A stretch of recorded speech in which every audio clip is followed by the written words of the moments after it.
My name is Dr. Vidya Prakash.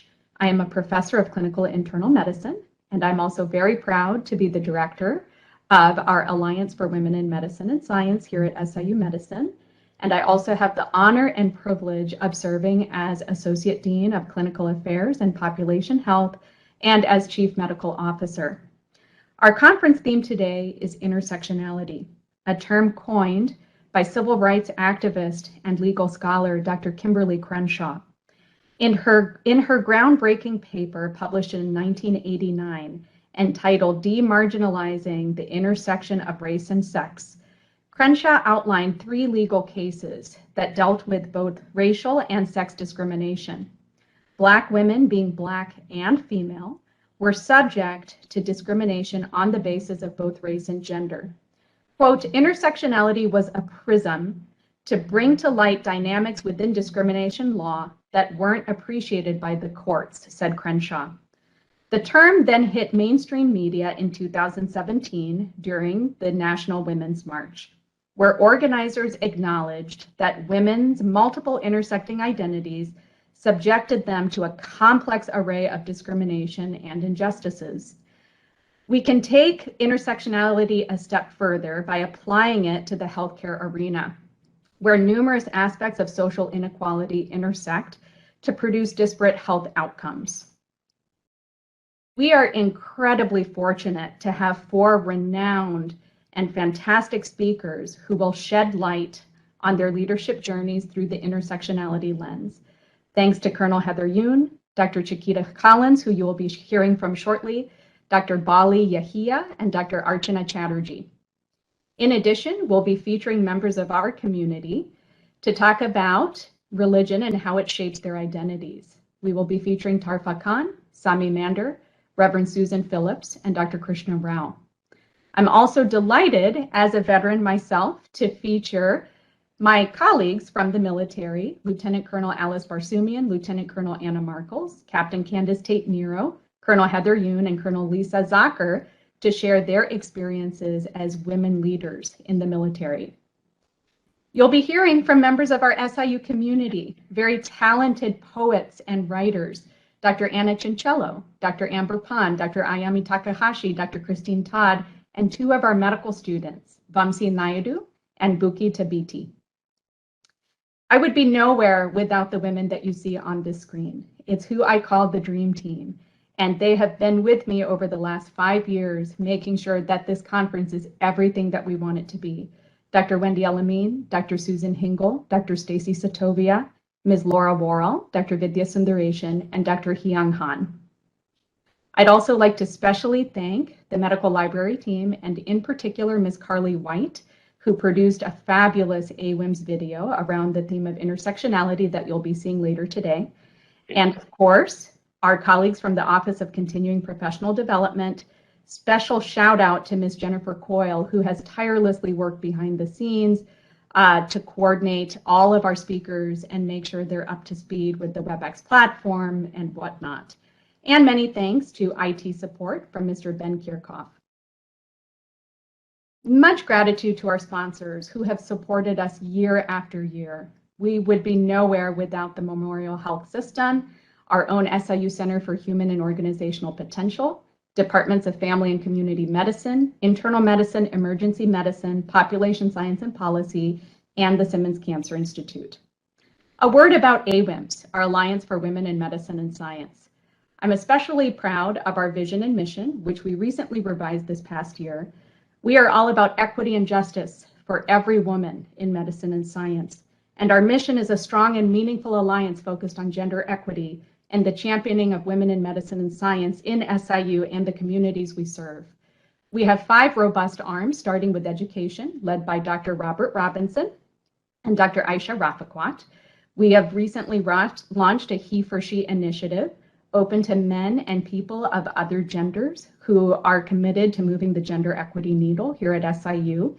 We also collaborate with other members of our SIU family, including Edwardsville and Carbondale, where we recently collaborated on a large Women's History Month series of events to talk about gender equity.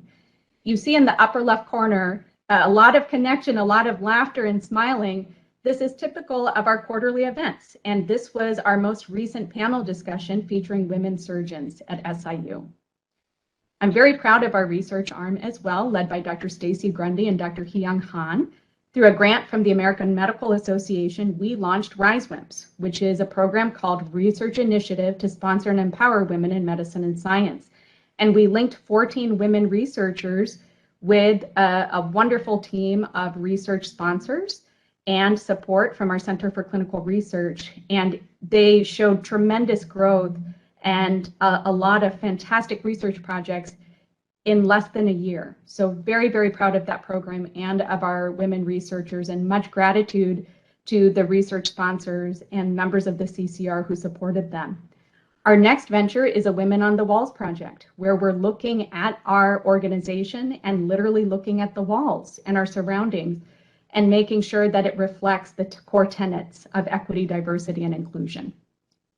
Community engagement, led by Erica Austin and Patrice Jones. I'm very proud of how much we contributed during the pandemic, including testing in our community, contributing to global organizations like Health for the World, where we were able to fundraise and send much needed supplies to India in terms of PPE and oxygen tanks.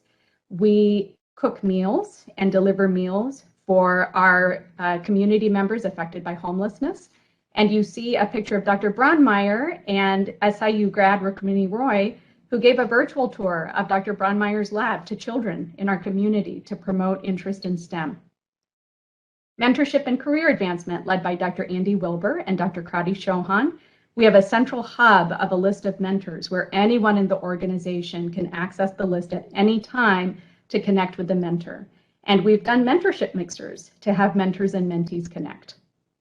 Last but certainly not least, Dr. Christine Todd and Dr. Alex Hopkins lead mindfulness and wellness. We have a dedicated wellness room, and especially over the last couple of years during the pandemic, we have connected virtually multiple times to talk honestly and meaningfully about our struggles during the pandemic.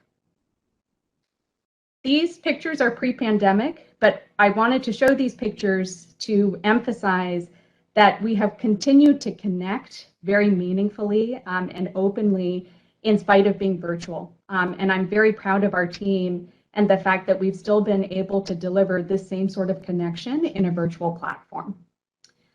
We launched the Aweims Executive Leadership Program about a month ago, where we have 20 mid-career women faculty from around our institution joining in a longitudinal program where we will be featuring regional and national leaders to really teach our budding leaders and established leaders different topics from negotiation to strategic career planning. We have our quarterly newsletter, the Aweims Advisor, and we have a fantastic and diverse editorial board. And finally, I'd like to highlight our promotion and tenure initiative. If you pay attention to this middle column here, 2019 to 2020 marked the year where in the history of the School of Medicine, we had the highest number of women faculty promoted from associate professor to professor. And that was as a result of a collaborative effort of looking meaningfully at our data, connecting with our leadership to make sure that people of all genders were really getting to the next level instead of promotion and tenure. We were highlighted by the NIH. We received an honorable mention for one of their awards. And we were also an aspiring affinity group in Insight into Diversities magazine. I'd finally like to thank our Aweims Advisory Board. We would never be here without the talent and the genius of these institutional stakeholders. So I'm going to stop sharing my screen because I would like to now introduce a very special guest and probably the greatest he for she ally that I have met, who, when I approached him with Dr. El-Amin about launching Aweims as a institutional initiative, there was no hesitation. It was, yes, please do. He was all for it. And I'm so grateful to our Dean and Provost, Dr. Jerry Cruz, who's going to give a brief introduction. Dr. Cruz? Well, thanks so much, Dr. Prakash. Thanks for that update on Aweims, but I want to say a few words about Aweims too before saying something about the conference. I'll just say this. Over the last 5 years, the systemic effect of Aweims on the SIU School of Medicine has been profound. And I don't take that word profound lightly. Clearly, the work has been creative and collaborative. The dream team you showed has tentacles all over departments and offices everywhere. And that's given Aweims a really broad influence. So Aweims work has caused us to improve our policies and procedures. You already mentioned the promotion and tenure process, great work there. It's influenced our education, teaching, research, clinical practice, community service, our mission. And Aweims has helped us focus with greater precision on the benchmarks that we need to reach. And we're going to do a lot more work on that next year, the upcoming year. I'll also say that the work has really influenced our selection committees and has helped make SIU School of Medicine a more attractive place for a diverse set of applicants for positions across the board. So I really hadn't thought about this one until last night as I prepared for an alumni event to make announcements about new leaders at SIU. So here are the people named to the last 5 positions for which I was directly involved in the selection process. Ms. Cassie Matson, Director of Alumni Affairs, Dr. Aaron Haskup, Director, Dale and Deborah Smith Center for Research, Alzheimer Research and Treatment, Dr. Amanda Mulch, Assistant Dean for Student Affairs and Admissions, Carbondale, Dr. Hanami Adrizi, Associate Dean for Student Affairs and Admissions. No official announcement on that one yet, but it'll come out soon. Dr. Vidya Prakash, you yourself, Associate Dean for Clinical Affairs, Population Health, Chief Medical Officer for SIU Medicine. So, and I didn't even mention this one yet, that for almost a year, Dr. Kari Wolf has chaired 2 departments and directed a major institute. So 6 women, 5 of them in posts previously held by men, 3 rising up through SIU Medicine. And Aweims clearly is a big factor in this. This conference for professional development is a big factor. The culture is changing and these things are starting to come natural now. So that's a good thing. Anyway, intersectionality, I had to look that one up too. So Kimberly Crenshaw, I saw her name for the first time yesterday. That's good. And heard one of her definitions was this: an analytic framework for understanding how aspects of a person's social and political identities combine to create modes of discrimination and privilege. So a lot more work to do. I think all of us feel this right now. Women's reproductive rights are under direct attack. On the horizon, we can expect attacks on other fundamental rights to gender identity, race, ethnicity, etc. Aweims, I'm sure, is up to tackling the broader agenda. So SIU Medicine will move forward with all of you, and thanks for all you do. Welcome. Thank you so much, Dr. Cruz. And I have been at SIU for 7 years, and the more that I'm here, the more I realize how lucky I am and that I'm in the right place, because we truly have a forward-thinking institution, and that begins with leadership. So thank you, Dr. Cruz. I would like to feature our poet, Dr. Ayami Takahashi. If she can be made a panelist, before I introduce Dr. Collins, we're featuring our School of Medicine poets and writers. So Dr. Takahashi is an assistant professor of clinical psychiatry and in the division of child and adolescent psychiatry. And I would like to welcome her to read her poem. Dr. Takahashi? Thank you. So my poem is the Ching Chong song. Ching Chong, let's all sing along with the Ching Chong song. Ah so, I stub my toe. Let's all sing along with the Ching Chong song. Susie Wong and Long Duck Dong, you look just like Ken Jeong. Come on, play along with the Ching Chong song. We're fond of blonde, and I'm not brunette or blonde. Black hair is whack. Why don't you go back to where you belong? Your face is flat, your eyes are slits, nose so small, can you breathe at all? Chinese, Japanese, dirty knees, look at these. Go back to where you're from. Chink, nip, or Jap, what's your cap? Or gook, by fluke, we dropped a nuke. You bombed our land, you understand? Go back to Chinatown. Oriental, sallow, yellow. If black is black and white is white, then where do I belong? And I pretend not to hear the Ching Chong song. That is my poem. Beautiful. Thank you, Dr. Takahashi. I just got chills hearing that, and it evoked so many emotions, and there was so much that I identified with that. So I just want to thank you so much for sharing. Thank you. All right. Well, it is my honor and privilege to introduce our speaker, Dr. Chiquita Collins.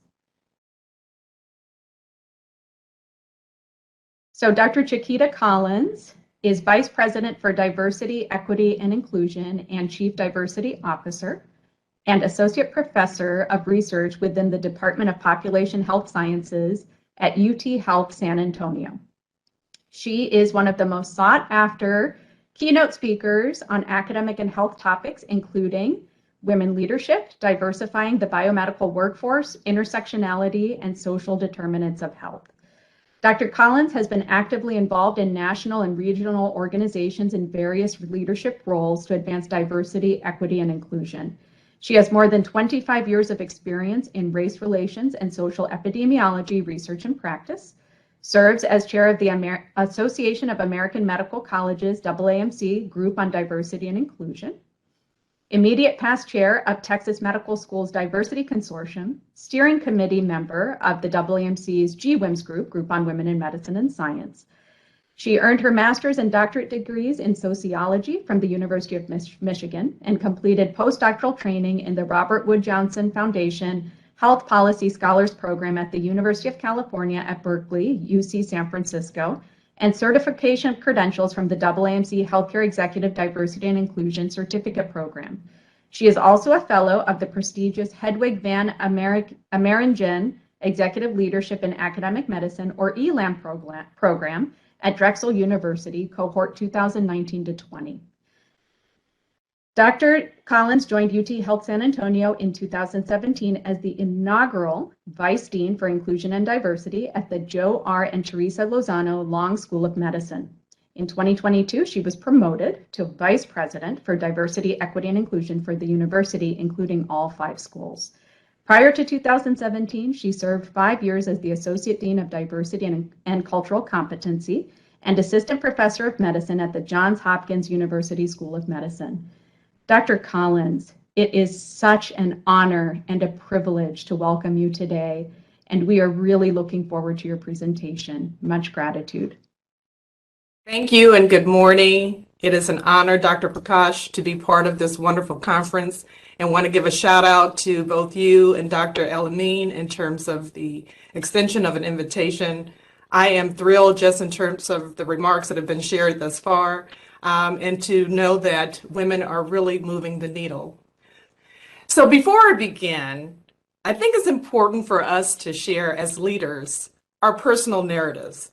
Sometimes we see the success of who we are and our present titles and our positions and how you eloquently shared in terms of my professional career, but we've yet to really offer our journey. And so just very briefly, I think it's critically important, especially when we're talking about the advancement of women and the advancement of scholars of color. So I come from meager beginnings. I grew up in Chicago, and I have the luxury, I would say, or privilege to live in, I would say, very converse worlds. I lived in an area by which it was concentrated poverty.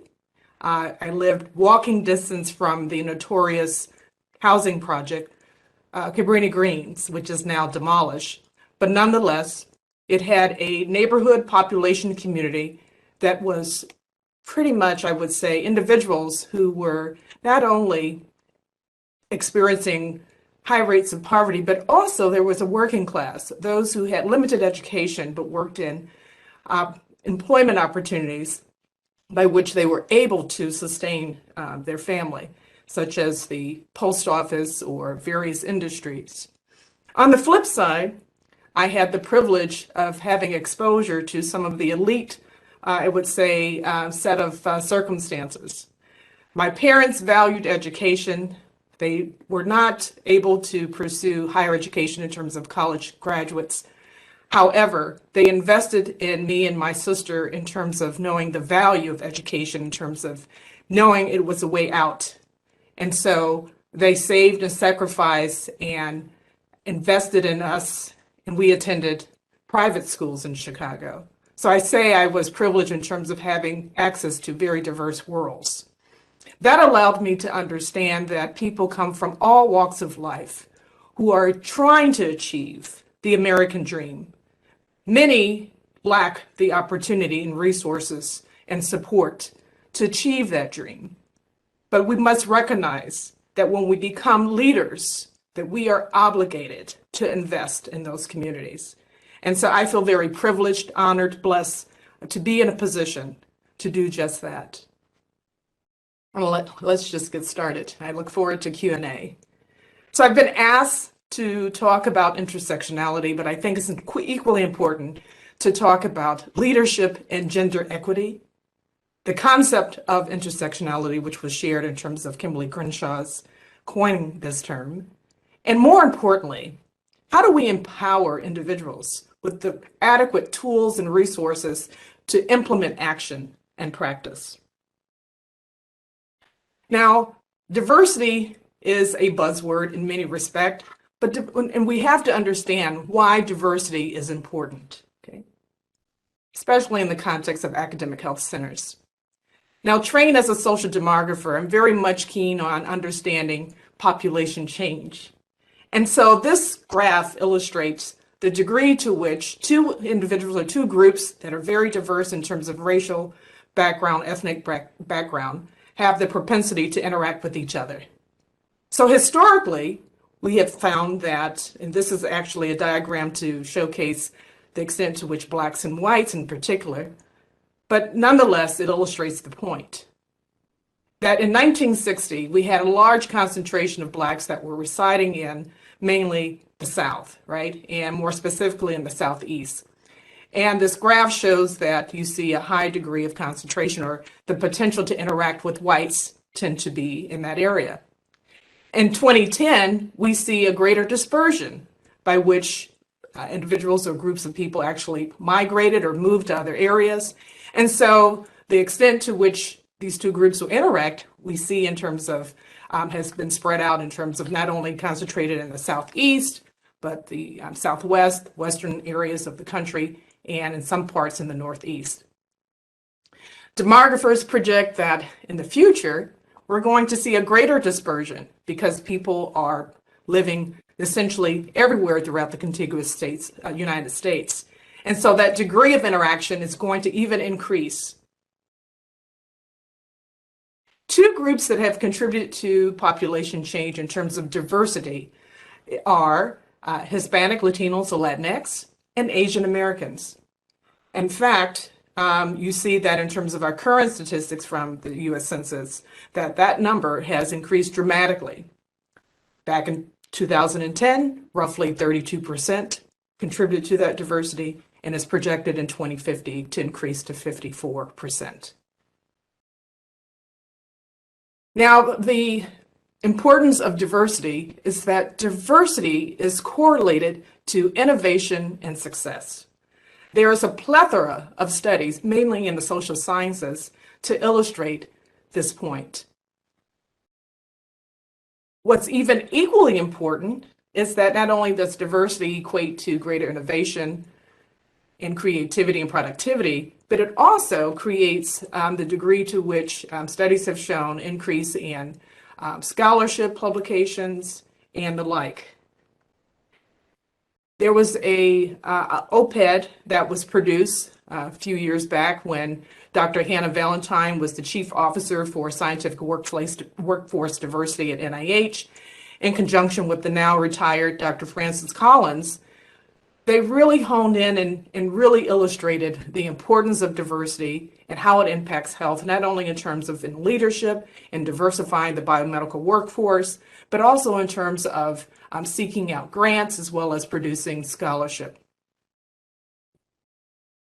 Now, I like this because it really illustrates the extent to which women actually contribute to that innovation and creativity and productivity.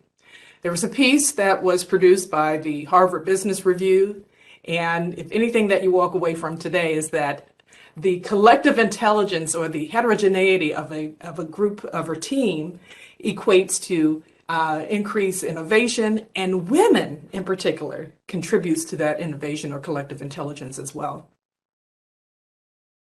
Now, we have made inroads as pertains to the extent to which women matriculates in our medical schools have increased. In fact, in 2017, we made historic history, right? We have found that across the nation that women, now we have reached gender parity as pertains to those who have been admitted, applied, as well as admitted to medical schools throughout the country, and as well as Canada and Puerto Rico.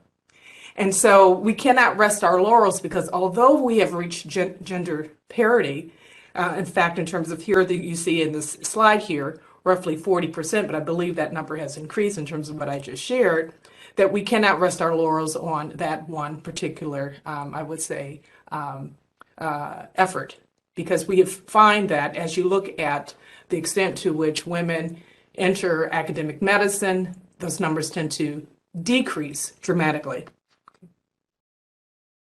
One to bring to your attention, I'm sure all of you are aware, because you're very much invested in the advancement of women in academic medicine, is that two publications that were produced by the Association of American Medical Colleges, one that came out in 2014, and I believe 2015, but the data was reflective 2013, 2014. And then a revision of that publication was produced a few years ago to really illustrate in terms of change as pertains to the extent to which women have made inroads, and where areas by which there's still efforts and challenges in which we have to address to ensure that women reach the pinnacle in terms of leadership and other types of positions. Now, I just want to share with you some data and statistics to really hone the point that we have made progress, but there is still more work to be done. Okay. If we look at the general landscape of women physicians in the country, we only represent 36%. So we've yet to reach gender parity in that regard, right? And if we start looking at more granular data, we find that those numbers don't necessarily hold true for women of color when we talk about intersectionality, and I'll share more information as we progress today. Statistics as pertains to women in leadership is somewhat abysmal. Okay. We find that women in healthcare, and this is reflective of women who are in health administration, not necessarily solely in academic medicine or schools of medicine per se, but we find that in terms of senior leadership, we only represent 30% in terms of overall. But as we look at the C-suite, those who are chief diversity officers, COOs, CEOs, etc., the percentage is only reflective of 13%. When we add another layer, again, as pertains to race and ethnicity, we find that the numbers are not equivalent to what was shared as pertains to the overall disposition. For all races and ethnicities, we find that women in leadership represent 18%, and this is within medical schools only. Now, those who have reached the pinnacle in terms of being deans of schools of medicine, women of color, in particular African Americans, only representing 2%. And it's roughly 100, and last count I think was 172 medical schools that now exist here in the contiguous United States, including Canada and Puerto Rico. Now, I thought, now this is not completely representative in terms of the number of women deans, but wanted to showcase and illustrate the extent to which those who have reached decanalship, you see here, tells a story, right? Judy Freislag from Wake Forest. I'm not going to name them all, but you see a cross-section of those who are in dean positions. As it pertains to women of color, back to my earlier point, only 3 are African American women. I misspoke, it was roughly 155, but I know there are new incoming schools that are opening, and so that number has changed. But nonetheless, the point here is that there is work to be done.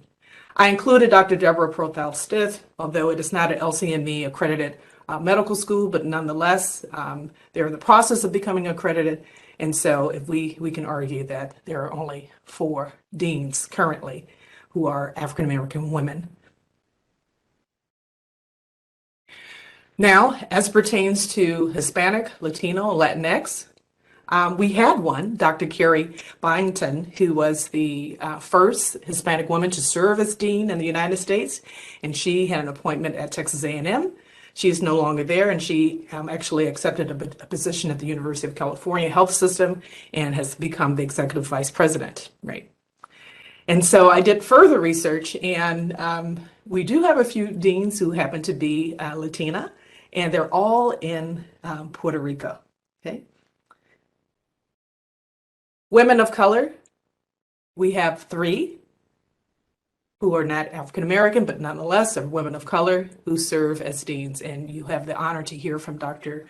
Chatterjee, who's now the dean at Rosalind Franklin in Chicago. And as I mentioned, there are 2 who are deans in schools in Puerto Rico. Okay. Now let's shift gears as it pertains to our understanding of intersectionality. And back to Dr. Prakash's point earlier, that it is coined by Dr. Kimberly Crenshaw, and now we've seen that has evolved over time, but I think it's important to spend a little time in terms of what this term is in concept and how it implies as it pertains to the work that we do to advance women. Now, we can make the argument that many people have the opportunity to identify from multiple social identities. But I think it's important for us to recognize that there are 4 tenets by which we have to make sure that we're mindful in the context of intersectionality. And that is privilege, as well as the extent to which oppressive systems have deterred opportunity or access to opportunity, as well as the dynamics of power. When we look at the various hierarchies that are within academic health centers, we find that there is a power distribution, right? Learners tend to be the most vulnerable, and those at the top tend to be at the highest echelons. If we look at gender in respect to power, we know that we have a long way to go in terms of equal access. And last but not least, we have to understand the concept of marginalization, right? We use the term minority, and I have actually moved away from that as well as the AAMC, and really recognizing those who are underrepresented implies that they've had very limited access to opportunity based on our social identities and experiencing discrimination, racism, and various types of ism, such as sexism as well. Kimberly Crenshaw is a legal scholar, and she really was the person who coined the term, but really stressed the importance. In fact, the term itself really reflected the extent to which African American women were dealing with the double jeopardy as pertains to both sexism and racism, and how that has evolved over time is really applied to various marginalized groups. But I think it's important for us to understand the framework, that we can put into the umbrella, a rubric of intersectionality, by including a variety of different ways in which we identify, which includes not only our gender or gender identity, our race, ethnicity, social class, and other tenets such as religion, sexual orientation, ability, and any types of, I would say, systemic systems that has discriminated against these various groups in a way in which historically have been limited to access to opportunity. So if we were to create various rubrics, it gets somewhat complicated and challenging. But I think in terms of when we have the ability to really collect data, analyze data, that we have to be mindful in incorporating all the various ways in which we can identify individuals, because we get different stories, we get different narratives, we get different outcomes. And one example is pertaining to gender parity, or parity as pertains to income, salary, and the ability to be promoted in terms of tenure. Now, I think equally important is to illustrate what intersectionality is not, okay? First and foremost, it is not a code word for diversity. It is a framework for understanding different people's varying experiences in the world in terms of their lived experiences.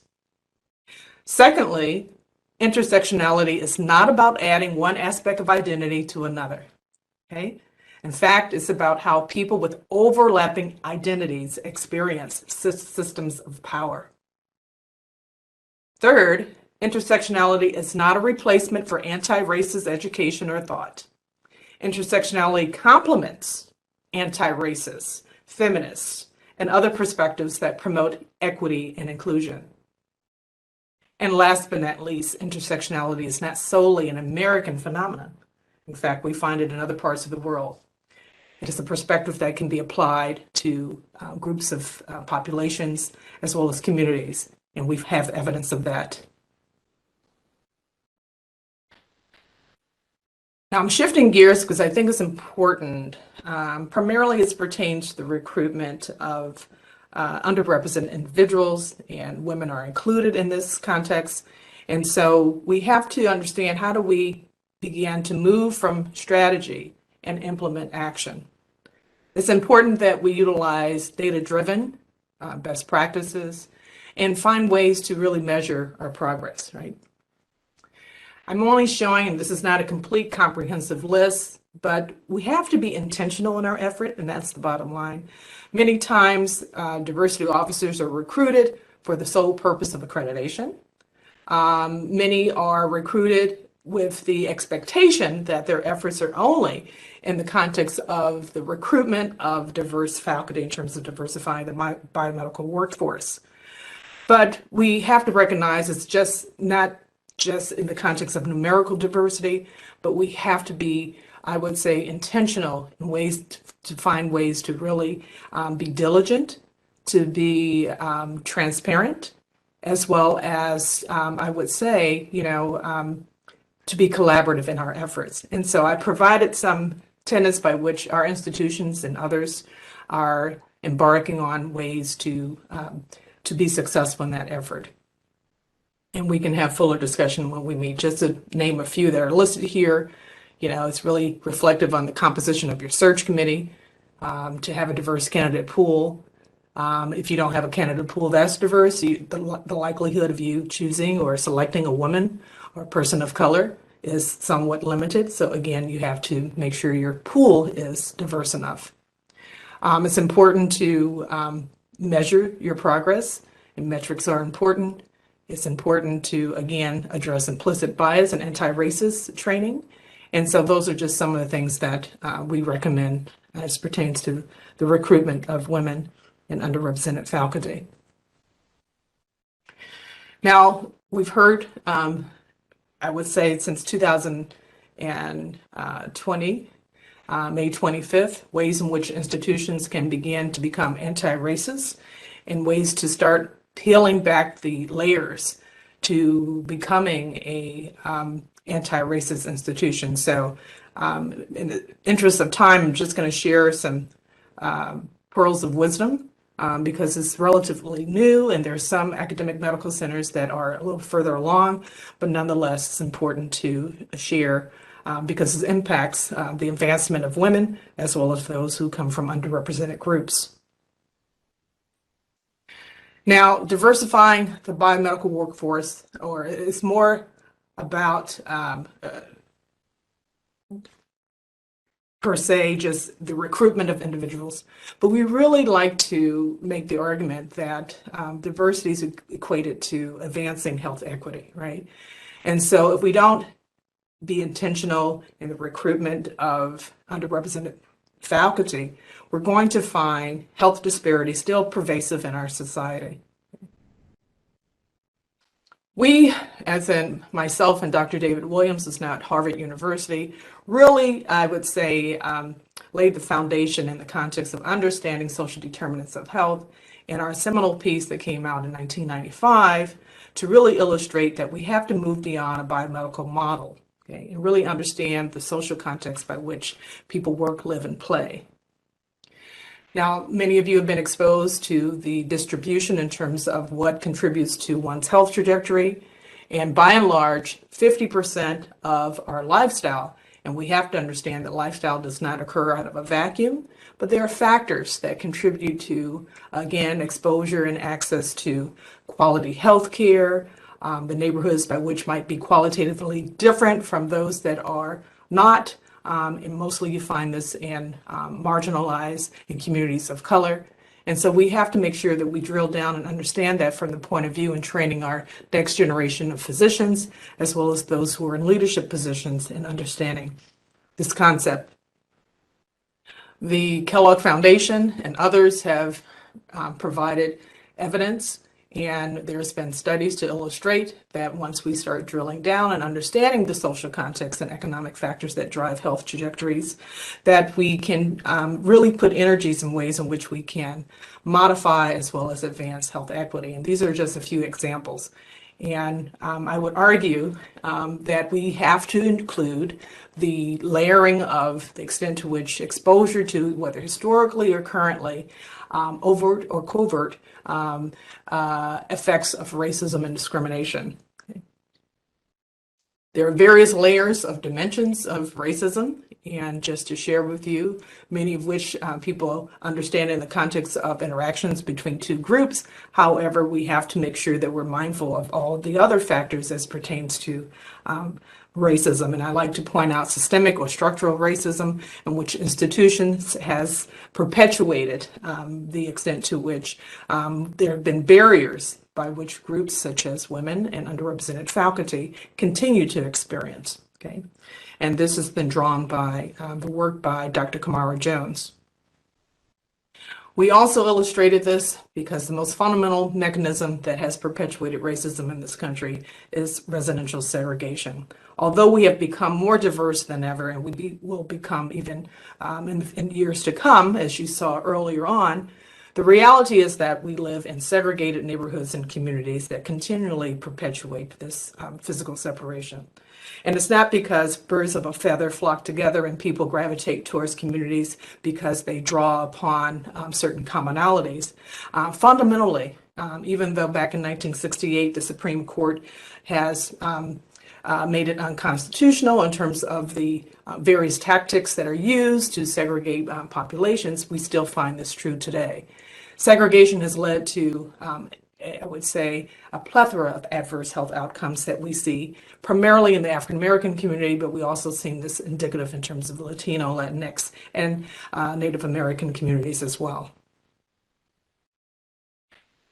And what I alluded to earlier on, if we are to really dive into intersectionality, we have to also put into context the social determinants of health and the qualitative difference as we find in terms of access to various social amenities tend to vary and differ when we start drilling down in terms of examining communities of color versus non-communities of color. This has led to, again, a plethora of adverse health outcomes. And obviously, there are some examples that illustrate here the unspoken issues that BIPOC communities face, Black, Indigenous, and people of color communities. We have the tendency in terms of high rates of morbidity and mortality. Patients experience very low levels of satisfaction. We have low levels of health literacy. We have low levels of clinical trials and the recruitment of clinical trials. And then again, systemic bias tends to be impactful throughout these areas of health outcomes. To become an anti-racist institution, it is a progressive effort. And so many feel that we can become an anti-racist institution overnight, and that is unrealistic. And so we tried to adopt ways in which we impart efforts on a continuum, and this slide illustrates that. And so we've yet to really become fully inclusive. And so the charge or the directive is to become fully inclusive. And so it will take a collective effort across the board, and it's not just the onus is not just on chief diversity officers or those who have purview to advance women and others. The WMC has not yet been released, but we've been working on a spectrum of things. One in particular is to create diversity, equity, and inclusion competencies across the medical education continuum. And so we're very proud of the work that we have accomplished. And again, this is hot off the press. And my hope, we've heard that it's now in the process of going through its final iterations, but this is a resource by which we hope that institutions will adopt in becoming an anti-racist institution. We have to make sure that we do all that we can, because we have found, you've heard of the Great Resignation, but that's even applicable within the healthcare system. In fact, this op-ed that came out a couple of years ago by Dr. Uche Blackstock, she left a tenured position because she was at the point of frustrated with the tenets of systemic racism. And you'll see here that what comes out of that is many other types of barriers in which women of color, underrepresented faculty experience, such as isolation, feelings of devalue, the imposter syndrome, the cultural minority tax, and other tenets by which it just adds a burden to be successful in producing optimal healthcare, in addition to being successful in terms of producing scholarship. And so we have to be wary and really correcting the system so that we can avoid individuals who make the choice to leave academic medicine. Resources to bring to your attention. There was one that was produced by the WMC, Women in Medicine and Science, and you probably hear more about this in the context of other presentations today, was a series of webinars that was really targeting women of color and intersectionality. If you were not able to participate in the webinars in which took place, they are recorded and made freely accessible if you're a member of the AAMC. There's one on carving a path to leadership. There's one on cultivating well workspaces for women of color. And there's another on creating and healing a growing space, a candid conversation between women of color and white women in the academy. We have our work cut out. And so again, we have to recognize the various systemic injustices that impact the abilities to succeed within academic medicine. And so I'm very hopeful, and there's promise that we now recognize that, at least from an institutional perspective, from the AAMC, that we're willing to invest and create opportunity and really to, I would say, educate our leaders throughout the country in terms of ways in which we can improve upon and to become an anti-racist institution. I'll leave you with this by Dr. Abraham Kendi, who is a phenomenal writer, historian, and has written many papers on anti-racism. And he says the only way to undo racism is to consistently identify and describe it, and then we have the responsibility of dismantling it. Thank you for your time. I look forward to your questions in the Q&A session. Dr. Collins, thank you so much for a really fabulous lecture. My hand is cramping up because I've been busily taking notes the whole time you've been talking. I would like to encourage our attendees to please use the chat to ask Dr. Collins any questions, and I will share those with her. Dr. Collins, I have a couple of comments and then a couple of questions for you.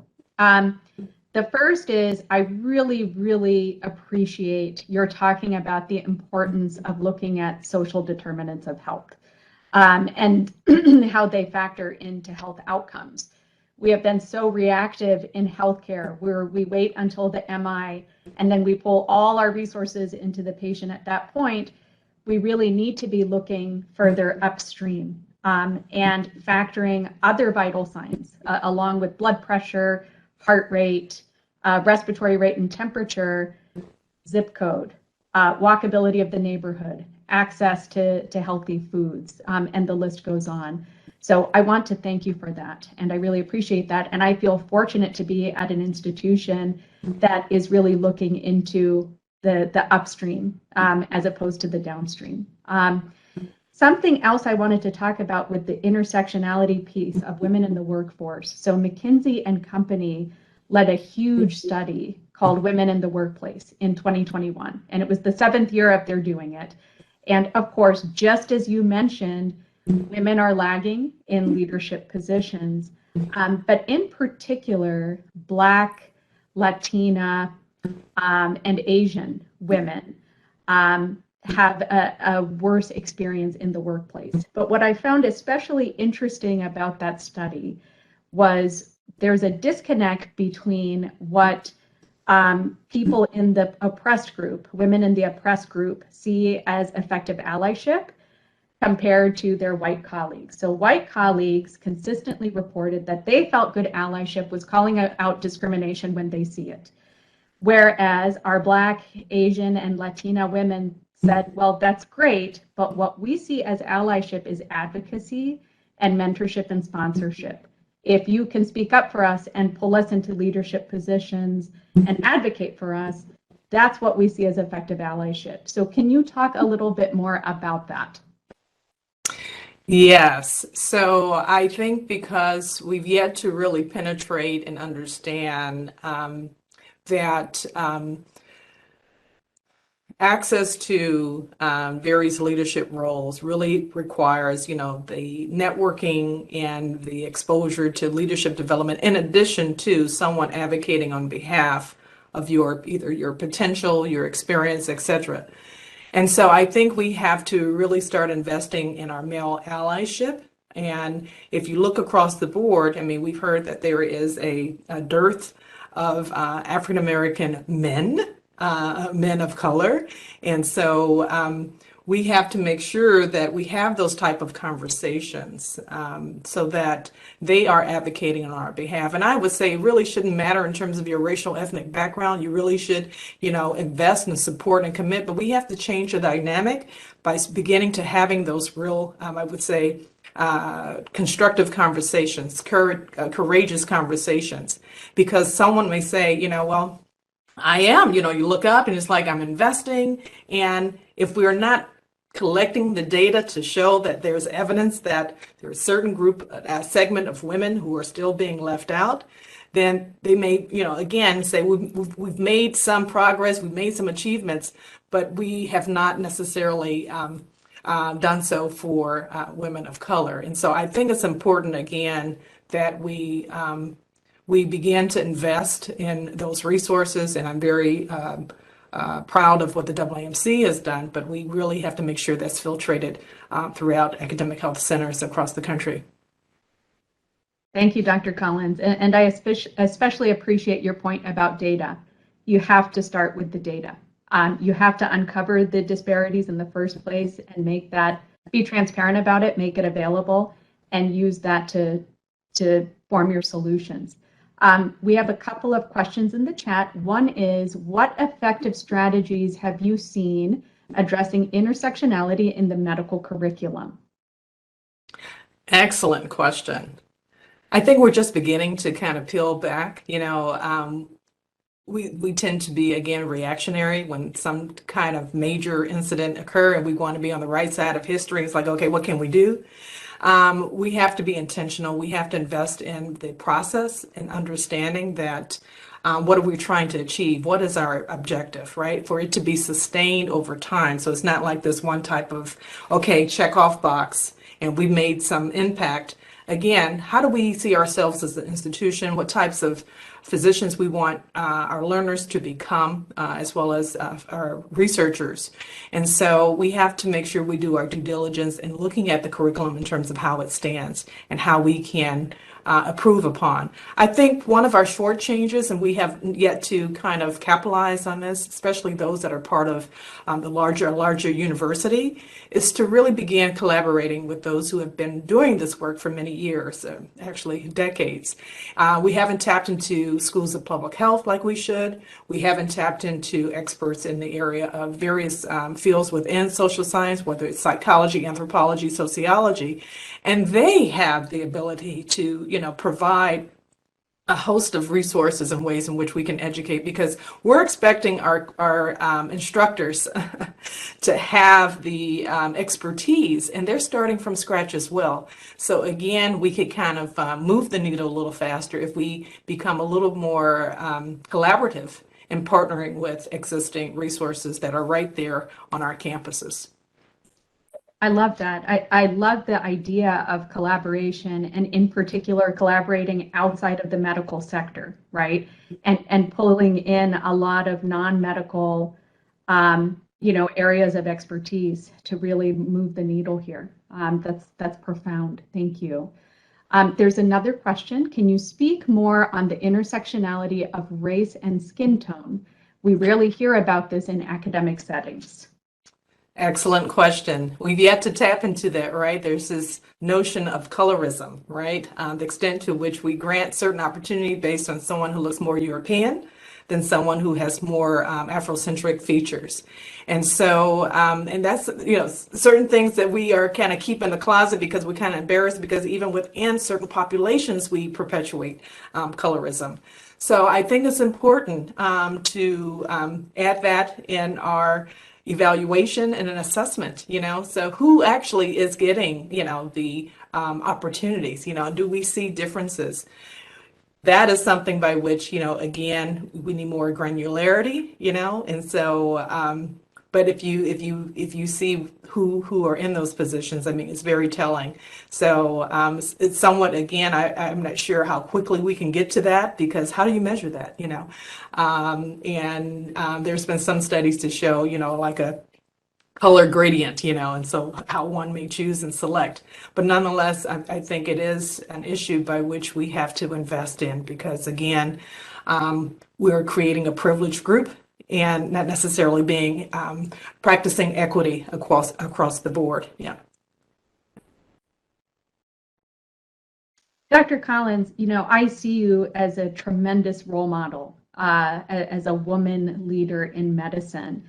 I'm going to get a little bit more personal here. Can you share a personal experience related to intersectionality around the barriers to getting into a role in leadership, and how you navigated that? Who you pulled in, who were key allies, how did you navigate that?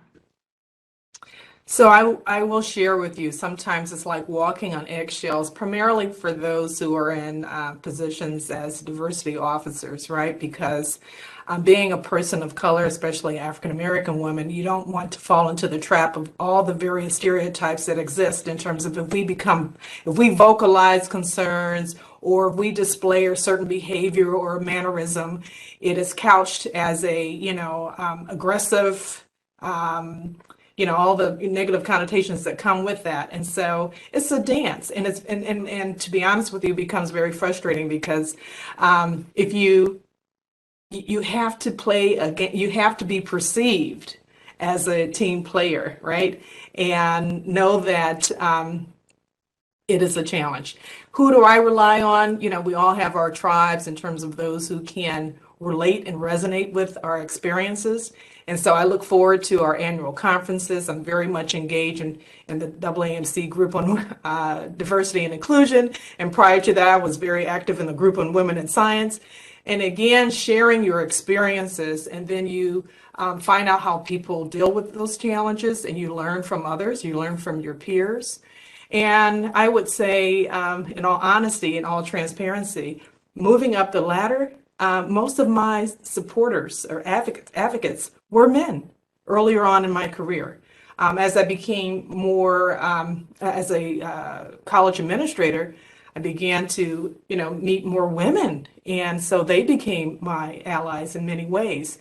Be very active in leadership development programs, whether your organization provides it or those that are provided outside of your university.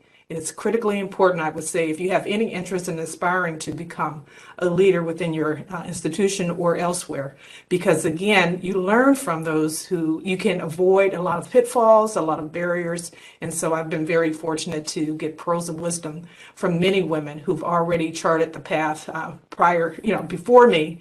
And so I would highly suggest that that would be highly recommended if that's the route journey that you aspire. Yeah, I like the point that you made about men who were instrumental in your leadership journey. Some of my most powerful allies were he for she's. They were men who tapped me on the shoulder and said, you should really consider this. I think you would be great in this leadership position. And so the power of he for she allies, in addition to your she for she allies, and all people of all genders being allies. I hear the phrase all the time, women are over-mentored and under-sponsored. Can you talk about the importance of not only mentorship, but also sponsorship for the journey of women in corporate America and everywhere? Absolutely. Mentorship is for someone to kind of oversee your progress in terms of your career progress, right? To give you pointers on what you should be doing in order to secure tenure, et cetera, et cetera. But I tell you, sponsors are the ones in which you don't know that they're advocating on your behalf. And I've had sponsors from both genders, both men and women. And I didn't know until we were either in a conversation after the fact.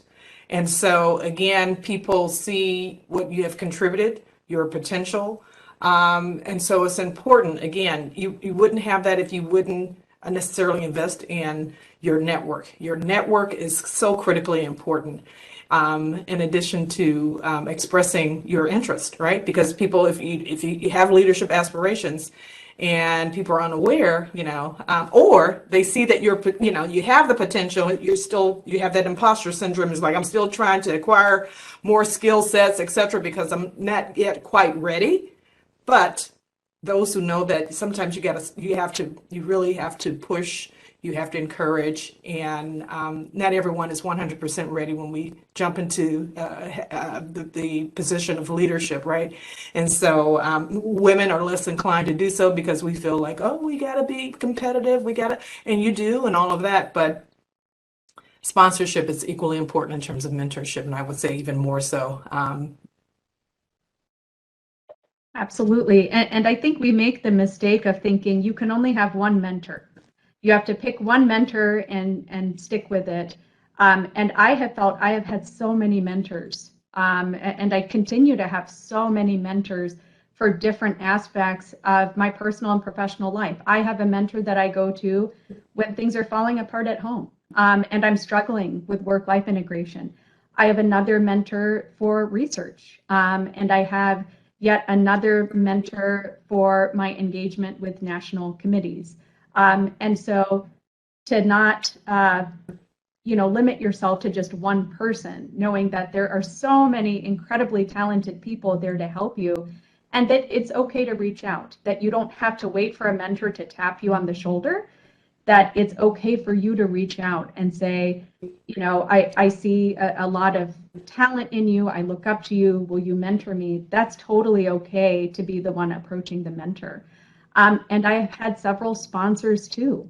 These are people in power, people of multiple genders who are in power, who have a seat at the table, who have brought me along. And I think especially for women in academic medicine, when you're looking at the continuum from assistant to associate to full professor, going from associate professor to full professor, when you look at most academic institutions, it requires what? National recognition.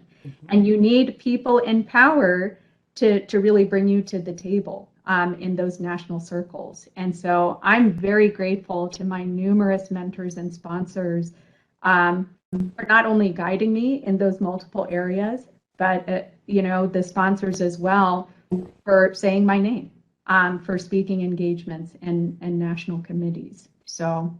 Agree. I would also add, you want to make sure your mentor is an effective mentor, right? Because mentorship has many connotations, and just because someone is of a certain stature does not equate that they're going to be a bona fide effective mentor. And so the onus should be not just the person seeking out mentorship, but the institution also should have a responsibility to ensure, especially as we onboard new faculty, that they have access to a mentoring team. Yeah. So you bring up a good question or a good point about make sure they're an effective mentor. What is your advice to people who feel like they need to step out of a mentorship relationship? Well, like anything, 3 strikes you're out, right? So I would say get to the core, the root of what might be problematic within the context of that relationship, right? And so you might need to inquire further, right? Second, if there's a pattern by which you're not necessarily making success, and so you don't want to be in a situation in which, your journey is derailed. And so I would say, be an advocate or start asking others who may have had that person as a mentor, right? And thirdly is ultimately, if it's not working out, it's okay, to seek out other mentorships. It might not be a good fit. So I also would add, we often, look for mentors within our institutions, which is ideal, of course, right? Because you have easy access and it's convenient, but don't limit yourself. Mentors can also be at other institutions. We have technology in which you can communicate in all kinds of ways, right? And so again, you're not limited, it'll be ideal, but make sure that you have someone, again, who's invested in your career, who's willing to put in the work and to work with you and establish a relationship. What do you think makes the most effective mentorship relationships? Those that happen organically or those that are deliberately paired, where you put people into a database, you look at their interests, and you pair them that way? In your experience and based on data, what are your recommendations for effective pairings? Well, that's a difficult question, right? Ideally, you want to be with someone who has similar research interests. I mean, that's kind of what you're seeking. But nonetheless, to your point, you have different mentors that serve different purposes, right? And so I would say that's a hard question, whether organic or kind of programmed. And again, you have to see how effective that mentorship is, so you might have to allow time, but don't waste too much time.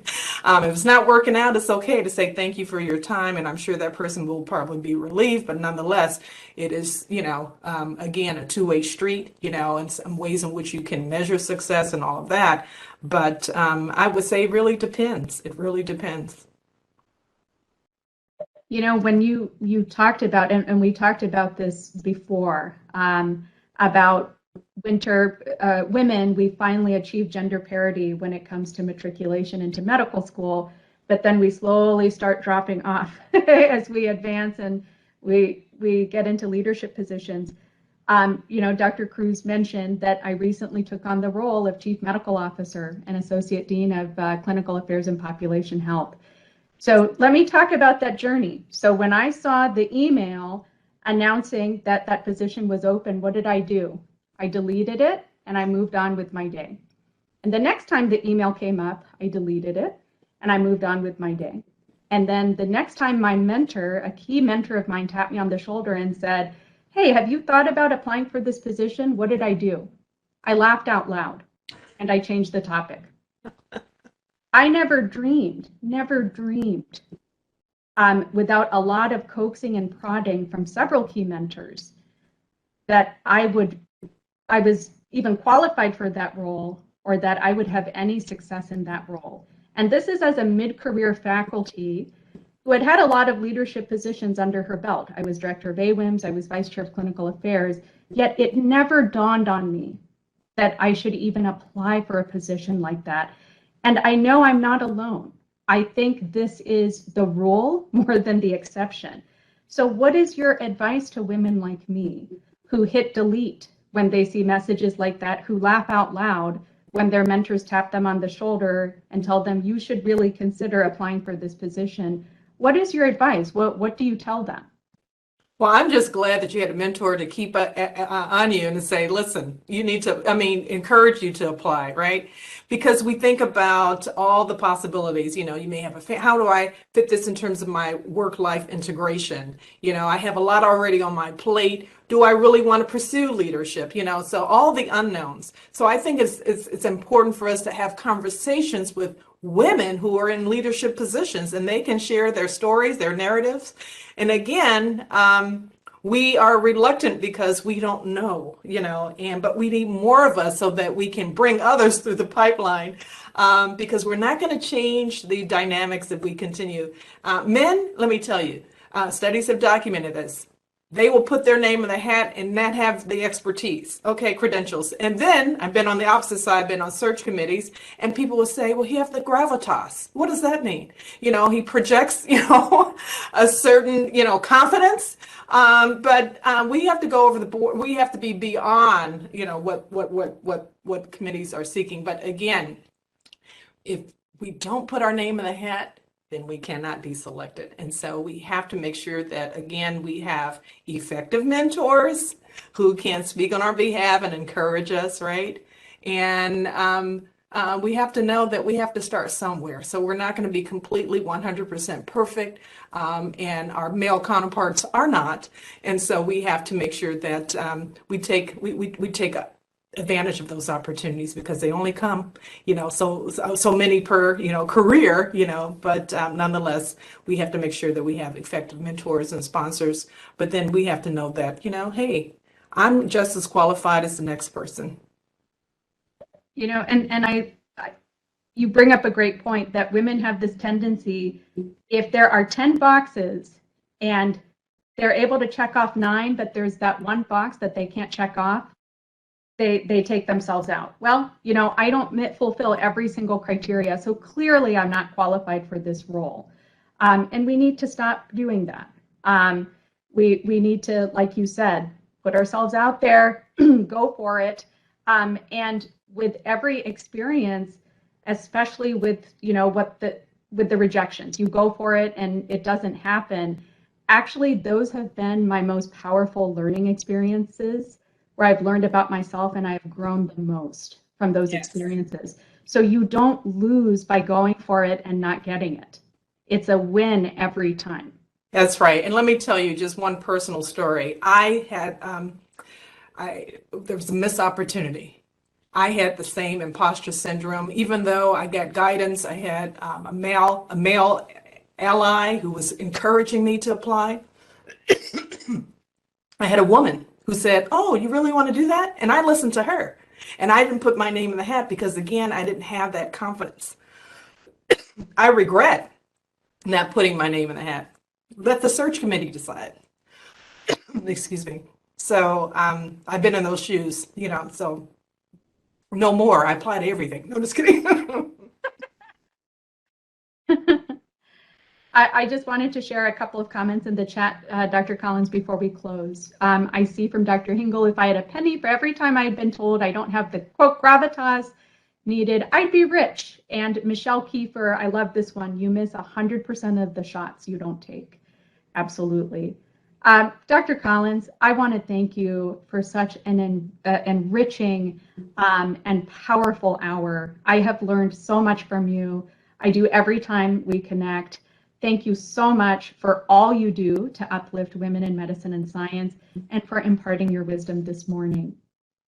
And thank you, and congratulations to you in terms of your new role, in addition to all the contributions that your institution has made in terms of advancing women. I am just impressed, and I hope that other institutions can learn and adopt some of those practices. So thank you, truly honored. Thank you. Thank you so much again, Dr. Collins.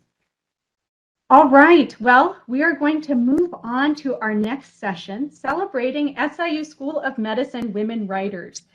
So this is a real treat for me to enjoy this session with two of my sheroes, Dr. Anna Cinchello and Dr. Christine Todd, who are fantastic career women, fantastic colleagues, dear and cherished friends, and inspiring writers. Dr. Cinchello is Associate Professor in the Department of Medical Education, and she is also Editor-in-Chief of Teaching and Learning in Medicine. And Dr. Christine Todd is Professor and Chair of the Department of Medical Humanities. She is also one of our co-chairs that I highlighted this morning of Aweims through the Wellness and Mindfulness Committee. Christine and Anna, I'm so excited about today, and I can't wait to hear from both of you and have everybody, all of our participants engage with us and talk about our work. So Dr. Chincello, why don't we start with you? Each of us is going to take turns sharing a piece of our writing, and then we'll give participants a chance to reflect and ask questions. So without further ado, Dr. Chincello. Thank you so much. I'm delighted to share an essay, a personal essay I've been working on for some time. This is a slightly abridged version, and I think it deals with intersectionality in an interesting way we might not have thought about. It's titled, My Life as a Traveling Doctor. In December 2010, 6 months before I began my midlife career change from military to medical educator, William Hammond was disgraced as a fake cardiologist. Hammond, a former commercial airline pilot for United, and had never completed medical school, never earned the MD and PhD degrees he claimed as credentials, and never once saw a patient, though he claimed 15 years of clinical experience. Yet, he had served as co-director of Western Michigan University's Center of Excellence for Simulation Research, and later as a medical educator and researcher at William Beaumont Hospital in Royal Oak, Michigan. Hammond's preoccupation was teamwork. Drawing parallels between air crews and interventional cardiology teams, he impressed physicians with his insight into their coordination and how it could be improved. With hundreds of thousands of dollars in grant funding from the AMA and the American College of Cardiology, Hammond developed team strategies to make patient care more efficient and less error-prone. He coached team effectiveness at continuing medical education conferences, and he created checklists to ensure consistency of cardiology practice with ACC guidelines. The discovery that Hammond was not a doctor shocked cardiologists, who grieved the loss of a powerful force for quality improvement in patient safety because he was a fraud. One of Hammond's former ACC colleagues observed to the ABC News, "The funny part about it was he did not have to be a physician to be effective in his role as an educator." A human factors colleague passed me Hammond's story without comment shortly after I started my job as an assistant professor of medical education. Ironic by nature, perhaps this colleague thought he'd demonstrate, after my career change, that I had entered a profession where I would never belong. Instead, I found the story encouraging. I was a doctor. I had a PhD and years of experience studying the kinds of things Hammond did. Moreover, it seemed natural to me that someone who immersed himself deeply enough into medicine to pass himself off as a doctor would develop an understanding of medical practice that's useful to the profession's self-examination and growth. When I worked as a contractor to the U.S. Army, advising on leader development and unit training, immersion was the expected path to having something worthwhile to say. That I lacked prior military service mattered not a whit, and neither did having a degree in engineering psychology or 2 years of postdoctoral training at Yale. Though I didn't reflect on it at the time, military training organizations appreciated what I had been taught in graduate school, that the basic principles of how people interact with each other and the world around them to accomplish joint work are just that, basic. They're the foundation for describing how work is done in any domain: aviation, military, medicine, even transportation and improvisational theater. Provided unfettered access to a profession's work, any curious person who understands these principles can examine workflow, diagnose performance problems, and recommend interventions.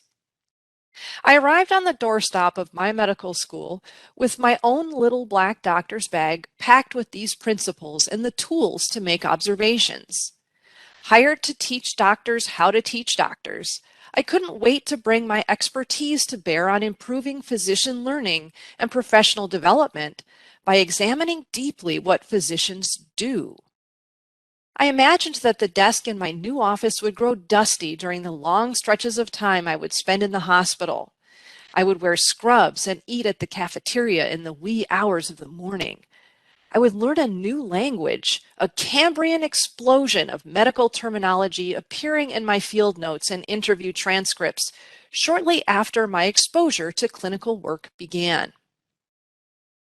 In an early effort to draw connections between worlds, I wrote a commentary describing how the challenges to healthcare resembled those of civil military operations. Different reporting structures and professional cultures, competing interests, and lack of shared vision. My commentary baffled medical educators, and I never got it published. Nor was I whisked away to examination rooms and operating theaters to troubleshoot the problems of caring for patients.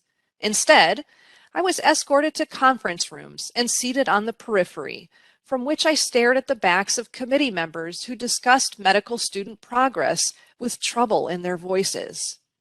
My prized expertise, it turned out, was data analysis, which could be used to diagnose why over the previous few years my school students were increasingly failing the Step 1 exam. As I dutifully observed preclinical classroom instruction at my medical school, it didn't take long to comprehend the command Step 1 held on students' time and attention. Required instruction involved small group discussion of real patient cases thought to motivate students and prompt scientific and clinical learning. However, students pushed faculty to end patient case discussions early so they could return to exam preparation. More often than any medical textbook, I saw a first aid student-to-student guide to Step 1 open on the table, marked with highlighting and tape flags. There wasn't anything unusual about these students. Research suggests that students elsewhere judge as high yield the learning opportunities that resemble Step 1 most closely in content and format.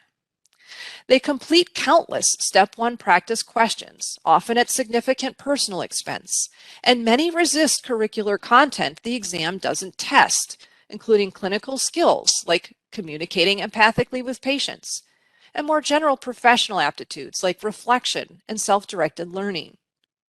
Although not true of everyone, I observed this phenomenon myself. Students frustrated, even angry with the messiness of learning from patient cases, and faculty who don't teach to the test. In Army training, I saw similar value placed on fidelity. Commanders preparing to deploy overseas reached out on the classified internet to commanders already there, seeking the most up-to-date and targeted information possible about the rapidly changing mission objectives and timelines, enemy force capability, physical and social terrain, and civilian capacity. The Army's National Training Center, spanning more than 500,000 acres of California desert, employed thousands of military personnel, government staff, and contractors to simulate entire towns and mission scenarios, including local officials, combatants, and civilians. Entire brigades would rotate through with all their troops and equipment. On-site unit trainers would stress the brigade's capabilities, identifying weak spots and areas for improvement.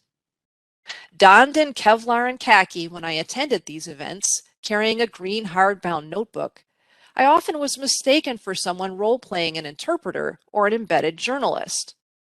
After I corrected this false impression, usually smiling inwardly, and clarified my credentials and role as a training consultant, the people in uniform would refer to me as the good doctor. Shortly before the 3rd Armored Cavalry Regiment deployed to Iraq in 2005, one of their squadron commanders invited me to speak to his troops about the implications of counterinsurgency for how to think differently about terrain and threat capabilities. What was I doing there? I had never seen combat firsthand, nor did I know personally the threats these troops faced overseas. Even so, an intelligence officer approached me afterwards to thank me for the helpful insights into her work.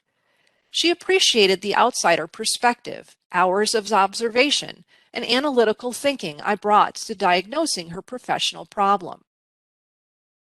My preoccupation became step one. What was it really about? How did doing well on it align with being a good doctor? To immerse myself in the step one experience, I took a practice test. I had no more expectation to answer the questions correctly than I did to hit targets in a firefight.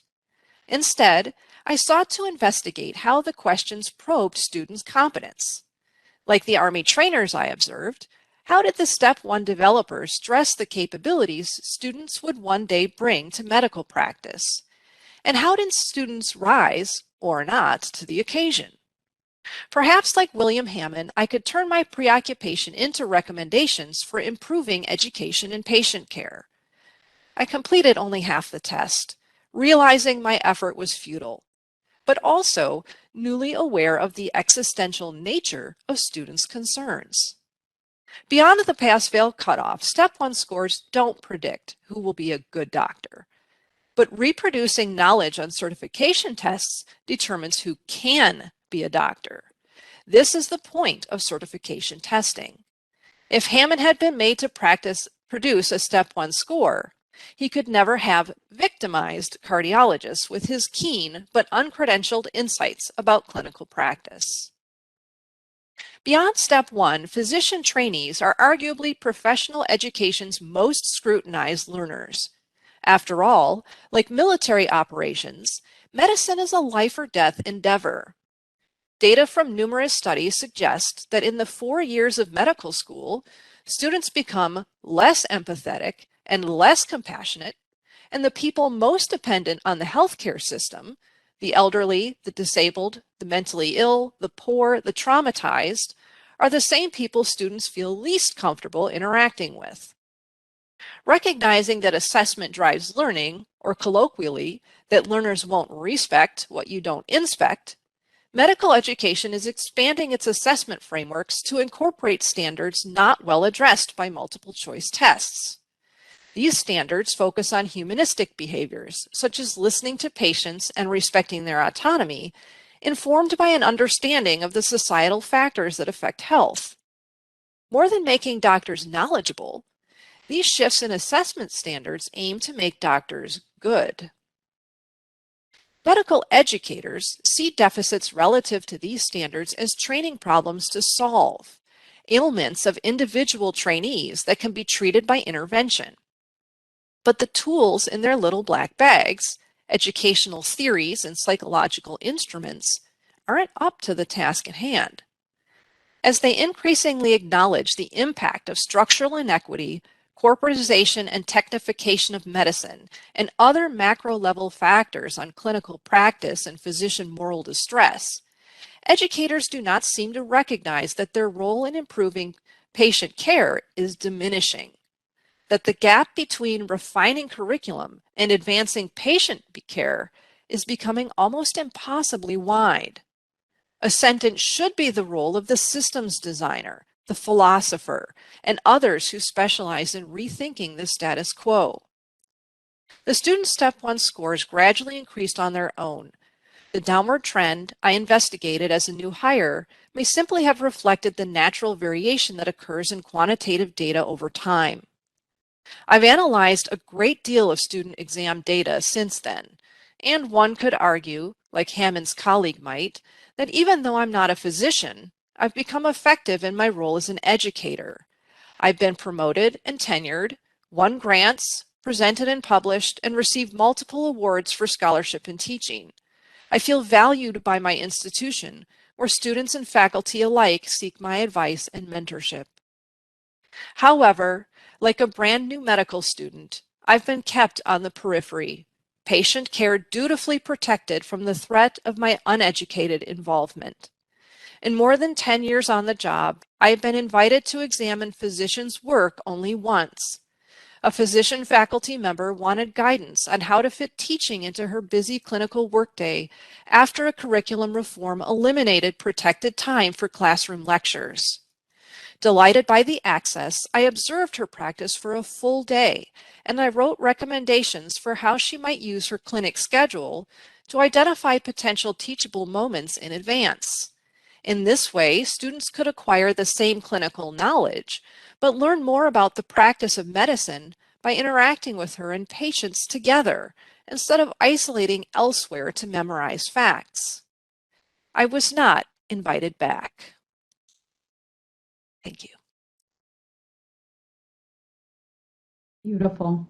Thank you, Anna. So I would invite everybody to please use the chat to share your comments, any questions you have for Dr. Chincello. If you'd like to unmute and actually talk, please either say so in the chat, or Barbara Sheelau wrote that you can use the hand icon located in the chat feature, upper right corner under your name, to participate in the discussion. So Christine, I'd like to invite you in as well. Thoughts? And you're on mute. Thanks, Vidya. Anna, you know, medicine is such a bizarre culture, and part of its allure is this ability to really easily pick the folks that's going to marginalize them. And I just love this description of kind of figuring out from the margins the facade that's going on. Yeah. I really value, you know, I have to say, I really value outsiders' descriptions of what medical culture looks like, because I feel like I sort of assimilated lock, stock, and barrel before I got a chance to really realize what I was doing. And so I appreciate the thoughts of people who are more thoughtful about what exactly is going on there. And I feel like this prose explication is just the perfect way to really dig into what's going on here. So much is unsaid. Thank you. It was a reflection that was prompted by Deb Clayman, and she's been pestering me for years to write about how I've socialized into medicine. And I'm not sure that I have, or maybe partially. Well, yeah, I mean, you got this privilege, Anna, of deciding, of sort of Margaret meeting it from the outside and deciding.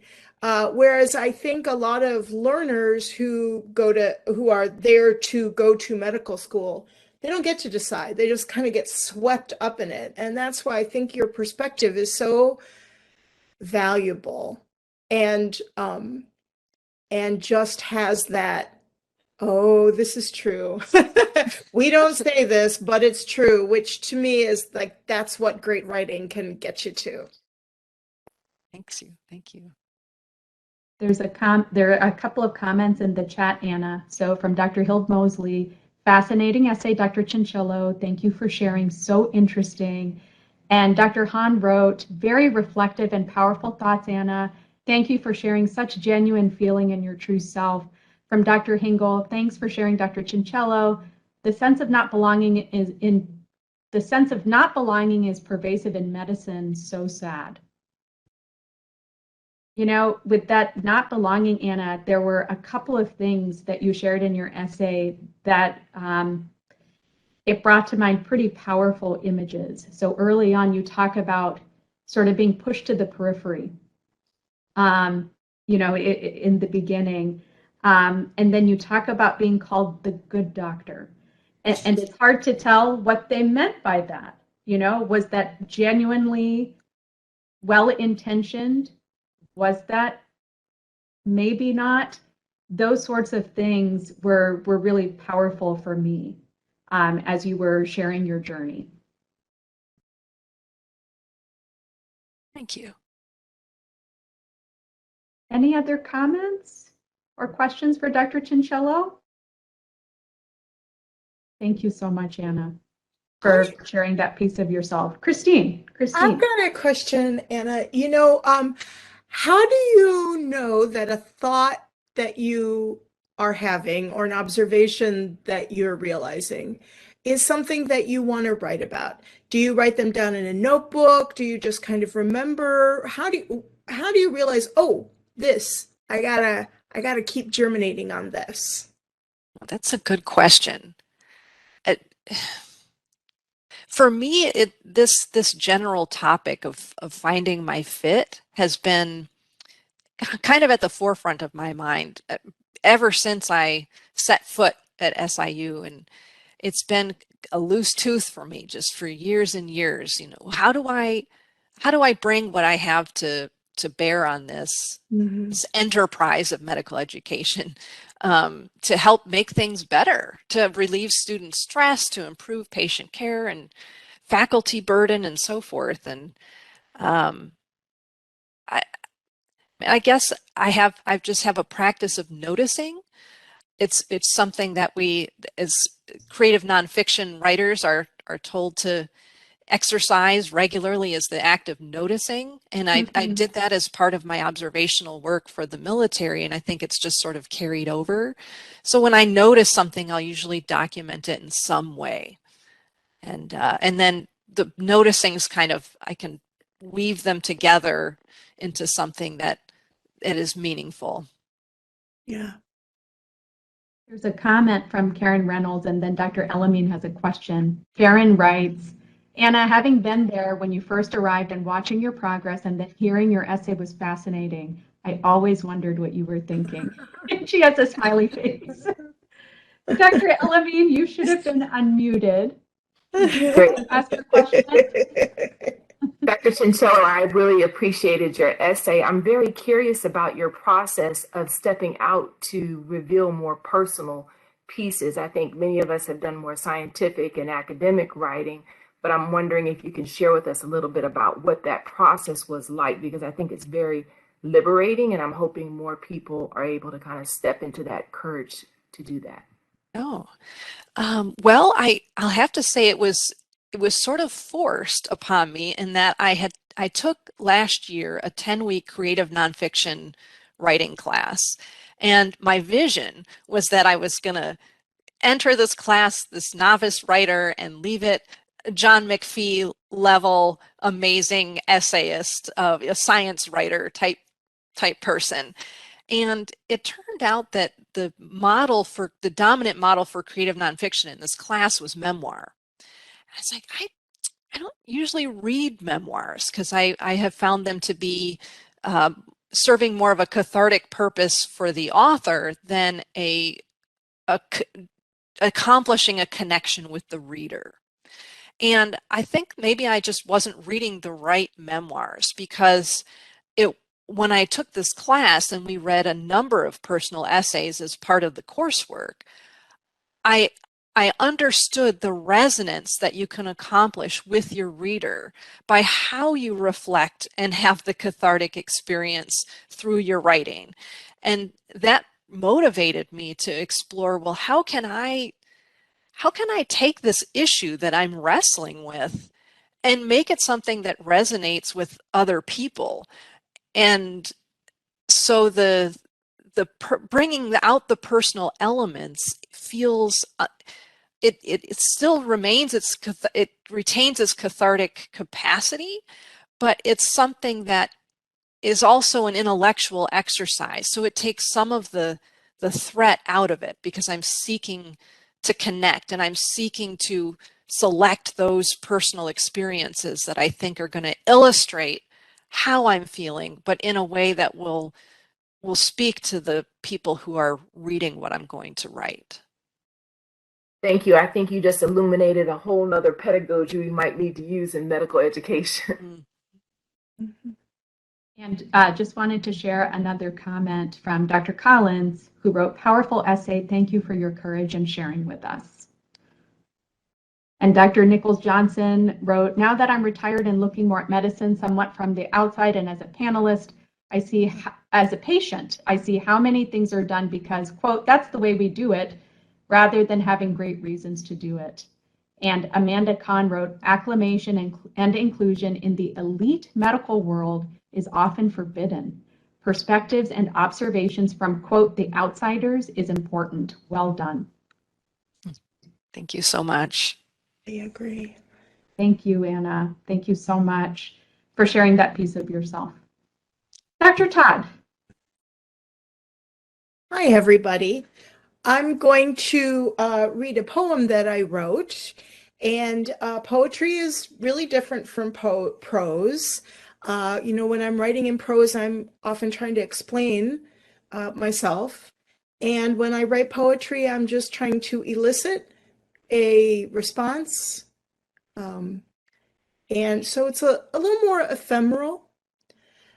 I want to talk just for a second about my writing and intersectionality. I feel like the more ways that you sort of intersect with a marginalized status, the more isolated you can feel, and you begin to feel like a unicorn, like, oh my gosh, there's nobody else who has all these intersections. And you often find yourself in the position of having to explain yourself over and over and over, like, don't be afraid, I'm a unicorn, but I'm friendly, and here's how, I might intersect with you and accept me. And I feel like this poem came out of that place a little bit. Writing has been an incredible way for me to explore connection in the way that I, as an introvert, feel the most comfortable, which is on the written word. So I think that this poem that I'm going to read to you, it's in 4 parts. I think I'm really kind of exploring the issue of vulnerability and how that connects to my writing. So here we go. It's called The Writer's Family. 1, Halloween, 4th grade. I enter the contest for best ghost story. Write out the tale my mother tells me at night about walking home through the dark in the woods, hearing footsteps rustling behind her, matching hers step for step. It turns out to be a deer, more frightened of her than she of it. We are sitting costumed and cross-legged, awaiting cupcakes, when the teacher announces the winner, which is me, and I stand up to get the little gold trophy with the plaque that says first place writing. Jenny Schreiner shouts out, "That's not her story. She's a liar. That's her mom's story." And nobody looks me in the eye for the rest of the day. I confess to my older brother. "Duh, that's what writers do. They tell other people's stories," he says. 4th grade is a bunch of idiots. A liar or a writer? I consider, fingering the plaque on the trophy. It slides out of its slot, shiny metal on one side and engraved, a rough grain on the other side and blank. 2, library books. I read them too fast and I keep them too long. I only check them out and I never want to bring them back. Hoarding, stacking, lying, racking up fines. The librarian complains about me to my mother while they're in line at the grocery store, humiliates her, asks her what's wrong with me. Back at home, my mother is flushed with rage because I have no answer for who I am, even after we fight, and the edge of the trophy she pulls off my bedroom shelf lashes my head, and I'm brought bleeding to the pharmacy for consultation. She hit her head on the corner of a table. This lie is what this liar deserves. 3, the phone call from San Francisco. It might be on purpose that my best friends are historians. I cling close to these women who strain every memory I voice, every story I tell, every confession for embellishments, whose sentences start acidly with, "actually," and who call me up one winter morning because they are together at a conference in San Francisco and they are striding down Market Street for coffee. "We've been discussing you," they say, breathless and gleeful, and talking about all the lies that you tell. 4, fact-bound citizens of Earth. Man cannot fly, but What if I lie and I say that we can? And on one of these clear blue days, we let the winds of my terrible deceits lift us up above the cold, hard stones of fact, the straight road paved by Romans in, I won't say what year, because whatever I say, I will have made it up and you will correct me. But can you just look for 1 minute at the lay of the green land and imagine for 1 minute that the blue horizon holds a mighty ocean?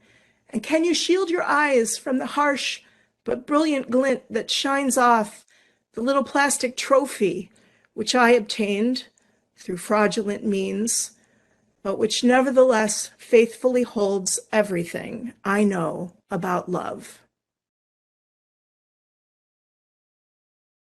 Thanks.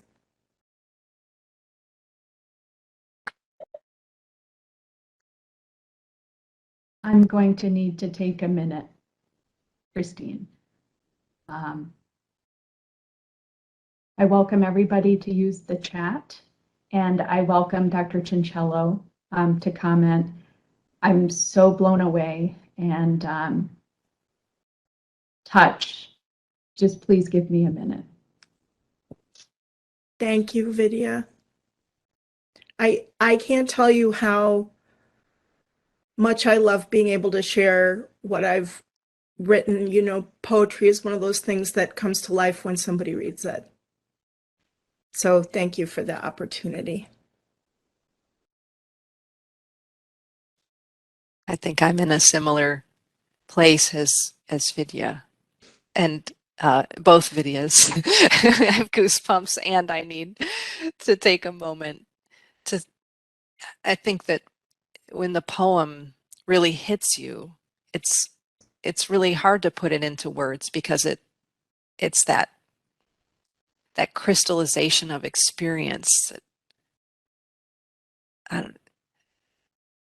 It's a direct connection. I don't know how else to put it. It was absolutely beautiful. Thank you, Anna.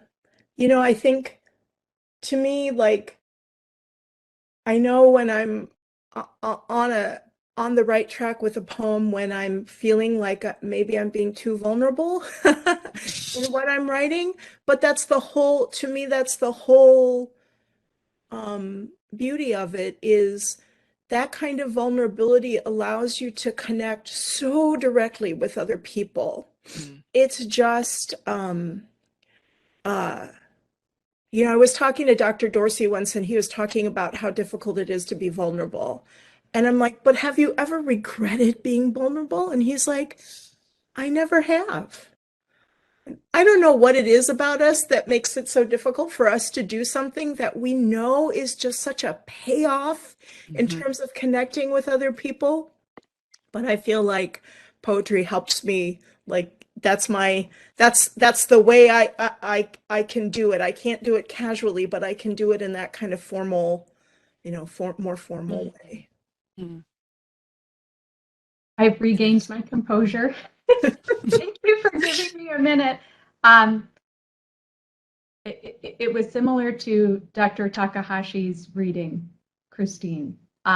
There's so much that I connected with. And I think that's what evoked that reaction in me. I want to share from the chat, goosebumps, emotionally riveting. Sharing poetry and sharing your stories both require bravery. Vulnerability is the path to creation. Wow, so incredibly powerful and moving, Dr. Todd. I could feel being that little girl. And that's where I was too. Dr. Takahashi actually shared that. I could feel being that little girl. That's where I was. That's where I connected. I have not regretted vulnerability in safe spaces. Yes, I have had regret for vulnerability in unsafe spaces. And me too. There's a me too to that comment. Yeah.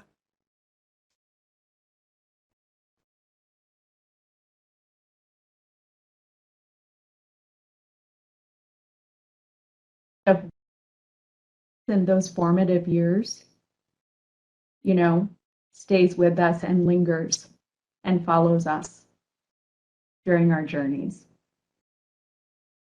Yeah.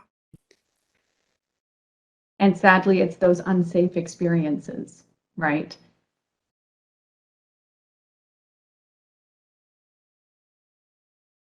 Dismissal of a person's truth.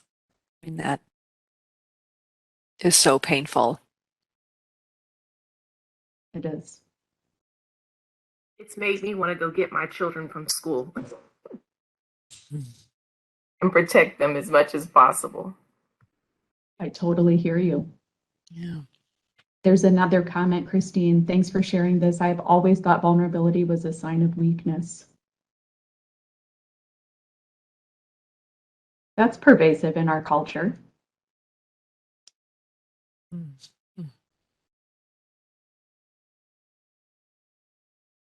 Now I'm thinking about why our culture tells us that all the time, you know?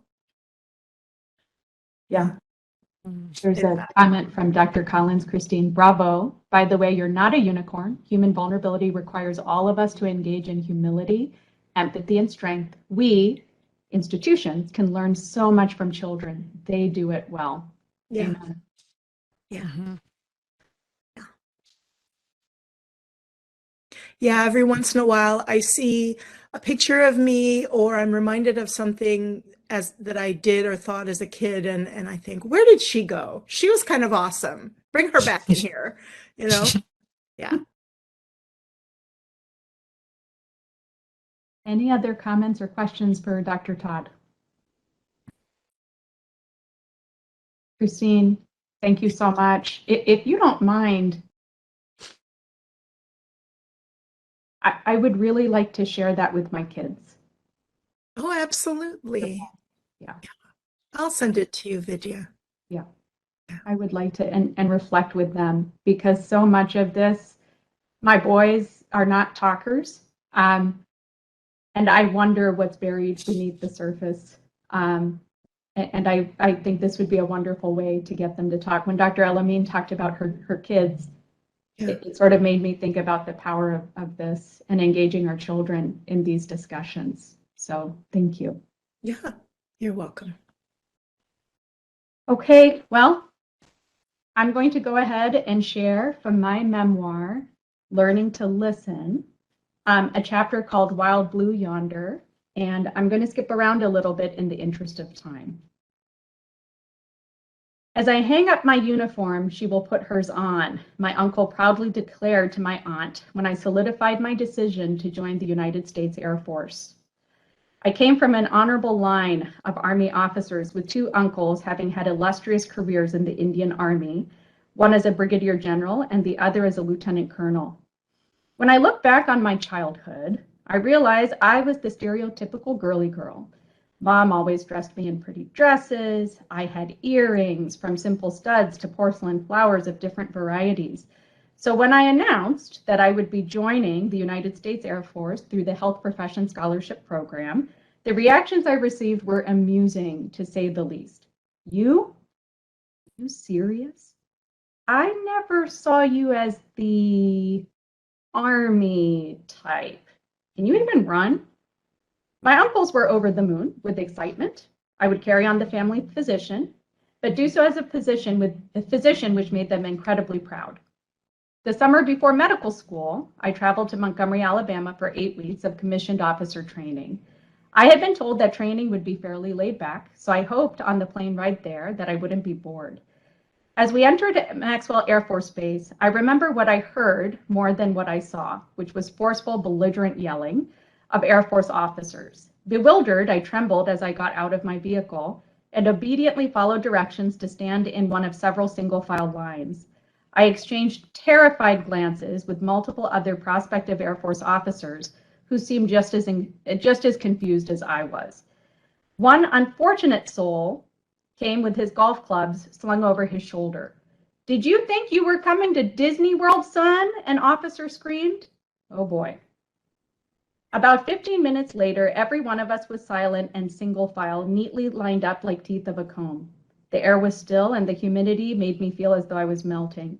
I remember the young officer, an Air Force captain, welcoming us to the Air Force. He emphasized the core values: integrity first, service before self, and excellence in all we do. The next several hours were a blur. Men were whisked away to get their heads clean shaven. Women were taken to a warehouse to be fitted for uniforms. The imperative nature of wearing a hat at all times when outdoors was drilled into our brains. I learned this the hard way when I dared to walk outside without my hat and was accosted by a senior officer who screamed, "Where's your cover?" I immediately apologized, and he replied that I'd better learn now rather than learning the hard way down the road. Eventually, we were divided into groups known as flights. I was assigned to Foxtrot with 12 to 14 people I had never met. A few were graduating college students in the rank of second lieutenant, ready to start medical school like me, and several were seasoned physicians in ranks ranging from first lieutenant to major who had joined the Air Force for a variety of reasons. Our FTO, or flight training officer, was a young woman named First Lieutenant Schreifer. She was impeccably dressed, smart, and fierce. She stormed our classroom on the first day, demanding that we stand at attention until she told us to be at ease. Even at ease, we clearly weren't. Lieutenant Schreifer told us that the next few months would be the most challenging ones of our lives. I was doing well in class. Studying and doing well on a test had not been an issue for me. Where I struggled was on the field, during PT, or physical training. I was never a runner, nor did I enjoy any other kinds of athletic activity. On the track, I would watch wistfully as members of my flight and other flights whizzed past me as I struggled to keep up.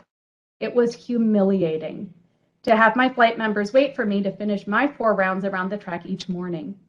Push-ups were another story, as I had zero upper body strength. I tried my best, but could barely bend my elbows. A few of us in our flight, Foxtrot, were crestfallen when the news hit that passing the PT test at the end of the 8 weeks was a requirement for passing. I suddenly had to face the fact that after all this arduous work, I may be going home with no rank and no future in the military. My flight members approached me and a few others in our flight who were struggling and offered extra sessions. I readily accepted and joined my gallant crew led by Lieutenant Wood, another one of our flight members. In my fervor, I strained my ankles and started high doses of anti-inflammatory medications around the clock and compressive bandages. The day before the test, it took me close to 20 minutes to run 1.5 miles. The passing standard was 14 minutes. I had failed. I was going to officially fail the next day. Only those who had not met the standards were required to show up for the test the next morning. "Hey, Prakash, you want us to be there for moral support?" one of my flight members kindly asked. "No," I shook my head resignedly. "I don't want you to see me fail." I cried myself to sleep that night and woke up the next morning at 0400. Brushed teeth, showered, t-shirts, shorts, standard Air Force socks, brace, shoes, pull hair back into a tight bun with 7 to 8 hair ties and lots of hairspray and bobby pins, flashlight, and hat. As I walked onto the field, I found a spot and began to stretch.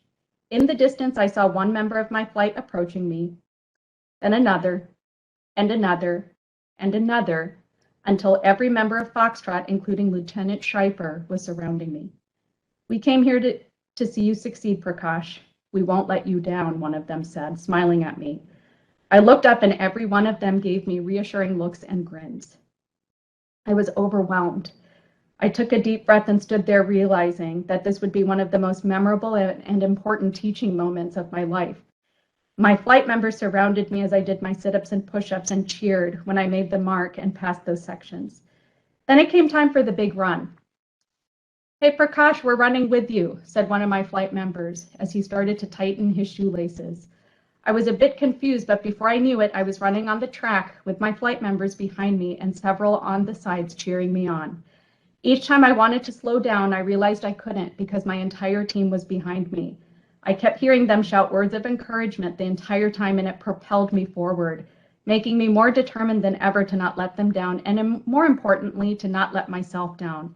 As I crossed the finish line with my family behind me, I saw the large timer, 14 minutes flat.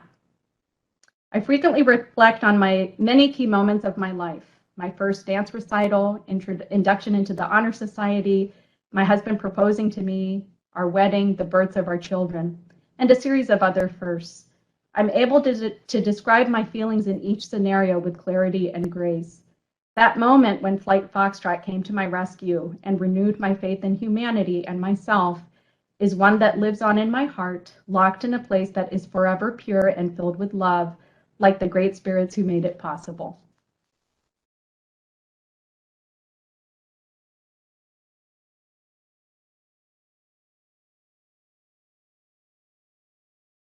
I always assumed that because you were in the Air Force, you must be like an incredible athlete, Vidya. No, But it would take me 20 minutes to run a mile too. And it just goes to show me, like, or it goes to show, not just me, that it's not about your personal achievement. It's about the whole group and what you can achieve together. Mhm.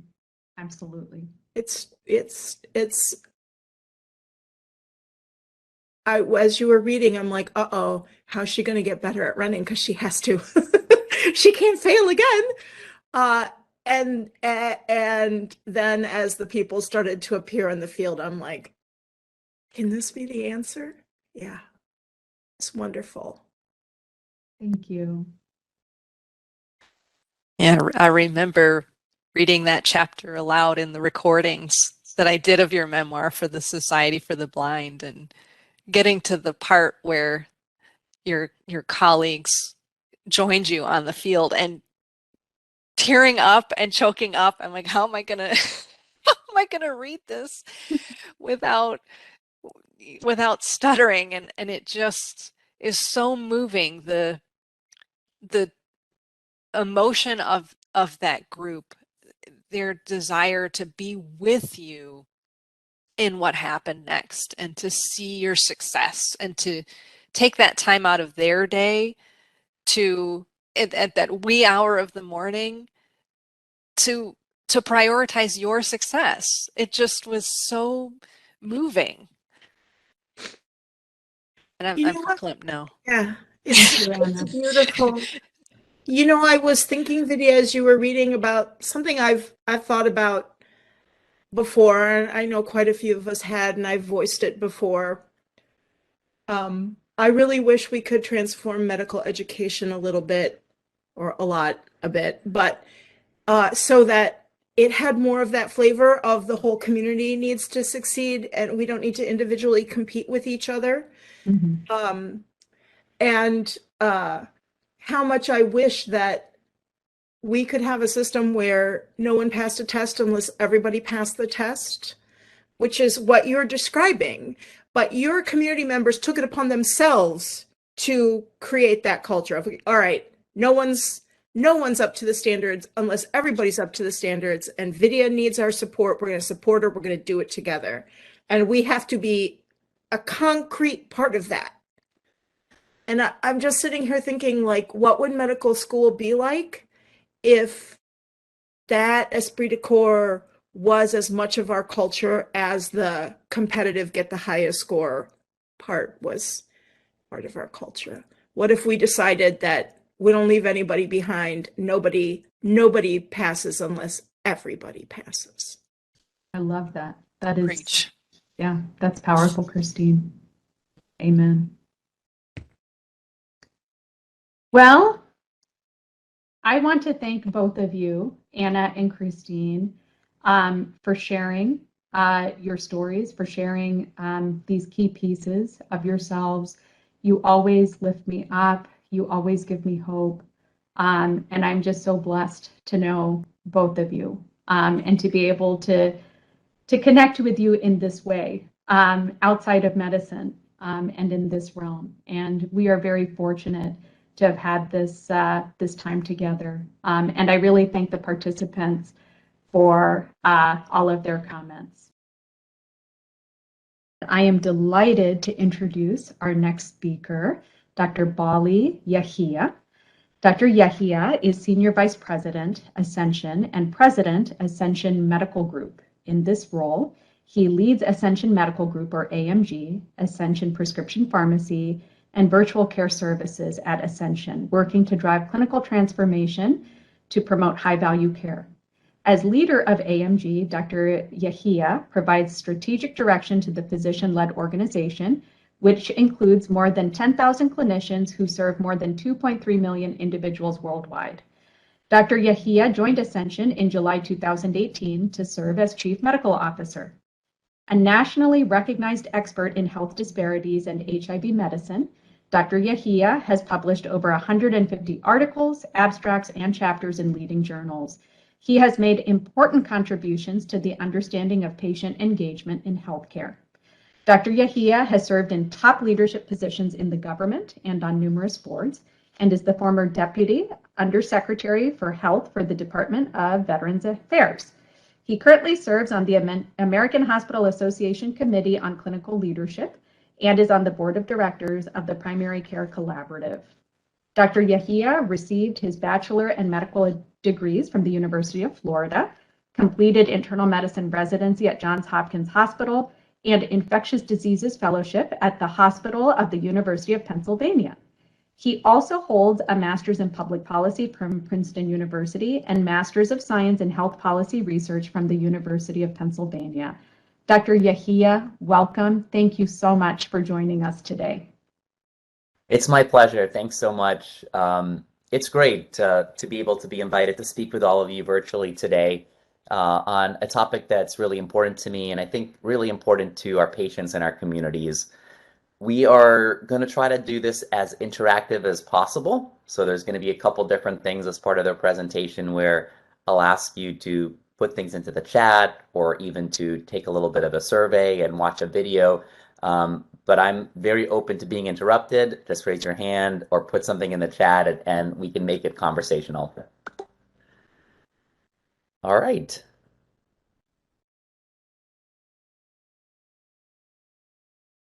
So our topic today is really called Bringing Intersectionality to Life.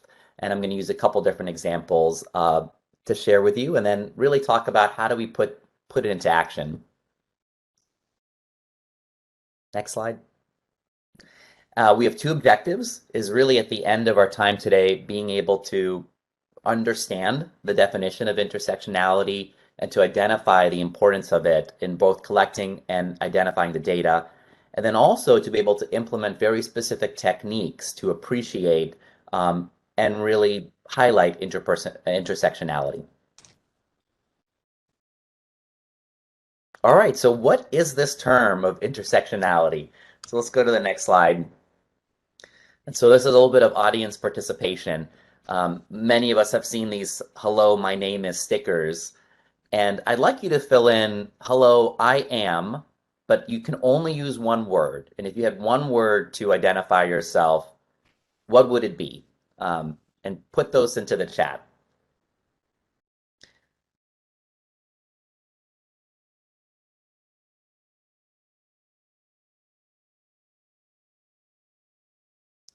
We're seeing some things come in. I see crafty, caregiver, fun, compassionate, curious, all the C's. Compassionate, grounded.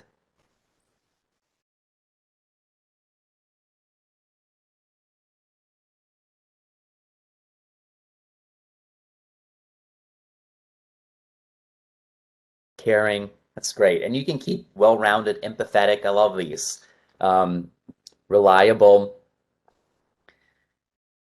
And you can keep putting them in there. For some folks, this is actually a very hard exercise, and I would want you to reflect on that. Was this challenging for you to come up with one way to identify yourself?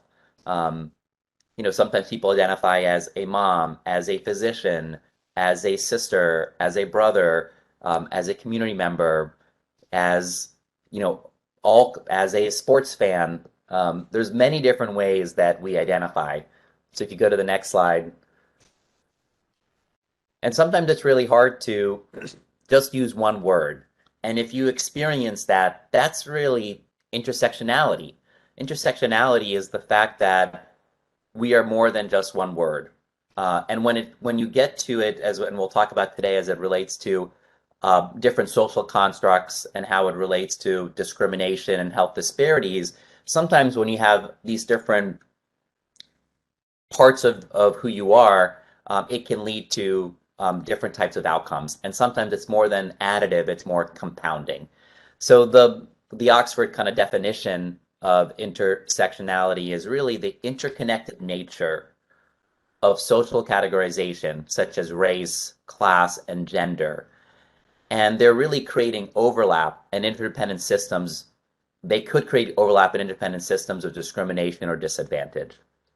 So another way to kind of think of it is intersectionality is the acknowledgement that everyone has their own unique experiences of discrimination and oppression, and we must consider everything and anything that can marginalize people: gender, race, class, sexual orientation, physical ability, etc. So, we took kind of this exercise where it's really around just thinking of one attribute, but it's much broader when you think about it in these contexts. All right. So let's give a couple more examples to really bring this to life. And this is, if you think about a disabled individual, they'll have to deal with ableism.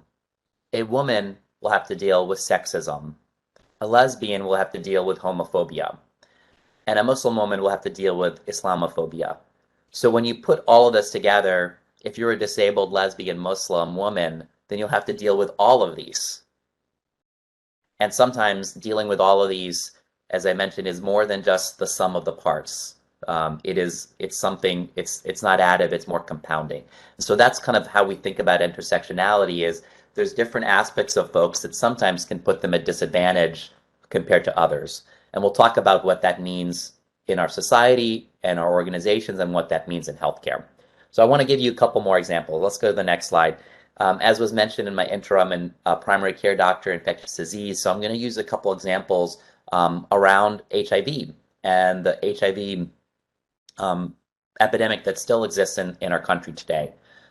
So when we look at new diagnoses, which is really the latest set of data that we have from the CDC, this is from 2019, we look at the total number of new HIV diagnoses in the US. There's about 36,000 people in 2019 that were diagnosed with HIV. 65% of those were because of male-to-male sexual contact. 23 were heterosexual. So if you go to the next slide, if you go into that 65% that were male-to-male contact, 38% were among Black men and 32% were among Hispanic and Latino men. And you can kind of see that in the graph over there. So a disproportionate representation among new HIV infections for those that are male-to-male transmission, whereas among minority groups, Blacks and Latinos. And so again, when you think about intersectionality, patients that are part of the LGBT community may face different homophobias, but also if they're part of the Black community, may face racism. And when you put those two together on top of HIV stigma, it creates compounding effects of intersectionality. Next slide. So let's look at it again from a different aspect. This time, let's look at it by age. So if you look at, again, those new HIV infections, young gay and bisexual men accounted for 83% of all new HIV infections in people 13 to 24. So by far, the dominant number of folks that are getting HIV in that age range identify as gay and bisexual. And then again, when you start to put a race ethnicity overlay, young Black gay men and bisexual men account for 50% of new HIV diagnoses, so disproportionate to the representation in America. And so again, this is just kind of an example to hopefully bring it to life that this is what we mean by intersectionality. It's really kind of going deeper and not just looking at one attribute, but looking at multiple attributes that impact a population. And this is going to be really important as we start to talk about how do we do something about this and what does this mean. All right, let's turn our attention to another example. Next slide. And this one is really around women and violence among women.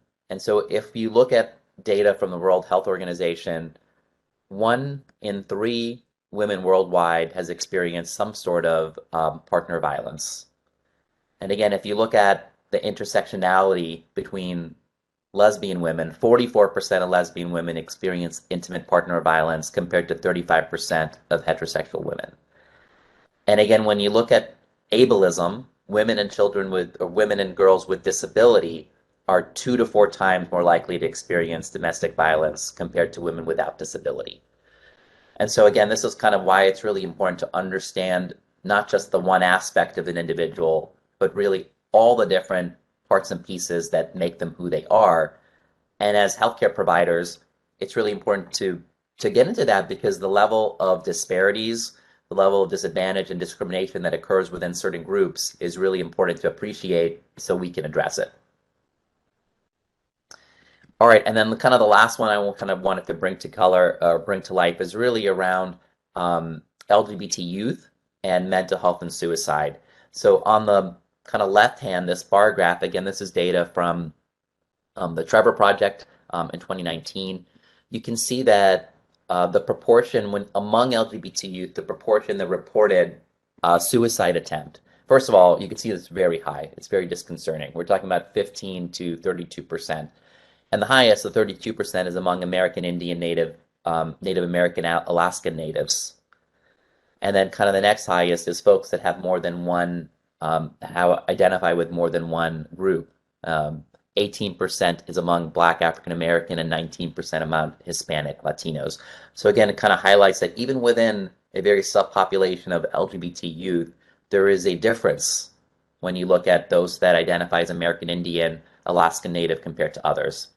On the right-hand side shows the proportion of LGBT youth who reported a suicide attempt in the last year. And this is looking at those that identify as cisgender versus transgender. And you can see the transgender, which is the bar on the right on each of these sub-bars, is much higher than the bar on the left, regardless of racial group. So hopefully that's helpful to kind of think about, what does this really mean? I wanted to make sure that this concept that sometimes gets thrown around gets put into life, and using some of this data really starts to highlight, again, why it's important to understand the different aspects, because once you dig deeper and deeper, sometimes you end up realizing that there's different disparities in care, or in our society, different discrimination towards those different groups. Okay, let's go to the next slide. And I wanted to spend some time really thinking about how can we begin to appreciate intersectionality? And we're going to use this kind of 4-pronged approach today, which is really, how do you recognize your own bias and privilege? How do we understand the populations that we serve through data collection? And then how do we build a culture of inclusion? And then at the end is really, how do we listen and learn and apply these? All right, so let's go to the next slide. This is, again, another interactive exercise. So we're going to take probably a couple minutes to do this. And Jennifer, if you can click on the link, and let me see if I can put it in the chat for folks. But we want you to take a little bit of a here.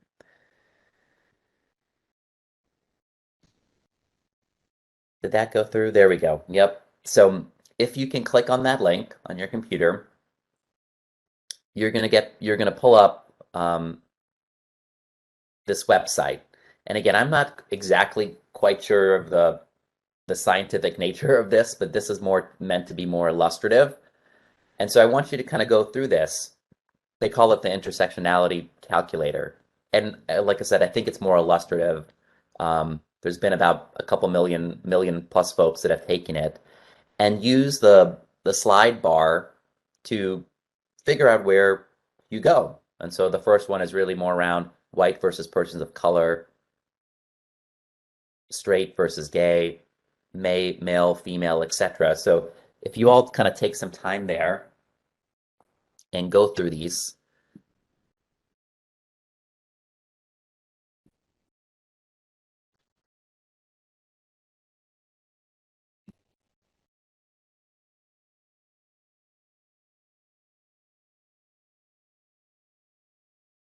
I'm taking it again with all of you. And as you go through it, you'll see that at the very top, it gives you a score, which is really called the intersectionality score. And it gives you a little bit of a graph at the very bottom where it says where kind of how you compare with folks that have taken this test. But like I said, really this is, and kind of the more, the higher the number, the higher your score, kind of the more intersectionality applies to you, multiple factors that identify that. And so what I'd love to see is, again, just having a little dialogue here is to put your thoughts in the chat about this. Again, it's intended to be really illustrative. And some of the specific attributes are things that, we can't change, right? Like there's a question in there around where you're born. And so there's certain ways that it's arised at because it's out of your control or it's cultural, etc. But it does start to give us a little bit of an appreciation of our advantage or our disadvantage.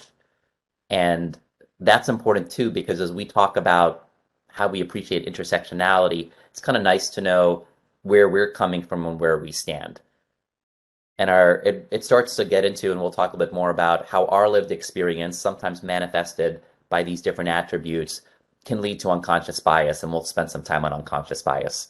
Was there anything kind of surprising to you around this, or any thoughts from folks? If you want to kind of put that into the chat, that would be great.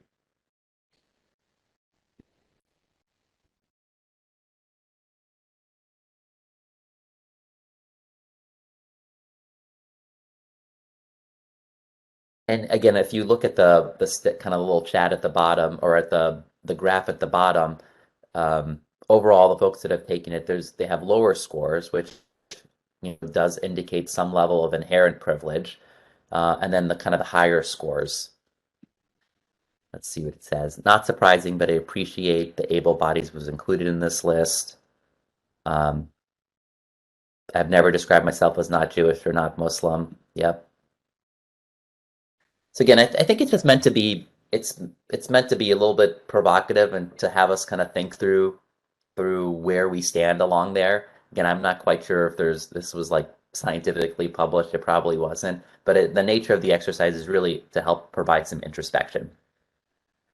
Okay, let's go to the next slide. So again, as we had talked about, having a high intersectionality score really means being faced with more challenges to get ahead than someone who has a lower score. And then, as I mentioned, some of these, while you're born into the majority of these factors and cannot change them, we can champion intersectionality for more marginalized friends, coworkers, and community members.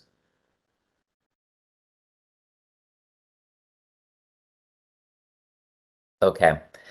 Kind of going along the same lines of how do we kind of recognize our own biases and privilege, and because really the first category is really recognizing the position that we're in.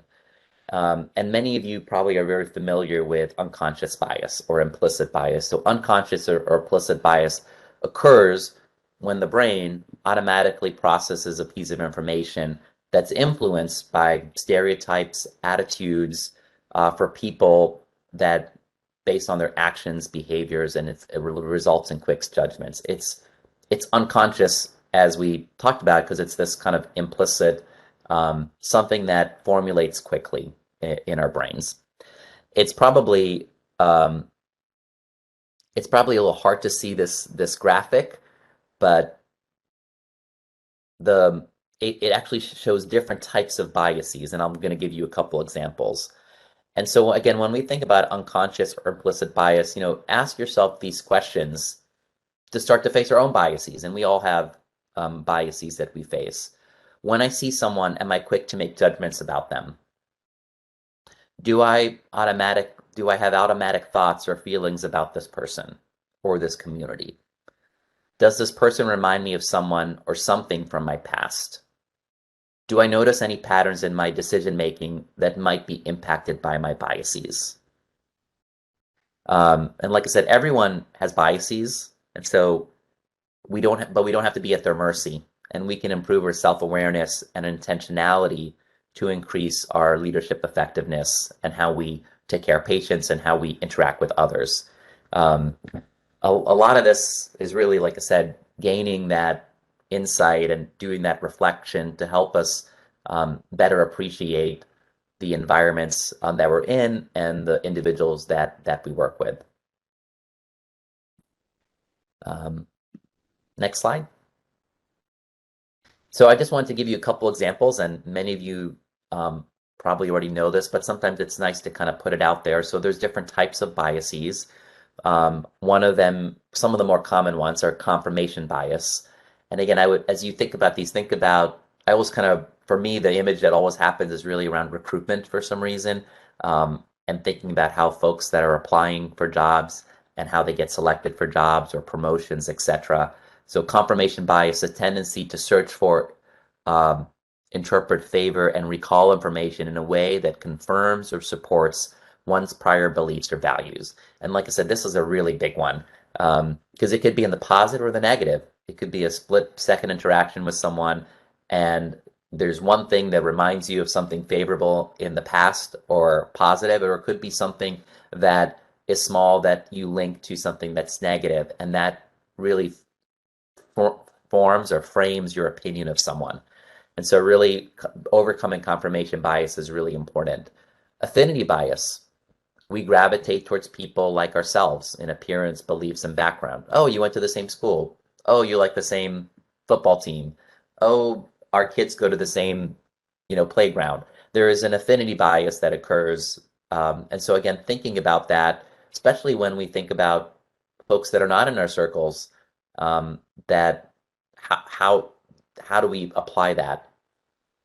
And like I said, sometimes when we think of recruitment, it's applied more favorably, and we might not actually select other candidates that are more diverse and important.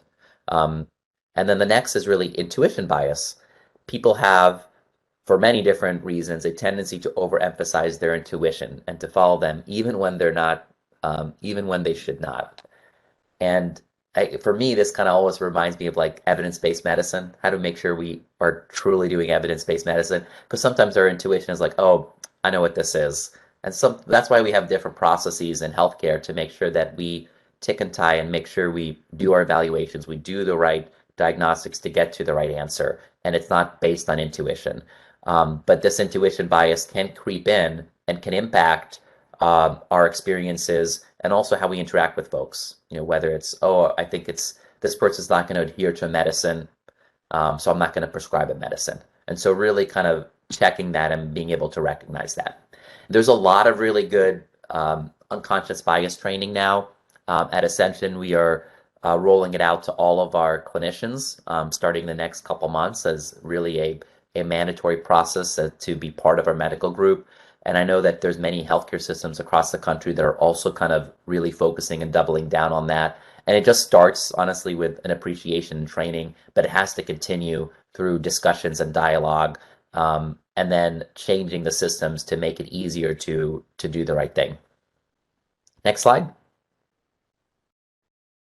Just wanted to give you a couple examples of both the benefits and sometimes the unintended or the intended consequences of unconscious bias. So we know from a lot of literature, when you think about organizational dynamics and organizational effectiveness, that if you tackle unconscious bias, it does lead to an attraction of more diverse talent, fair decision making.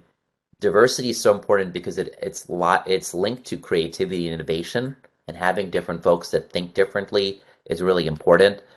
Increases employee engagement. And many times having diverse groups, which is tackled through, one of the ways to tackle that is through tackling unconscious bias, leads to more productivity and revenue. And this is not just specific to healthcare, but it's across kind of companies in general.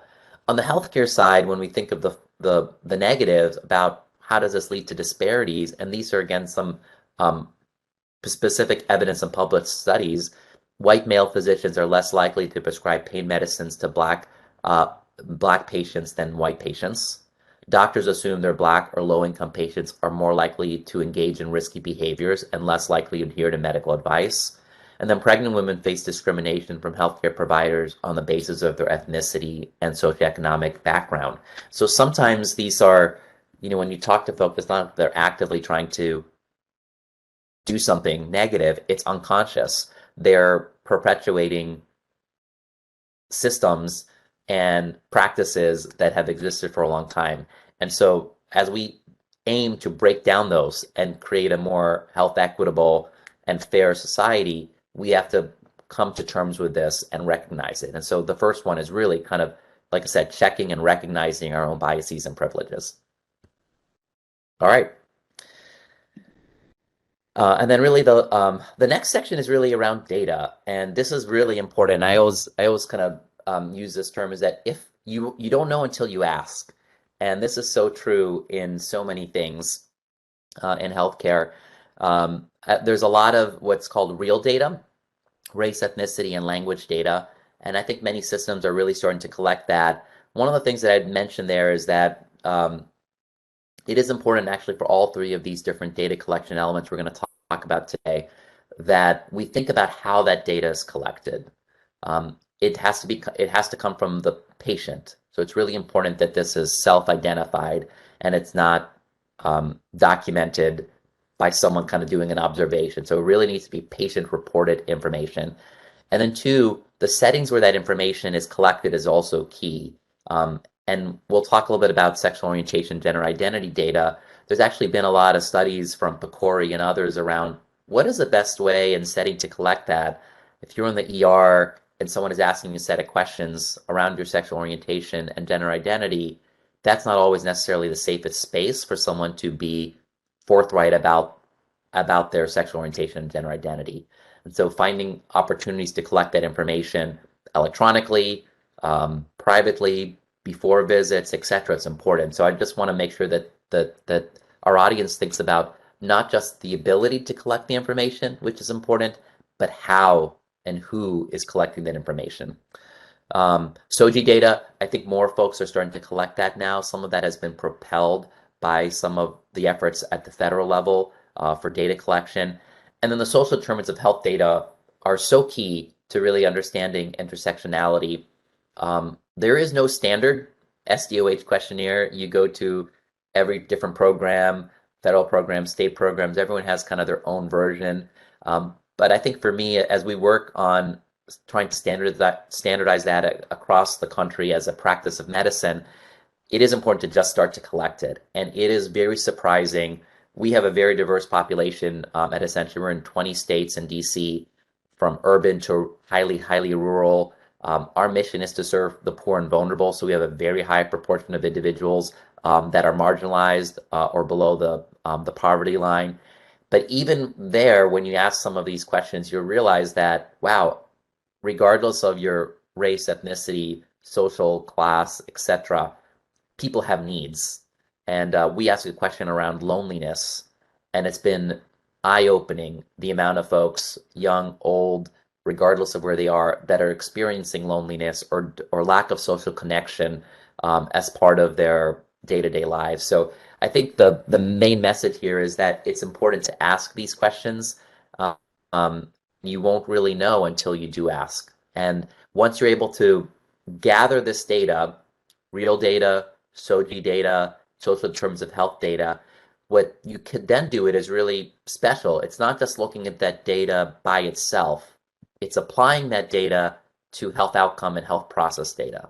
And so we look at, again, in our system, how are we doing with A1C levels by these different categories? How are we doing with maternal morbidity and mortality?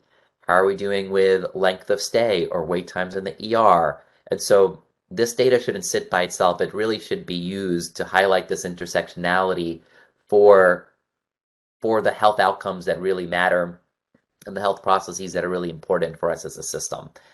And then kind of my last point on the data is, don't just look at it individually, right? As we talked about in the beginning, it's not just looking at it by race, but it's also bringing these categories together: race, gender, and sexual orientation and gender identity. How do they all go together, and how do those different subgroups compare? And that's really important as we design our interventions. Okay, next slide. So the third kind of bullet point is really, to continue to understand our population. This is a little bit of what I already talked about. One is really training employees. So when we started collecting SOGI data, we actually we trained all of our front desk staff on the importance of why is it important to collect. certain piece of information for one reason or another might be easier for folks to understand, but we actually have to really have conversations with our front desk staff, our clinicians, about why is this important? And we did highlight some of these statistics that I shared in the beginning around different disparities in care. So it's important not just to say, I guess the point is not to accept that everyone is at the same level of why it's key to collect this information. And so it's important to make sure that we lay the groundwork there. Two is to do data collection upon check-in. As we mentioned, it's really nice to do this electronically by apps and just put it part of your process. Integrated to the EHR. This data should be used and tied to information that we talked about, key health outcome and health process information. And then especially for social determinants of the health data, it should be utilized by the clinician. And so how do they take that information during the visit and really help to craft a more nuanced care plan that accounts for those different aspects? All right. The next one is really, the next kind of tip is really around how do you build a culture of inclusion? And I wanted to share with you the framework that we use at Ascension. It's called ABIDE: appreciation, belongingness, inclusion, diversity, and equity. And this has been a journey for us. We've put out this framework about a year and a half ago, 2 years ago, and are now really trying to live into it in every single aspects. But it's how we bring all this stuff together, because they are related, but they're a little bit different. Diversity, inclusion, equity, sometimes they're all put in the same sentence, but they actually have different meanings behind them, and they impact different parts of our strategy. So one is appreciation. And a lot of what we're talking about today with intersectionality is just that, is appreciating an individual and the fullness of that individual, that they feel valued, recognized, and understood. And as I mentioned before, when folks have a lot of different intersectionalities, and again, as a primary care provider, mostly taking care of patients in my career with HIV, there was a lot of intersectionality there. It's really important for folks to be seen not as a label of one aspect of who they are, but to truly be seen fully. And so how do you feel valued, recognized, and understood?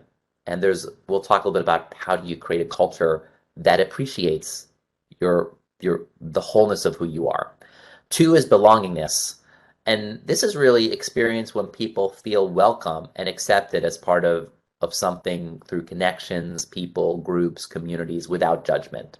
And so, if someone walks into the room, they feel like they belong. They feel like they're part of the team. That's something special. How do you create that? How do you create that community, whether it's on your nursing unit, whether it's part of the leadership table? How do you create a sense of belonging that we accept you who you are, and you belong here?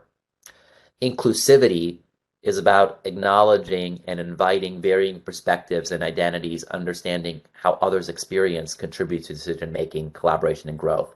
So, one of the tools that I use is really around inclusivity, is really making sure that if we're making a decision, we're asking everyone to go around the table and to give their perspective. Sometimes that's not always given, or there might be folks that dominate a conversation, but it's really making sure that we are inclusive to get every single aspect of people's opinions out. And then the next one is diversity, which is diversity is expressed in the intersection of not only our observable characteristics, but also in the essence of who we are on the inside, as unique individuals with distinct thoughts, beliefs, values, personalities, ideas, experiences, perspective, dispositions, and abilities. And it is everything. And as I mentioned before, there is so much value to diversity, not only for the health of an organization, the health of a team, but to the health of communities. And so how do we create diversity? It is so key. And then lastly is equity, which is that the experience when all individuals are treated fairly and barriers are eliminated so they can fully participate in a group or a community. I don't have this slide here, but there is one of my favorite slides about equity has these different cartoons, and some people think about equity as, and these cartoons are about to run a bicycle race. and they have these different folks, and they have the same bicycle put next to them. And people sometimes think of equity as that. You gave everyone the same bicycle. But when you look at these kind of pictures, or there's 5 of them, every one of those people is different. One's short, one's tall, one's a paraplegic. One needs glasses, and so the bike needs to be different. You need a smaller bike or a taller bike or a wheelchair bike, and that's really equity. It's not giving everyone the same bike. It's really giving them the right bike so they can run the race equally with someone else. And so I think that image always sticks in my head when we think about equity. It's really, everyone's like, oh, well, I treat everyone fairly. Well, sometimes we need to think about that, especially when we consider the social determinants of health, of what other support do they need, because they're starting the race at a different point than others. So this is the framework that we use. Like I said, it's called Abide. We started about two years ago, and we're now kind of taking very specific tactics in each of these areas, and we're putting KPIs around each of these through both qualitative data, survey data, hard outcome data, and we're on a journey. We're not there. We are not achieving in each of them, but I think it is our aspiration, and it's important to know that, especially for our employees and our doctors, that we care about this, and this is something that's important to us, and we're working on it. Next slide. So I did want to kind of, as we think about building a culture, we should reflect on ourselves, our relationships, and on the organization. So I just want to highlight it a little bit. And so as a leadership team and as a team of clinicians, on the self level, it's how do we commit to deepening our own self-awareness of inclusion, diversity, to become a more inclusive leader? How do we demonstrate our personal commitments? So not only commit, but then put into actions to ensure that we are creating that culture and modeling this Abide framework for others. So that's something that we've kind of reflected on individually. Relationally wise, how do we review and understand perspectives and experiences of inclusion and develop behaviors to address them? And then how do we support the voices of all our associates, so the term we use for employees, and engage in ongoing, open, and honest dialogue? And so reflecting internally and then also relationally around how do we engage with others? How do we make sure that their voices are heard, that they feel the different aspects of Abide? And then organizationally, this is part of our strategic plan. And so it's really trying to take that framework and that lens and apply it to everything that we do as we set quality goals, as we look at promotions, as we look at compensation, taking that framework and applying it. Next slide. And then kind of lastly, to tie it together, is really around listen and learn. And when we are dealing with some of these really important aspects of intersectionality, race, ethnicity, gender, sexual orientation, they're sensitive topics, and it's important for us to listen to the needs of those communities. And so we took this kind of listen, learn, act approach, and we actually set up listening sessions. Some of them were anonymous, and it was, we used a third party as well, so it wasn't there, and we listened to the feedback from our employees around what are they experiencing. And we actually also did it in a unique way where we actually set up very specific affinity groups to make sure that voices are heard. It could have been Black women or white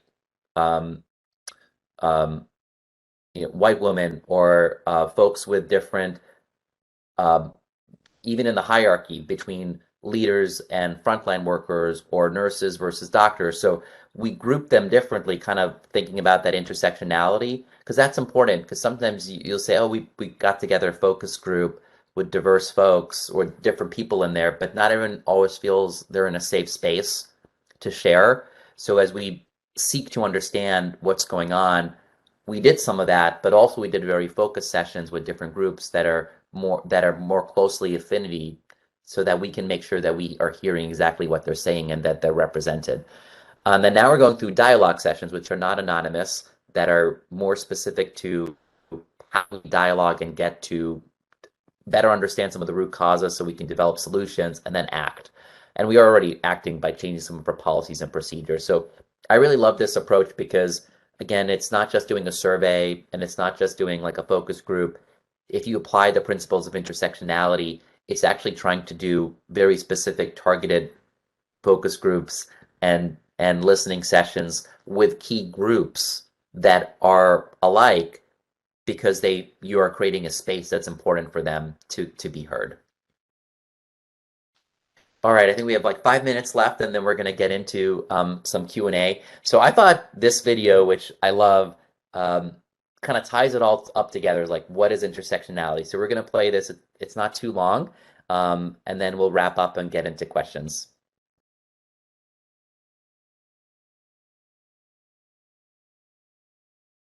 Hopefully you enjoyed that video. I think she does a good job of tying all the pieces together. And then really the last slide, and I'd love to take some questions and have some dialogue, is really just to kind of put it all together.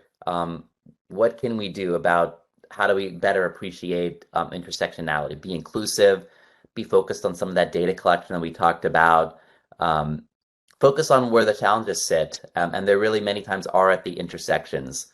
Listen and respect the voice of those most affected. In order to really move the needle, is as much more than us, much more than healthcare. It's really our communities, our societies, our nation, our culture. And so it requires us to collaborate across a lot of different sectors.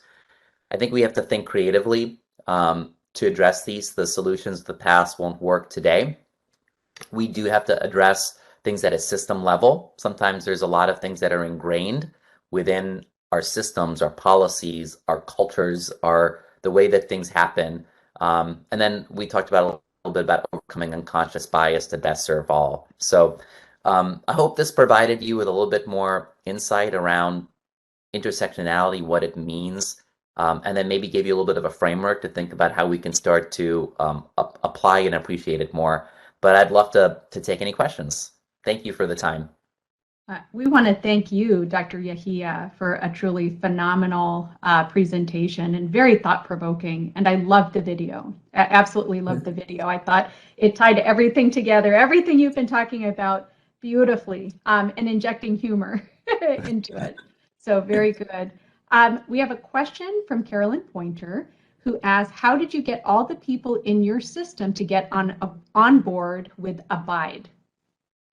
We were working on Abide for, I think, before some of the health equity issues and really the D&I issues started to surface more and more. And so there was a group that's been working on it for a while. And then there was, I think, we're in a unique time now where there is much more focus. I think when we talk about the narrative that's happening in the country around diversity, around inclusion, around tackling some of these different challenges. And so that started to bubble up more and elevate. And partly too, I think like our leaders are very committed to it. Our CEO actually serves as the chair of our Abide work. So it's getting reported up through our board, through the CEO and the board. And every single aspect of our organization is focused on it. The one thing I think it's also, I like this approach because I think it's more comprehensive than some of the traditional diversity and inclusion efforts. The challenge that we face, and I bring this up all the time, is that, this stuff has to be more than words. It has to be real. And I also describe to folks that diversity and inclusion is not like fluffy. It's sometimes folks view it as this ethereal thing that's the soft side. It's actually really hard and it's very operational. And that's one of the things that I think we're also trying to embed, is that it's not intended to be something at the side, the touchy-feely stuff. This actually relates to our organizational health. Are we able to get the right talent? Are we able to deliver better outcomes for our patients? It's directly linked to both our clinical quality goals, our financial outcomes, and the type of talent and community and organization we want to be. So I think making that case was really important because, like I said, sometimes folks I like the acronym, but they have lots of acronyms and they have lots of updating brochures here and there, but sometimes the actions don't follow. And so that is a thing that we are constantly trying to be aware of. Like, how do you take actions? How do you move the needle? How do you show progress? And how is it not just a touchy-feely subject, a soft subject, but more really hard operational, changing policies, changing systems, looking at data, etc. So I think that's been really helpful too, is that we've tried to frame it as that versus more as, something else. I think you make such important points, Dr. Yahia. And it's really important to not just be a checkbox on a piece of paper. Yes, we have a diversity program and leave it at that. We really need to work towards giving it more than lip service. And I think it's essential to have buy-in from the top levels, from the leadership, as you emphasized. Not only buy-in from the leadership, but pooling the appropriate level of resources into these, because it can't be done for free. It has to be appropriately resourced. So yeah, very good point. We have another question. How has Abide work changed culture?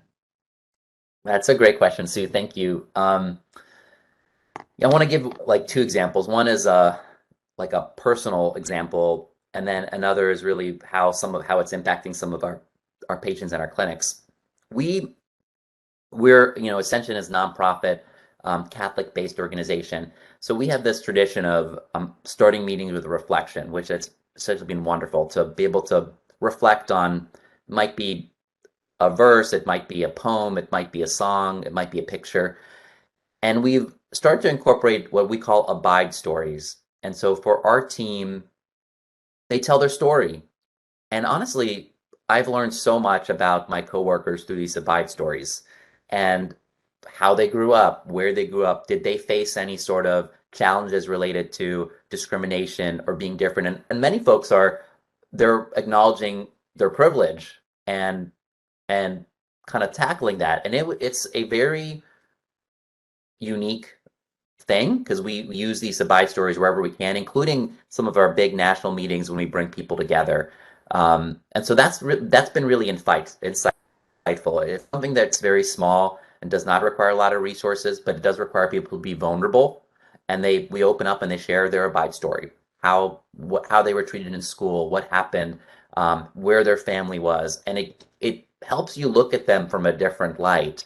We had one individual that I didn't realize that all her children identify as LGBT.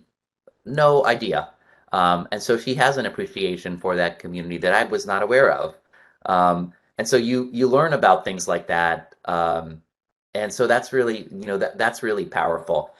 Another kind of example is around, we're starting to look at now concordance data. So we know there's a lot of data that shows better concordance between patients and their provider, their clinician, helps lead to good outcomes. And so we started to pull that of like, what does, for me as the head of the medical group, what does our complement of docs and nurses look like compared to the populations that we serve? And we've been able to kind of pull this data and share it with our teams on the ground and share it with the recruitment team. Not to say we're here to meet a number or a quota, but to provide insight onto, wait a second, why do we only have a few women cardiologists in this group and not others? And you want to create a women cardiology program. And so like meaningfully, it's changed some of that. We're like, I don't know why, and typically that's what it is, that people haven't been looking. And making sure that we have, and this is all different stuff, language, other sort of backgrounds. So it has kind of fundamentally changed how we recruit and who we're bringing in by kind of opening up a lens to that. And I think in many ways you just answered the next question, which was, how did you review and change policies and procedures based on the Abide model? And if so, who were involved to do so? Do you want to share anything more? I feel like you answered it in large part with what you just said, but. No, I think that's right. And the thing is, there's a lot more work to be done for sure. When we look at compensation models, when we look at hiring practice, and a lot of the time there's policies and procedures, but there's new processes that have to be put in. Like, we have if we're recruiting a doc, people will apply, and then you want to look at how many people apply, by the different intersectionalities we talked about, how many get interviewed, how many get selected. And so even though that process is fair, I mean, anyone can apply, you kind of want to start to put in new things to make sure that, hey, are folks moving through, are folks getting stuck somewhere in the track? Are they all moving through? Who's interviewing? You know, so it's more of, you can change policies, I think that's important, but then also starting to create new processes, because many times it's about setting up an overlay on some of these structures to make sure that we're accounting and getting the diversity that we need, that we're creating inclusive cultures, et cetera. Wonderful. Thank you, Dr. Yahia.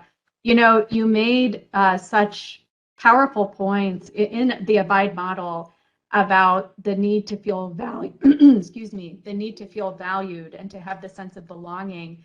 And then earlier in your talk, you talked about affinity bias. And I had attended a prior session on promoting racial equity in the workplace. And a lot of sort of focusing initially on the problem was the problem with tribalism. And it brought to mind this very interesting study that was shared during the course, which was researchers asked a student to exercise, and it sounds gross, sleep in the same t-shirt for 7 days. And they recruited students to smell the t-shirt and rate their level of disgust. No joke, rate their level of disgust. And interestingly, students were less repelled when they were led to believe that the t-shirt belonged to their university, an in-group member, than from another university, an out-group member. And they took it a step further. If they thought it came from their university, they even used fewer pumps of hand sanitizer. And so you can relate that a lot to our organizations, right? It's hard to be a new person because there are cliques and there are clans and there's a lot of tribalism. And so one of the proposed mechanisms was decategorizing and recategorizing. So for college institutions, decategorize and recategorize as we're students at this institution, you know, sort of focusing on what brings us together. So we're a part of this one organization, but treading, you know, balancing that with not losing our individual identities in the process. So, you know, when you were talking about those things, that's what brought, you know, it brought that to mind. Can you comment on that? Yeah, what a powerful story.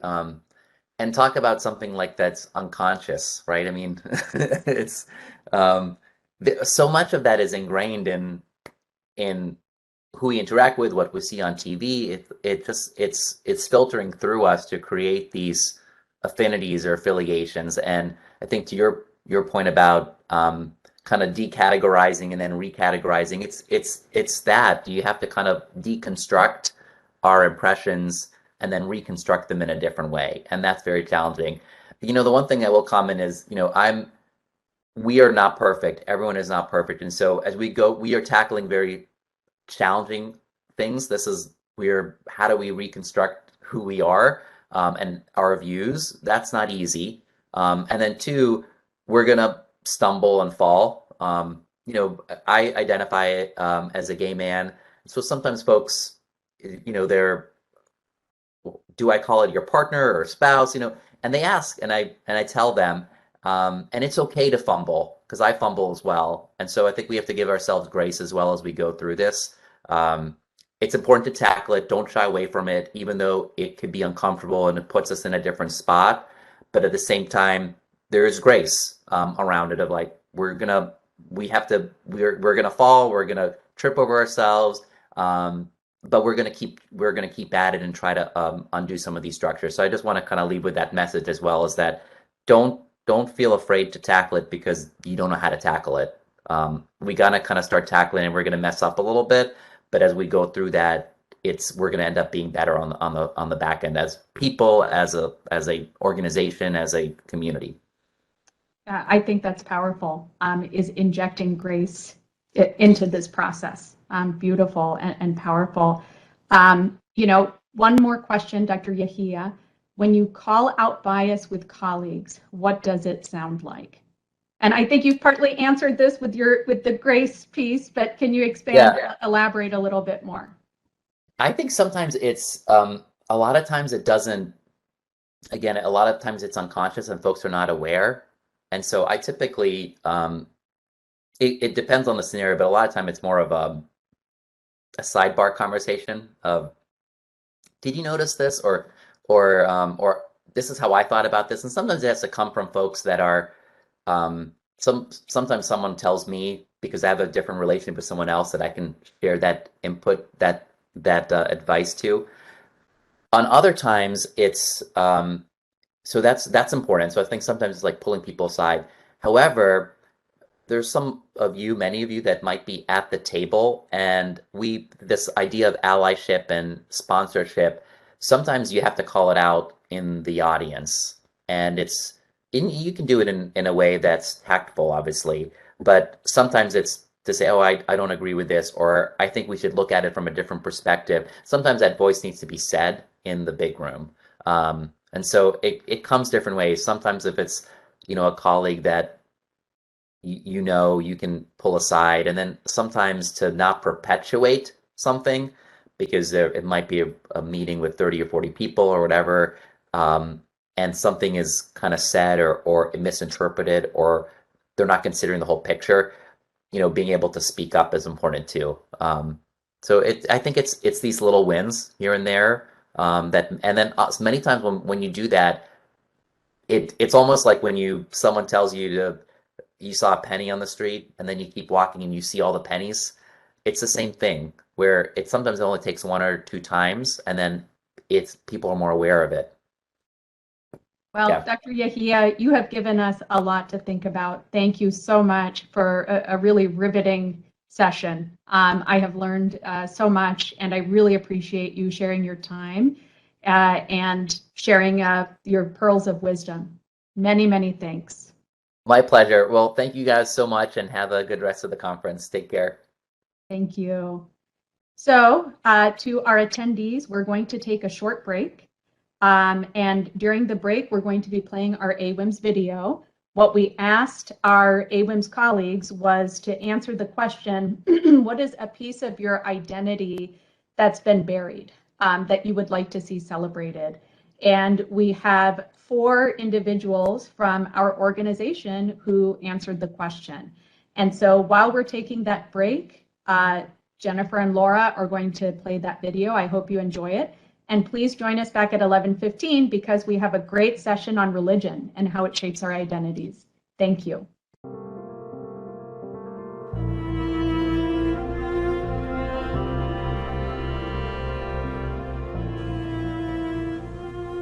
Hi, I'm Mary Stewart. I'm Chief Operating Officer for SIU Medicine. And one of the questions today is, what part of your identity is invisible to others in medicine that you would like to see honored? And I really had to reflect on that when I had that question. And I would have to say teaching. I love my role here at SIU. I feel in many ways I'm able to teach every day. Have people reflect, give them a life lesson, ask them to sleep on an email before they send it, do things with a smile instead of with sourness. I think you get a lot more done when you're nice. But in all seriousness, teaching is what makes the future for all of us. Teaching our patients, teaching one another, and how we can continue to strive to do things better. So invisibly, I may be in administration, I may be working on budgets or trying to figure out how to hire another doctor or a nurse practitioner or a physician assistant. But at the end of the day, the thing that is invisible to most, that I love the most, is teaching others and helping them to grow.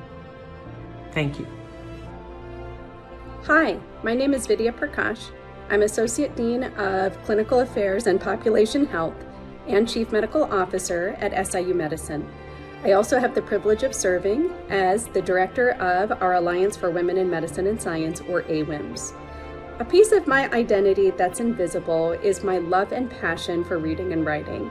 And at our institution, I'm very fortunate to have initiatives such as Aweims' Journal Club, the Office of Equity, Diversity, and Inclusion's book clubs, the Department of Medical Humanities literary magazine Scope, and the Center for Human and Organizational Potential's newsletter Revamp. These are all spaces where I feel I can channel that creative energy safely. I'm also very fortunate to have my friends and colleagues and fellow writers, Dr. Christine Todd and Dr. Anna Cincello, who I can always go to talk about this important piece of my identity. Hi, I'm Beth Nielsen. I'm a third-year Pulmonology Critical Care Fellow, and I would say that music and art are a part of my identity that is invisible in medicine. I think that having a music and art event for residents and fellows would not only honor my talents, but theirs as well, and help us cope with the stresses of medicine. Hi everyone, I'm Susan Hingle from the SIU Center for Human and Organizational Potential and the Department of Internal Medicine. The part of my identity that is invisible in medicine is that I'm the mother of a son who is on the autism spectrum. He has been marginalized, excluded, and mistreated by his peers, the educational system, and others throughout his entire life. I would love for the profession of medicine to take the lead on addressing this social determinant of health and creating a culture of inclusion that celebrates and utilizes the uniqueness of every individual. It's only through that we will reach our full potential as individuals and as a society. Thank you.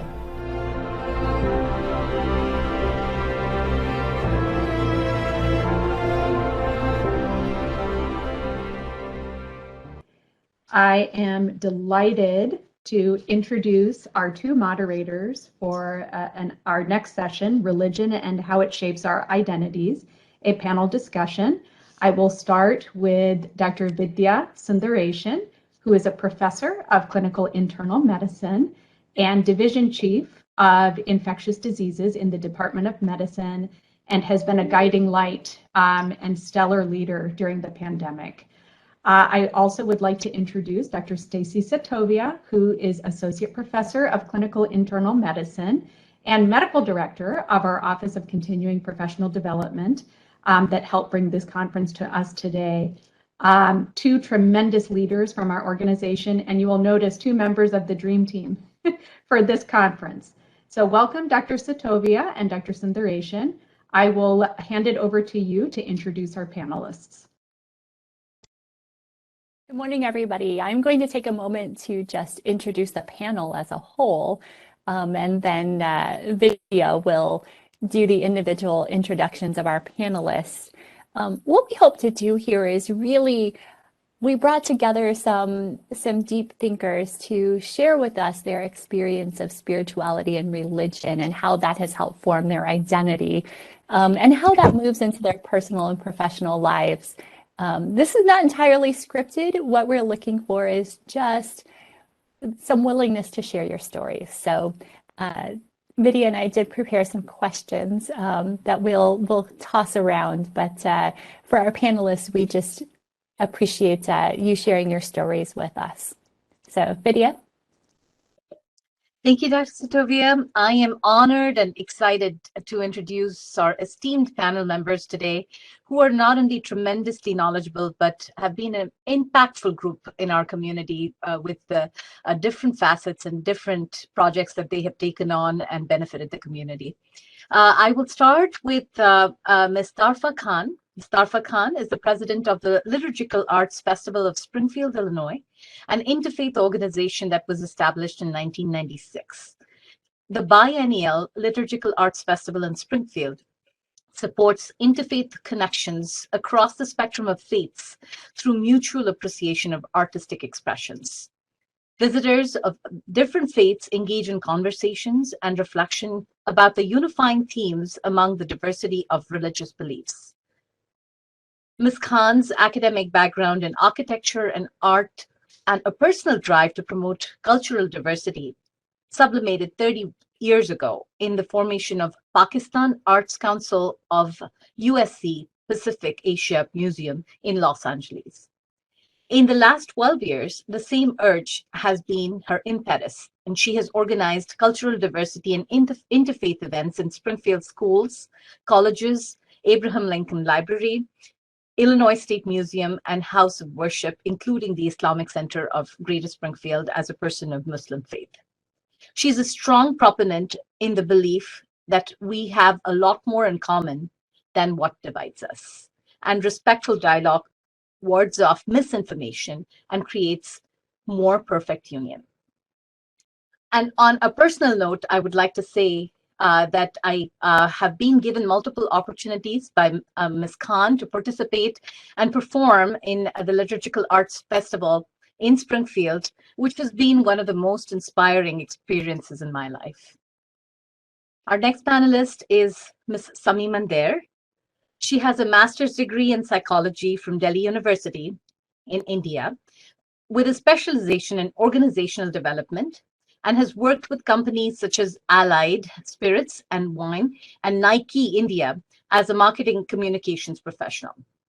Since becoming a mother, she has devoted her time to her 2 beautiful daughters while continuing to use her skill set to draw attention to social causes and engaging diverse stakeholders to support and empower affected communities. She has served on the board of Kidsium of Health and Science and as the president of Asian Indian Women's Organization, as well as the ambassador of Hope School. She has also been a member and chair of the steering committee and granting committees, respectively, of the Women for Women Giving Circle.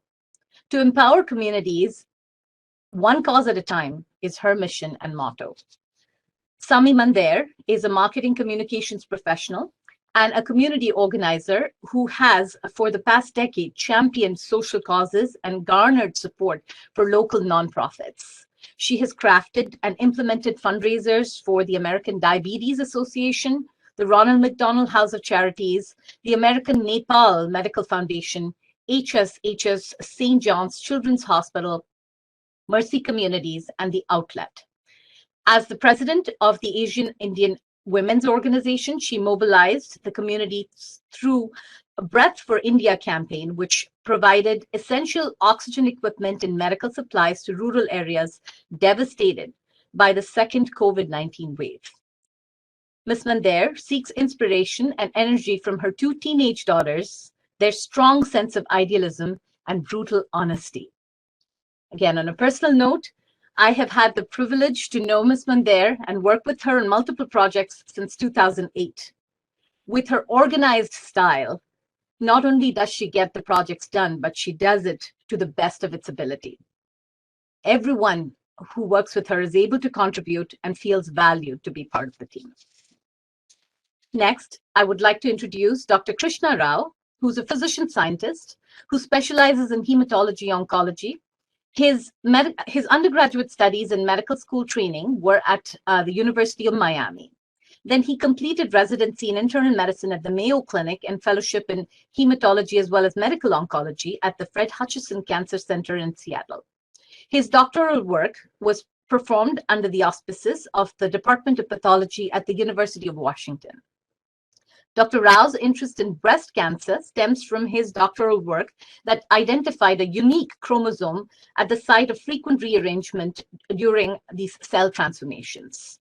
Subsequently, at SIU School of Medicine, he continued clinical studies and investigation in breast cancer models that helped to identify novel tumor suppressors of breast cancer, namely the RAB25. His clinical research and expertise has also focused on head and neck cancers and skin tumors, and he has conducted a number of clinical trials in these arenas. In addition, he has also been involved educationally in mentoring students and clinical fellows in hematology and oncology. Dr. Rao was my attending when I was training in residency at SIU. And for me, it was always very surprising. He has immigrated to the United States at a very young age and still retained his roots. And I'm amazed at how knowledgeable Dr. Rao is in spiritual matters and Hinduism. Our final panelist for today, I'm honored to introduce Reverend Susan Phillips, who is the first woman and the 15th pastor to lead the First Presbyterian Church in Springfield, Illinois.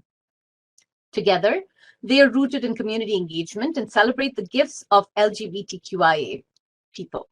Her pastoral work includes creative worship design, community building, as well as with justice and anti-racism advocacy. Reverend Phillips attended Grinnell College, Chandler School of Theology in Emory University, and Hebrew University in Jerusalem. She has served at the United Methodist and Presbyterian churches in Iowa, Wisconsin, and Illinois, and has lived in 3 continents. Her daily spiritual disciplines include parenting 2 insightful children, interfaith dialogue with her artistic spouse, and talking to strangers. Welcome. Reverend Phillips, I think you have some slides to share. We will go ahead and get those slides loaded, so we'll start with that.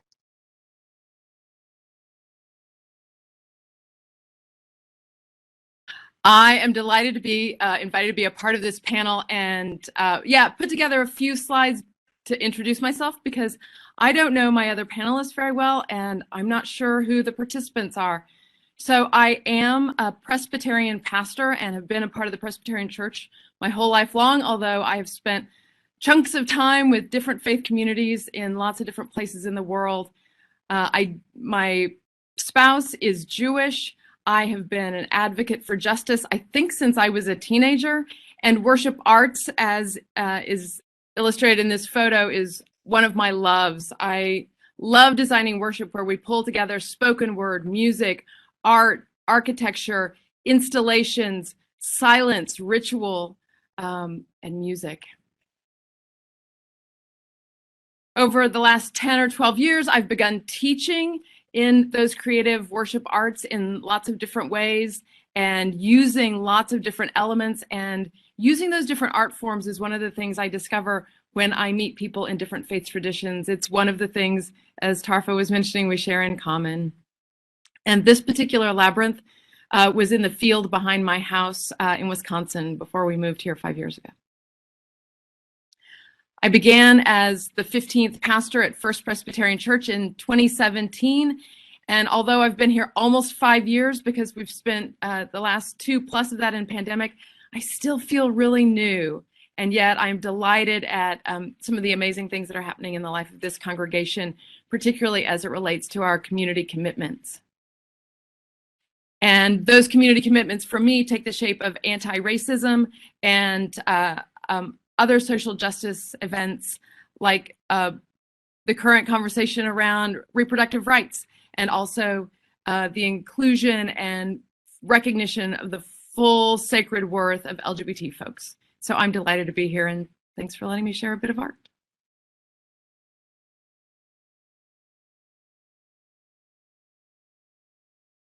Thank you so much. So for our panelists, is it okay if we go by first names? Okay. I apologize for throwing that on you, but that's typically the culture that we like to promote. So let's kind of go back to your origin stories a little bit. When did you first realize that your religious beliefs or spirituality really help form who you are? And does anybody, by show of hands, anybody want to go first? And then after that, I'll just call on people. Yeah, I can go first. Okay, thank you, Tarfa. I did want to start with a quote because it feels lovely to me. This is a quote by Hafiz, a Persian poet from 1325. It says, "An awake heart is like a sky that pours light." Hafiz, your heart and my heart are very old friends. And I guess that's the premise we are all working on today. I am a Muslim and my religion is Islam. And most of you do know that the daily 5 prayers, which we call Salat, anchor our day, and they're spread over the whole day. So we're always conscious of God. And for me personally, the other second part of it is to be also conscious of my oath and responsibility to my fellow beings. And irrespective of what their realities are and what framework they use to lead their lives. So I've always been very open to all kinds of, and I appreciate what Susan does at her church. So I guess that was an early impetus, and it became part of who I am and why I want to share my values and constantly search for common values for all of us. The other thing that's which is something very interesting for me in my religion and why it became important to me, is that our holy book, the Quran, it emphasizes on intellectual independence, to understand the word of the Quran and the holy book as a progressive, creative guide, not something static. And sometimes we forget to do that when we are looking at our scriptures. So that has been very important to me, and I think has been a guiding factor. So I look at the Quran as a holy scripture, but also God has asked me to use my intellect that he has given to me. So I think religion is part of life and is there to stay. And thank you. Thank you, Tarfa. Susan, would you like to discuss that point? So one of the earliest stories that revealed to me the way in which I've been shaped was actually one of the first points of conflict with my own faith tradition when I was in middle school, junior high, and I had not been baptized, even though I grew up in the Presbyterian church, because my parents wanted me to make that decision for myself. And in our tradition, it can happen for babies, it can happen for teenagers, it can happen for adults. Any time is good. We're good with any time. We're also good with anyone else's baptism. But I hadn't been baptized, and I wanted to take communion at Christmas Eve, and I thought that would be a really special thing to take communion with my family on Christmas Eve. And my dad, was a rule, it's changed now, that you had to be baptized in order to take communion. And so my dad, who was an elder, asked the pastor if that was okay, and the pastor said, well, the lights will be out in the sanctuary, so no one will see her, so it's okay. And I was offended that it was only okay for me to participate in this sacrament if no one saw me. So I refused to go that Christmas Eve. And then it became a goal in my life that I was going to change our book of order, our rules, to say you can be baptized or not baptized in order to receive the gifts of God for the people of God. So my, 13-year-old self was arguing with my church early on. A true testament to your activism from an early age. I think I come by it honestly. Yeah, it seems as it. That's true. Krishna, would you care to share? Sure. So thank you, Stacy. So I guess the one thing that I forgot to put in my introduction that Vidya read, she was very kind, was that what really, what I've sort of done in Springfield over the last number of years is I've been heavily involved with our temple, and help to develop it, and to give me 1 second here. Okay, I'll silence that. So and so what, certainly developing infrastructure and building infrastructure has sort of been my big portfolio here in Springfield. And in terms of answering your question as to what got me interested or motivated, and connect to my roots, I'd have to say it was a gradual process. Coming here as an immigrant, it's an experience in the sense that you're bringing your own roots and your own traditions to a foreign land where, at least in the U.S. historically, there have been immigrants from many parts of Europe and other parts of the world, but until recently, not so much from South Asia.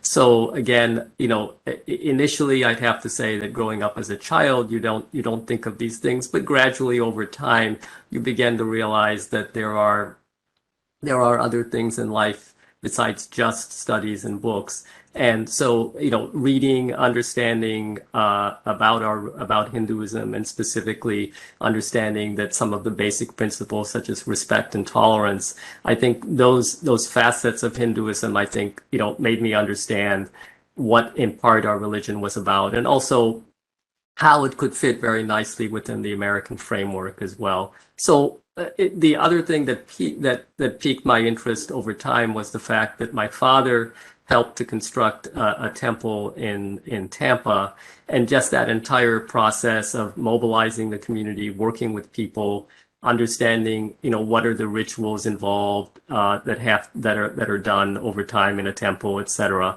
That piqued my interest as well. And so I have to say, it's over this long process of time, I developed my interest, and ultimately that interest led to, I think, fruition here in Springfield with the construction of the temple here. Yeah, fantastic. You've done amazing work. Sami, would you like to contribute? Looking for the unmute button there. Thank you so much for inviting me on this panel. It's indeed an honor to be amongst such august company and to be talking about an issue that has shaped the lives of people and very often dictated the fate of nations through the ages. I'm Sami Mandir, and I'm born into a Sikh family and been professing the faith ever since. I am keenly aware, I think, of understanding the fact that to be born into a religion is one thing, but to be able to understand and believe in its active practice is another. And growing up, we as a family were exposed to diverse points of view, where there was heavy emphasis laid on the exploration of ideas and the preponderance of concepts which were inclusive and looked at various worldviews. And coming from that background, I think, and that milieu, I was able to embrace the basic tenets of the Sikh faith most gladly and fully, because they stood for religious freedom, they stood for social justice, they spoke about selfless service and ethical and honest labor, something that we all were instilled with growing up as kids. And I think the very concept of the fact that there is one divine God that we believed in, that there is one divine force that manifests itself equally in all human beings, which really stressed on the fact that everyone born is equally divine and therefore deserves to be treated as such. Another aspect of our faith that I relate to and that I seek inspiration from all the time, I think, is captured in the sense or that one phrase of Chardi Kala. And Chardi Kala is this irrepressible spirit. It is a state of eternal optimism and surrender to the unwavering belief in divine justice. So you're put on this earth to always strive to do your best. And the result could be anything and everything, something that you don't worry about. What you do is commit to the here and now and let the outcome play out for itself. And I think just to give an example, I saw that manifested in my parents, and especially my father, all the time. He was a bureaucrat or a public servant, as they call them in the government of India, and very grounded in his faith, and especially that asked him to be ethical and honest. That often posed to be a challenge because those above or below him were not that scrupulous. And whenever he became an inconvenience, he would be moved on and his stint or tenure in a portfolio cut short. At no point of time did one, however, see him dejected or consider himself victimized. He continued to remain positive, and he did all that he could to make an impact or a difference in whatever department he was assigned to.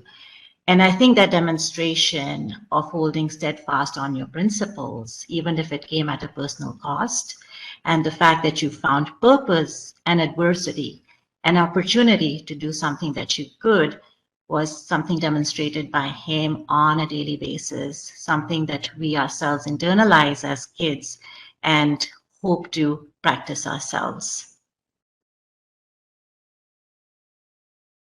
I'm struck by all of your descriptions of inspiration and motivation, right? And Sami, you said it really well, sort of being born into a religion is very different than choosing to actively practice. And each of you are demonstrating that to us today. And I appreciate you sharing those experiences.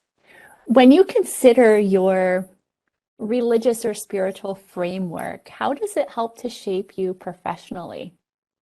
And maybe, Krishna, can we start with you? Certainly. So, I mean, I think Sami hit upon some very important concepts, selfless service, dedication, optimism. I think that for me, being in a field where there's a lot of, there are people who are extremely ill, extremely extremely sick, feeling, and in some cases at the end of their life. And so, how do you balance, the question comes up in oncology, how do you remain optimistic? How do you balance out the fact that you have to deliver, a service to patients, but yet at the same time you have patients with so much suffering? How do you reconcile those facts? And I think that religion, provides that inspiration, I think, in a couple of different ways. Number one, I think what you realize is that you're serving the greater good in spite of we being pained at seeing patients suffering. We're also delivering important medication that will hopefully either extend life or offer the benefit of a long-term cure. So number one, I think that being a meritorious service to individuals is something that I think is a common thread throughout many religions, and I think that that's something that's inspirational. The other thing I'll go back to is to the Bhagavad Gita, where Lord Krishna preaches to Arjuna about doing your duty, no matter how painful sometimes it may be that you have to perform a necessary task. In the end, you're doing a greater good. So leave your emotions aside in that sense. If you're doing a greater good, first perform the duty and do the necessary tasks, and then try to reconcile what you have inside going on with the logic of the situation. So I think in that sense, it serves to both nurture and inspire our actions in day-to-day life.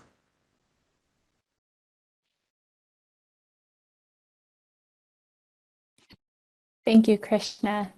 Tarfa, how about you?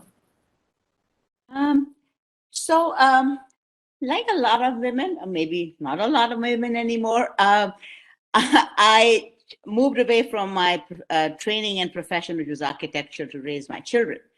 But obviously, I had plenty more energy despite that. And I started doing cultural diversity work in Los Angeles, as Vidya mentioned. And art was something that I have always enjoyed. So cultural diversity and the creative process and showcasing Pakistani crafts was very interesting. I enjoyed it. In 2000, I remember National Geographic's article, rather the cover had this wonderful picture of a lady in a sari from India, and it said globalization splashed all across it. And I thought that was interesting. You were moving into a new millennium. Little did I know that at that point, I have spirituality, but I have never been a fully practicing, like Sammy said, it's imbibed there, but sometimes I do not maybe say all my 5 prayers to admit to it.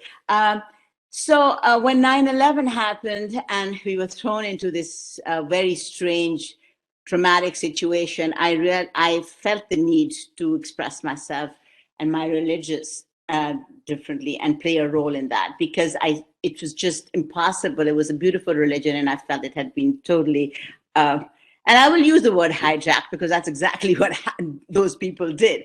So I went ahead, and then around somewhere very close to that, we moved to Springfield. Springfield was a smaller community compared to Los Angeles. So I felt it become a greater need.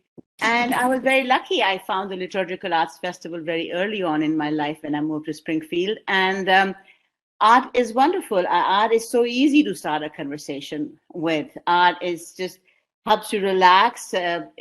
You can have a viewpoint and nobody has to agree or disagree with you. So I think that helps. So I guess it's not a profession, but it's my vocation, and using art as a means to communicate. I think Susan will attest to that. And then at other times, I've noticed, or rather I've heard and know of, that in medicine you use art therapy, and it has shown its benefits. In the same way, I think in interfaith, it creates a much more relaxed atmosphere, and it takes care of awkward moments. And that was it. Only on a personal level, I like modern art more, and a lot of the work we were doing had more old art. So I was delighted when I heard of MOCRA, which is a Museum of Contemporary Religious Art in St. Louis. So I had hoped that modern art and religion are still alive. So that's where it is, and that's where I stand. And I think that's what I wanted to tell people, that art, religion, these are things that we can move in time with us and use those as means to communicate. So thank you. Beautiful. Thank you. Sami, how about you? I forgot to unmute myself there. Sorry, Tarfa, if there was background noise. I'm sure it wasn't all white. But yes, I think talking about the professional self, I found it to be nothing but an expression of my personal self, an expression of values that one has imbibed through one's belief system and its active practice. So regardless of whether one worked in the corporate sector or then later on in the community through nonprofits, I think core to me was to be able to act on some of those core beliefs of the fact that you as a person and human being want to treat others as you yourself want to be treated, to come from a place of understanding rather than of judgment, to be inclusive and to be able to dissolve barriers rather than erect walls. And I think in doing so, what we are able to do is free all that energy, the space and trust, which is so critical to effective communication and collaboration. Equally important to me in my work ethic is to show respect to all, regardless of their station in life or place in the organization. This again, I think, comes from the place that you do want to see value in everyone's contribution, motivate them to do what they are best able to do. I've also seen at times channeling the warrior spirit, or what we call the saint soldier aspect of being a Sikh, which is to continue to not just stand up for what you believe in, but what the others have a right to believe in, and not to be intimidated in that standing up in defense. Of course, at crossroads and at points of conflict, I have seen myself go back and let my decisions be guided by the basic values that one has inculcated, which is again of honesty, integrity, selflessness, and of course keeping the bigger goal and that of the greater good in mind. So it's really an extension of one's personal self, and perhaps playing out of that character and those values, whether in one's personal life or the professional. Yeah, I can understand how you certainly carry those values forward. Susan, would you like to share? So I think I'm the only religious professional in the room. And I hear Kierkegaard's voice about how the priest proves and disproves his profession at the same time. So yeah, I'm a religious professional, and that is my vocation and my identity. So when I think about the question, what comes to mind is an experience I had very early. When the year after I finished college, I went to New York. There's a global education center there run by the Presbyterian Church just north of New York City in Rockland County. And I was part of the program staff there. I worked between the Southern Africa and the Latin America offices. And for the year that I was on staff, I was regularly the only North American at the table. I spent a lot of time listening to stories of people from every other continent and lots of different political realities and lots of different social realities, describing their own religious experiences and how their faith led them to the kind of work that they do, whether that was creative work or advocacy work or healing work or religious work. But those people opened doors for me through which I can't walk back. I learned things from them that I can't unlearn. And so as I've moved forward in the last 30 years, I take those lessons with me, and in each new community I land in and serve in, I'm looking to help make those connections. So as a pastor, I feel a responsibility to help my congregation make those connections with other people too. So for instance, First Presbyterian Church here in Springfield has had a relationship for nearly 20 years with a Presbyterian church in Sancti Spiritus, Cuba. So back before things started opening up. And in fact, one of my predecessors in the late 50s visited Cuba. And so there are these long-standing connections there. We also have a connection through one of our families with a school and a library that we've helped fund in Laos. And we have members who have joined in the last couple of years, and through them we're helping fund a nursing program in Lahore, Pakistan at the United Christian Hospital. So we develop these relationships, not just internationally, but also with you all, with our neighbors here in town who come from different perspectives, different traditions, different kinds of experiences. And as a pastor, it's my job to encourage the members and the people that we engage to develop and nurture those relationships, because we believe we all belong to God. So we are all related, every one of us, and not just people, but we're related to the creation. And so it's been a delight for me to be here and helping us figure out those connections and deepen those relationships and discover where the tripping hazards are so that we might heal them. Yeah, thank you for eloquently describing, those are the logistics, right, of your professional framework. Yeah. So to shift gears a little bit, I would really like to hear how your religion or spirituality has shaped you personally. And you've alluded to some of your values, certainly, but if you wouldn't mind just maybe a step further. Sami, can we start with you? You're muted still. Sorry. There you go. Yeah. Well, identity formation. Wow. That is a deep concept. And I think dynamic and ongoing through one's life.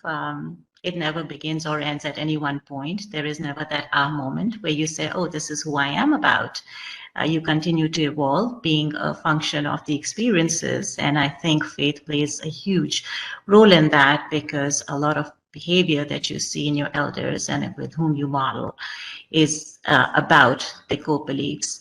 And for us, that early inculcation really took the form not so much of weekly prayers as much as it was about going to the Gurdwara or place of worship to volunteer in the communal kitchen or the langar.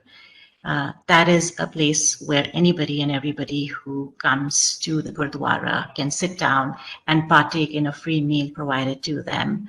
So there is absolute humility in being there, present there, in service of mankind.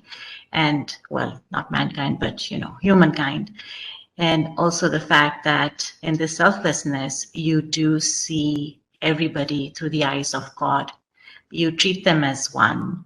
And so to us, the experience of that collective, of coming together as a community in the service of others, regardless of their caste, their class, their creed, their gender orientation, or their religious affiliation, to bow down in front of them and say, would you like another piece of bread? Can I give you some more dal? Is this all you'd want? Can I fetch you a glass of water? It was just extremely soul satiating. I mean, just think about it. It's such a simple act. But there you are seeing in that person an extension of yourself. Perhaps, part of you that you have not met as yet. And happening in that safe space where nobody is judged for who they are, but they just welcomed and they're fed a meal, which is always delicious, by the way. So to me, really, it was, an understanding of the fact that to see others as one is to be a Sikh. To be a humanist is to be a Sikh. To mobilize the community and come together to support those in need is to be a Sikh. And I think more so to me, it was not just being a Sikh, but it was also being my mother's daughter, somebody who's an MSc in foods and nutrition, and having, again, lived a life that was, I think, more to the calling of social service and being able to devote herself to a higher calling, as she described it. I saw herself dedicate herself to working with the Red Cross through her life. She's about 80 now and a volunteer with the Indian Council of Social Welfare, where she continues to help rehabilitate victims of abuse and communities otherwise marginalized. And I think in that I saw inspiration as well as a reason to do what I do today, which is to be able to be a problem solver, a doer, and perhaps an investor in the larger good. And a value I've tried to pass on to my kids. And it's heartening to see that this would be the second summer that they volunteer as camp counselors and help families and youth from disadvantaged families to come together and make it a beautiful summer for everyone. Thank you, Sami. Susan, would you like to go next?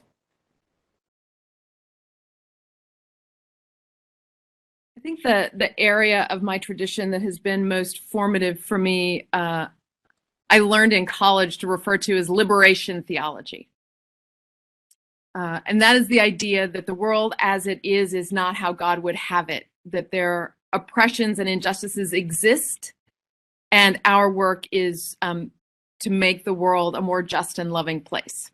And I learned that through Latin American liberation theology, feminist, womanist, mujerista liberation theologies, queer liberation theologies, and theologies of disability that point us back to God, where in the Christian tradition, we realize that our sense of salvation doesn't come from a perfect body, but a broken one. And those liberation theologies turn upside down the values of the world as I've known it, and it centers those who have been marginalized, and it lifts those who have been pushed down, and it calls me to live my life in a way that's rather countercultural. So your question about how it affects us individually, and again, because I'm the religious professional, I have a little bit different experience of it, I think. And it's been a while since this has happened to me, because I've been here for almost 5 years and I served my last church for almost 18. But there was a time when I was interviewing and I realized by the questions I was being asked that even though I was one of the final 3 candidates, they weren't really giving me serious consideration because I was a woman. Like the kind of questions they ask is like, oh, I'm not a serious candidate for this. I'm on the list so they can say to the presbytery, oh yeah, we interviewed a woman. She just didn't fit. But I also had interviews where they said, you know, we really liked you, but your husband's Jewish and you have friends who are gay, so we're removing you from the list.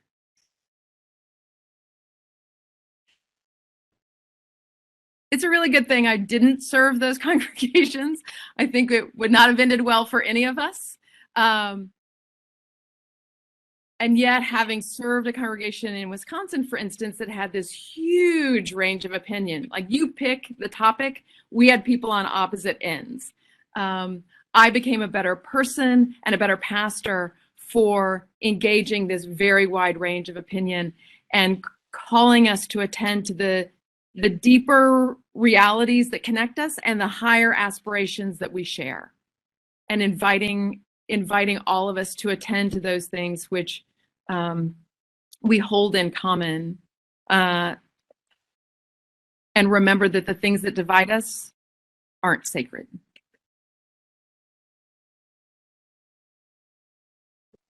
Thank you, Susan. I love that. Krishna. So Stacy, if I understood the question correctly, it was how how does our religion affect us personally? Was that or how does it continue, I suppose, to affect us personally? I think that in my case, Hinduism, it's been said before, Hinduism is like physics. I mean, there's so many different facets and aspects of Hinduism. It's like, you have, in physics, you have the theory of relativity, which applies to, huge astronomical objects, black holes, etc. And then you have quantum mechanics, which applies to the tiniest of elements. And so literally you have so much diversity of thought and opinion within one religion. And so in that sense, I think, as I continue to understand Hinduism and all of its thoughts, I think that there are several, currents that have affected me personally. Number one, certainly, although it's not a requirement as a Hindu, vegetarianism, there were certain aspects of the religion, such as vegetarianism, and there were a variety of reasons given in text and in other areas for vegetarianism, and I came to embrace it all the more over time. So that's one thing that has affected me personally. But other things that have affected me as well are that there are multiple paths to spirituality. Certainly, understanding the texts, reading them, trying to get a little bit more philosophical knowledge is certainly one aspect of that. But also, in addition to that, also service, community service. That's certainly one thing that a variety of Hindus, including, for example, Mahatma Gandhi, stressed as well. And then finally, ritualistic practice is something that has affected me, and over time I've slowly begun to perform more rituals. I think it's kind of interesting that, having come here to the United States, I came at a time when there were very few Hindus in the United States in the late 1960s, and so I did not have the ability to go to a temple or meet a priest, a Hindu priest, for many years. It was not until the 1980s that I think I met the first Hindu priest in the United States. Until then, they were there, but they were few and far between. So it was really my religion affected me in a far more personal way than in that sense, because as I came to understand it, read it, and gain knowledge in it, it began to I think slowly change my practices over time. And of course, the other sort of common current is, if there's so much diversity in the religion, then obviously there has to be tolerance as well. So I think that's sort of the other fundamental aspect of Hinduism, is welcoming diversity and welcoming tolerance and differing thought as well. Thank you for sharing, Krishna. Tarfa, would you like to add your thoughts? Yes, absolutely. I almost feel like, since I'm the last person speaking, that each one of them, each panelist has echoed my own thoughts. But I'm going to deviate from the personal part for a second. The United Christian Hospital is one where was my first experience of very interesting American architecture and the concept of humanitarian work. We have had many family deaths and births there, and it was a state-of-the-art hospital at that time in Pakistan, and it reflects. And as a younger person, it was very interesting to know that some other religion had put this together in our country for our people, and it didn't matter that we were Muslims, but it was important that we were human beings who needed a good hospital. The same way, I've been very lucky to visit the Golden Temple, the Gurdwara, and the langar, the meal that is served over there. It was a very humbling experience to sit together in long rows and be served food. And also to understand that it's something that I had experienced, though at a much smaller scale. The Golden Temple langar is world famous for how many people that they serve, the Sikh temple that Sami, I'm sure, refers to. But in Islam also, a lot of the Sufi saints and religious institutions have langars where they feed the poor. So there's so much about human value. But From a personal experience, I think all religions have this aspect of empathy. And so for me, that has been the hardest. And what I would like to say to participants who are here, that we all have moments of empowerment and suppression in our lives, and the roles get switched often. Sometimes I'm empowered, and other times I feel I'm suppressed. So I would just like to say that for me, it's been important to take a pause when I feel empowered and to develop that empathy as I would have liked people to show to me. And I think that's been a lesson that I would like everybody to take from. And the same, share that responsibility for the common good for everybody that we're all talking about. We are an interconnected world in this day and age, and it's very important to work together.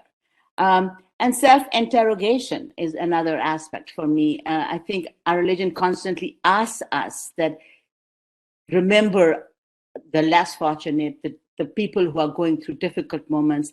And I think it's more a general thing than religion, but as long as we see everybody's problems as the other problem, I think it creates, it's not good. Once we start imbibing that as something we are responsible for. So those are some of the things, and I think that they're directly related to mine and my interfaith experiences. So they're a shared factor that I wanted to share. Thanks. Thank you, Tarfa. I think all four of you have really shared some very personal aspects of your values and how religion and your spirituality has helped shape those values both personally and professionally, and how you've manifest those values in your professional life. Vidya, would you like to share the question from the chat? Or I can do it here. So there's a question from a comment and a question from Dr. Collins, who says religion and spirituality play an important role in the medical decisions of many patients and their families. The number of different religions and faith-based traditions in the world are endless. And how do we build bridges across religious cultures or to engage interreligious dialogue within academic health centers? And certain religions are commonly targeted due to the lack of knowledge and perceived fears. I can actually start with an experience, particularly with COVID, and then would love to hear from our panelists. It was a difficult time for everybody in the medical systems, and I remember having discussions. There were patients dying, and it was very hard for a lot of us to deal with seeing, patients we've taken care of dying. And I remember having multiple conversations about this. In fact, another infectious diseases physician who's really well read has read about Islam, read about Buddhism, read Hinduism, and had this conversation about comparative theology, which had helped him deal with death and dying. So it helped a lot of, the thoughts that I had, which I was struggling with, and having these open conversations definitely helped. I think a few other things in the healthcare system, we don't always celebrate our religious holidays. So I feel like just acknowledging them. We just had Eid recently, so just acknowledging them and wishing our colleagues and our patients, if they celebrate that, I think that adds value as well. And with our learners, our departments here, Department of Internal Medicine and School of Medicine, specifically looked to have a prayer room for people that needed that space to congregate and offer prayers. So those are some things with the healthcare system that have, I think, been really useful, and I really appreciate that we have that here in our community. And with patients, that's of course, a lot of them are very, very gracious. They ask me a lot of times, are you practicing Hindu, or what religion do you practice, and are very open-minded. So my experience has been always positive with that. And I would love to hear from the panelists as well. I don't, I'll go. I don't know much about in terms of how things work at the hospitals, but I do know that unfortunately she has moved away, but Maria Mustafi was somebody from the Islamic Center who very regularly visited the hospital and kept, so she called herself the chaplain of the St. John's and the Memorial Hospital. And I think she played a very integral role in helping caregivers, doctors, nurses, and the patients connect when it was Muslim patients. So creating that connection to a person who doctors and patients can access on a regular basis, I think would be a meaningful bridge to cross difficult questions based on religion. And with Islam, and when it comes to medical situations, they are mostly, Islam is very flexible when it's a situation of emergent healthcare, but they are fiqh councils, and I think patients can always be asked to ease the work of the doctor and the nurse to consult their own institutions and get their ruling from them versus to have the doctor deal with the burden, the religious burden, I would think. But yeah, that was about all I could share. Thank you.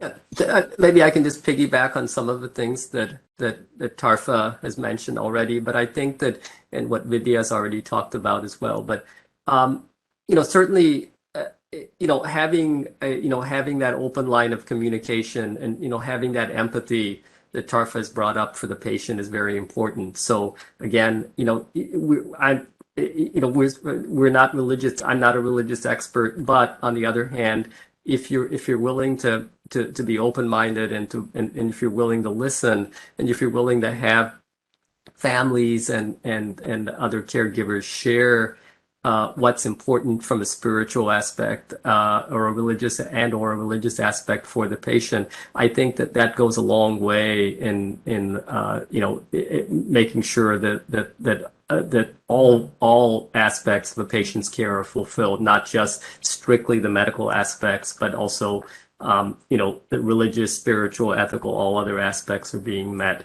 And of course, experience as well helps as well. And I think the one other ingredient is having a good understanding of your own self. Am I a good listener? What am I? How can I make myself better? What are my strengths and weaknesses? So having that self-understanding so that you as an individual can improve that line of communication is, I think, the other key as well. I'll piggyback off you. I think both in religious spheres and medical spheres, in the last 20 years or so, we've come to understand a much clearer sense of the holistic self, body, mind, spirit, and how those different aspects of ourselves are integrated and relate to one another. So it's always helpful if a healthcare provider can attend to that spiritual perspective of a patient and learn whether or not they have one. I mean, it might be that they are not religious and have no interest in it, and that's fine. And if they do, what it is and how they're connected to their community. With the HIPAA laws, we've had a lot of awkwardness in the last 20 years trying to make sure that the people who need to know that a person is needing spiritual care alongside their medical care, we've made progress, and there are still gaps in that space. I think asking questions, though, and Krishna, I love the fact that you pointed out knowing your own self is so important. If we are centered, if we have a clearer sense of ourselves, we can hold space for others in a much more healing, respectful, holistic way. No, I absolutely agree with all that's been shared. And I think, not that I myself have any experience dealing with patients, not being a medic myself, but the idea of being able to express the very core of yourself, to be able to be recognized for it at times when you're the most vulnerable. Your well-being is in the hands of someone else at this point of time. And to be able to trust them fully, I think, is also part of that process of healing. And yes, celebrations always, especially when they involve, a look at cultures that we perhaps live side by side but are not so well acquainted with, I think it also helps to break down some mindsets that one has, especially with regard to some of us who do display articles of faith. And so we are recognized as being from a particular faith. And that in itself, I think, often elicits invites opinions which are not really based on fact, which perhaps come from inherent biases or stereotypes. So to be able to understand the background of that symbolism, how it helps a person be their best selves and not just be a symbol of who they are, I think is so important, and of course would hopefully lead to all of us treating ourselves and others first as humans and then as everything and anything else.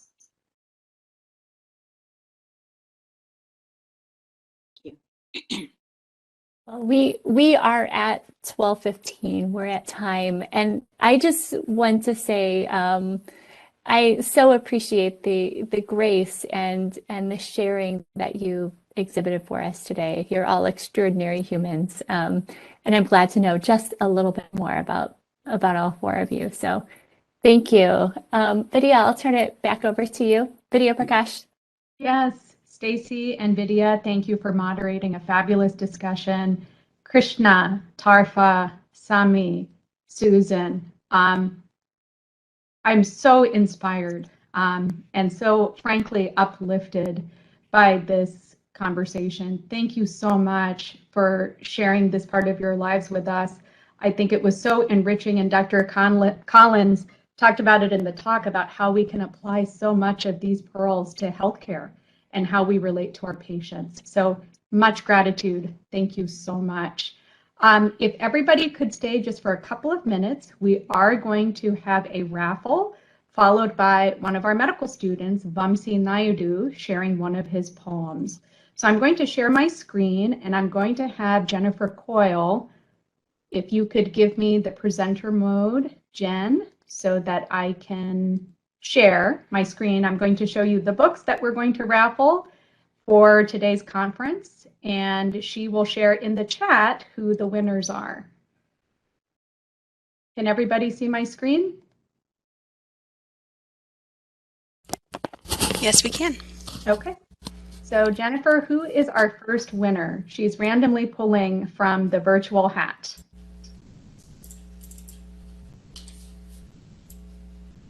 And the four books, while we're waiting, the four books are So You Want to Talk About Race, a fantastic book by Ijeoma Oluo. Small Great Things by Jodi Picoult, another fantastic book. Women in White Coats by Olivia Campbell. And Physician Leadership by Dr. Karen J. Nichols, who I've gotten to know very well recently. She is the chair of the ACGME and a fantastic physician leader. We don't have a lot of reference books on physician leadership, so this was especially refreshing to see. And so I'd like to close with a couple of quotes, after which we will feature Vamsi Naidu before we leave. This is from Dr. Crenshaw, who coined the term intersectionality, who says, if you see inequality as a them problem or unfortunate other problem, that is a problem. And I'd also like you to reflect on this quote from Audre Lorde, who says, there is no such thing as single issue struggle because we do not live single issue lives. I'm going to stop sharing my screen. I would like for you to reflect on those two quotes.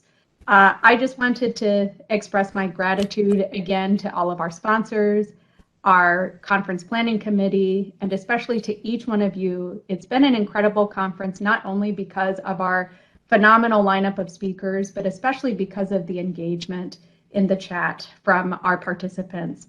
So again, much gratitude to all of you. Thank you so much. We look forward to another incredible conference day tomorrow.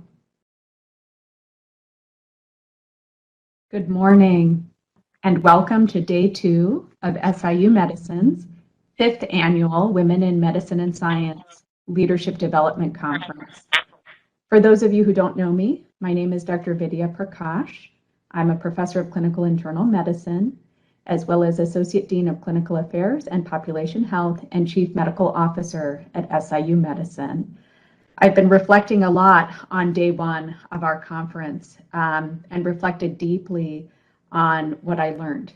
I learned from Dr. Collins about the importance of both mentorship and sponsorship and how intersectionality ties into social determinants of health and how it affects health outcomes.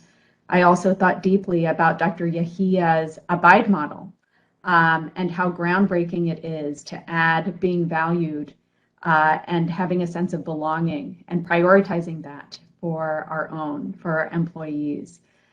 The panel discussion on religion was really provided so many revelations for me, and it really brought back the notion that we're deeply connected by our humanity, and that was really powerful. And finally, sharing the stage with two of my brilliant writer colleagues, Dr. Anna Chinchillo and Dr. Christine Todd. It was truly an honor and a privilege. I'd like to end with my introduction with it being National Nurses Day and how deeply appreciative I am of every nurse that has ever taught me, who has ever been patient with me as I learned, and who has cared selflessly for our patients. And our nurses are truly heroes. They have been on the front line, especially during this pandemic, and cared for our patients tirelessly. So if you see a nurse today, please thank them. My heartfelt gratitude and deep appreciation for all of our nurses. Happy Nurses Day. Well, now it is my honor and privilege to introduce Dr. Archana Chatterjee. Welcome, Dr. Chatterjee. We are so delighted to have you with us. I'm going to introduce you and then have you give the presentation. So everybody, it is an honor, truly an honor and deep privilege to introduce our guest speaker today. Can you hear us, Dr. Chatterjee? Yes, I can now. Okay, perfect, and we can hear you. So Dr. Chatterjee joined Rosalind Franklin University in April of 2020 and is Dean of the Chicago Medical School and Vice President for Medical Affairs. Previously, she served as Professor and Chair of the Department of Pediatrics and Senior Associate Dean for Faculty Development at the University of South Dakota Sanford School of Medicine. She serves on national advisory boards and committees, including the FDA's Vaccines and Related Biological Products Advisory Committee. Mentorship and sponsorship of faculty and learners has been a hallmark of Dr. Chatterjee's 30-plus year career. Through her tireless efforts, she's impacted the careers of countless people nationally and internationally, and is also very much dedicated to equity, diversity, and inclusion, particularly gender diversity and intersectionality. She has practiced for over 20 years, conducted over 120 clinical trials, and has delivered over 700 lectures and 200 scientific presentations. On a personal note, Dr. Chatterjee has been a tremendous mentor, sponsor, and source of support, and I'm just delighted to hear from her today. Dr. Chatterjee. Thank you very much, Dr. Prakash. Good morning to you all. I apologize for the little technical glitch at the beginning. Seems like that tends to happen on a regular basis, no matter how much we try to avoid that. I want to thank the organizers for inviting me to present today. And I've chosen specifically not to use slides because when Dr. Prakash and I talked about this presentation, we felt that it would probably come across better since it is primarily a personal story and some lessons I've learned along the way on this journey. I do hope that people can participate and ask questions. Dr. Prakash has promised me that she will monitor the chat, and please make comments as well if you have any. I am not able to monitor the chat as I talk, but I do want to make sure that people have a chance to speak with me and to connect with me as best we can through this medium. So one of the learning objectives we set out was transitioning into a senior leadership role during a global crisis, which is what many other people and I did. So I was recruited into my current position in January of 2020, when the information regarding this new virus was just beginning to come out from China. And so being an infectious disease specialist, I'm a pediatric ID specialist, I was obviously monitoring this very, very closely, but I had a few other things on my mind, including this transition. I came from South Dakota, as Dr. Prakash said, and so I was new to the institution. I was new to this area, and it's a big deal, as you know, to move. So I began by preparing as best I could. And one thing I found out very quickly, actually I had discovered this during the interview process, was that this medical school was in the LCME accreditation cycle and was actually expecting LCME to come shortly after I started. So that was a challenge that I was expecting. What, of course, none of us were expecting was the pandemic, which was declared about 3 weeks prior to my starting in my current role. So I was now faced with moving into a senior leadership position at an institution where I had met a few handfuls of people from my team and from the university, including the senior leadership of the university to whom I report, the president and provost, and trying to transition, as I know many of you, if not all of you, had to do, into working in a virtual mode, transition all of our students, try to figure out what to do with the students that had been removed from their clinical rotations. And I have to say that one of the things that was really helpful in this process was the amazing support that I received, both from my own team as well as the senior leadership of the university, to make this transition at this very difficult time. So here we are, we're trying to make sure the students are progressing. I'm trying to get to meet people through Zoom mostly, and they're trying to figure out, what is this new dean all about? And we were doing reasonably well, I would say, in terms of assuring that the students were progressing. And the credit for that almost entirely goes to the team that was already in place. I had relatively little to do with that other than providing some guidance and support. They had already transitioned the students into virtual training, created new courses that the students were in so that they could continue to progress. With regard to the LCME accreditation, we found out very quickly that they would postpone it, so it wasn't going to happen in 3 weeks, but about 3 months after I got here, and that it would be virtual and not in person. So that kind of created its own challenges. Then, unfortunately, the murder of George Floyd happened. And at the time that it happened, I was actually back in South Dakota.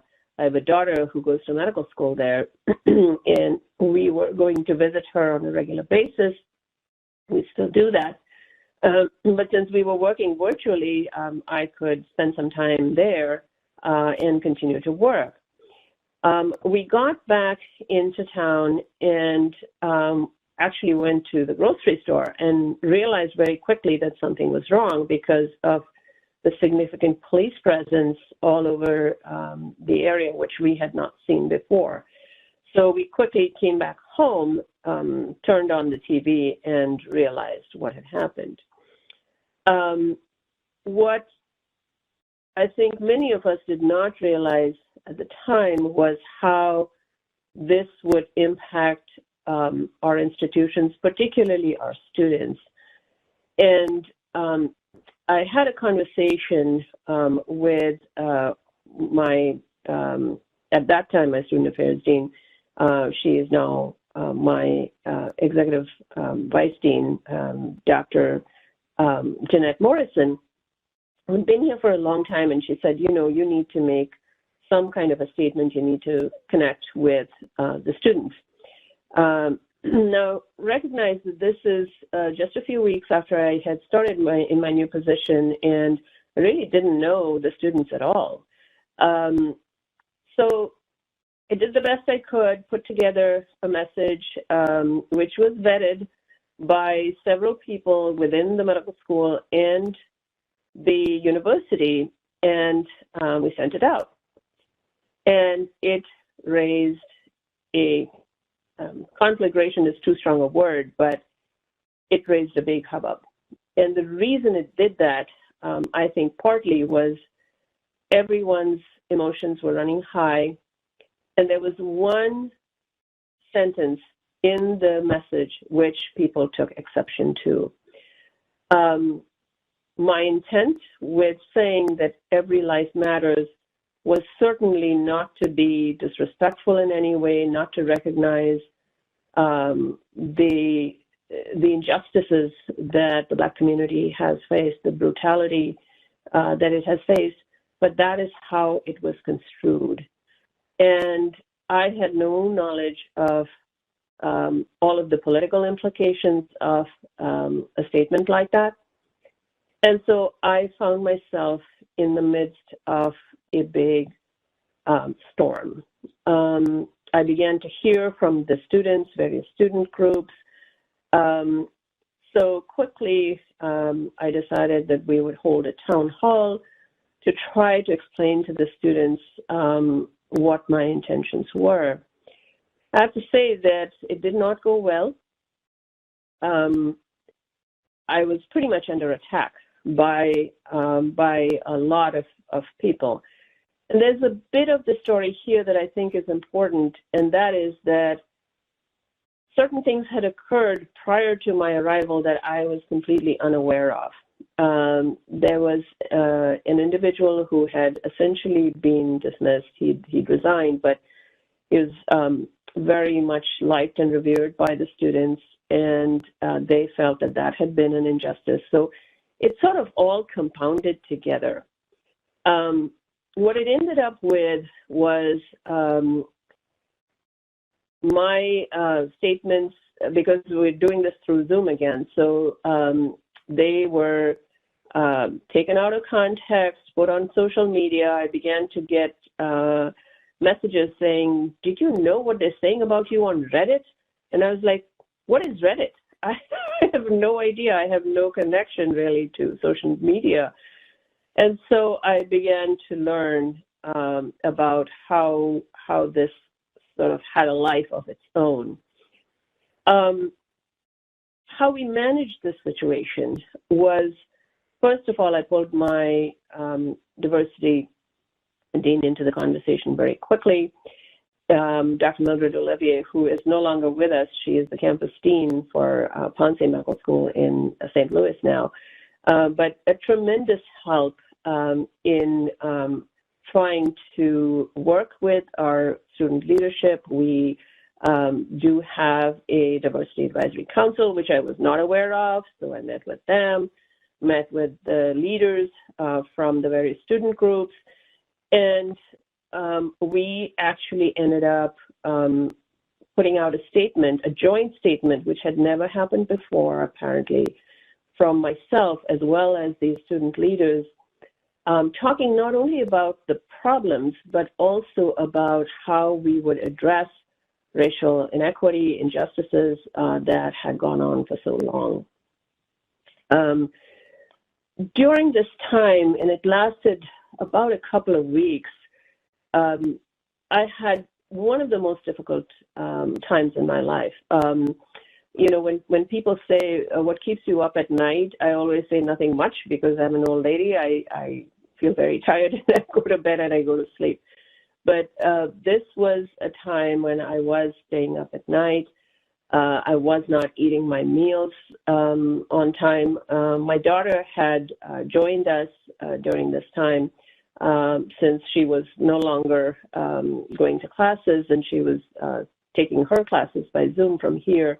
My husband was working from home as well. And finally, the two of them figured out that I was going without meals during the day, so they would make sure that I had my meals. And my husband, who is a tremendous supporter of mine, insisted that we take some walks so that I would get some physical exercise. He's also a great sounding board, so it was good to be able to share with someone things that I, even with my senior leadership team, with my direct reports that I report to the president and the provost, I really couldn't. And one of the things was something that is very unusual, a feeling that is very unusual for me, and that is really questioning myself, questioning my decision to take this position. And I began to ask myself, do I really want to do this? I've been called many things in my life. I had never before been called a racist, and it was hurtful, and it was very, very difficult because these attacks were coming from people who really didn't know me at all. I did a fair bit of self-reflection. I talked to my family. I actually talked to my mentors. And this is the first lesson I will say that I relearned is the value of my mentors and my family during this very difficult time. And to say that it was important to reestablish my belief in my own abilities. And ultimately, I came to this conclusion that I had got here through a great deal of effort and struggle, and I was not going to let anyone else define who I was or what my capabilities were. And so I'm sure that everyone's experiences, those of you who are listening to me today, will be different. However, you may face similar types of struggles. I hope that we never have this kind of situation again, that no one else loses their life as Mr. Floyd did. However, these things are most likely to continue to happen in some way, shape, or form, and we have to be prepared for them. So my first lesson is to believe in yourself and don't let others define who you are and what your abilities are. The second one is about courage. They talk about the importance of courage for leaders, and I can tell you that I had to draw on all of my own to make sure that I presented to the world at large a face that was of strength and not of weakness. The weakness, whatever it was within me and was not going to be seen by anybody else. So even though I had these doubts, these concerns, I kept them to myself for the most part, other than talking it over with my husband. He's the only other person who heard about it. And now, of course, all of you have heard about it. So to not show fear, to be courageous, I think it's easy to say, it's very difficult to do. One of the other things that really helped me at this time was to put it in context, to say, okay, the easy thing for me to do would be to cut and run, just to say, you know what, I don't need this at this stage in my career. I'm pretty sure I could have got my old job back. They had not filled my position yet. And, that would be that. But then I got to thinking, I am the first woman dean of this 110-year-old medical school. I'm the first person of color to hold this position. And it's not about me. It's about those identities that I hold. If I were to cut and run, it would not just be my failure. Some people might think, well, we gave a person of color, we gave a woman a chance, and look what she did. So that certainly factored into my decision to remain in my position and to to do the best I could with this very difficult situation.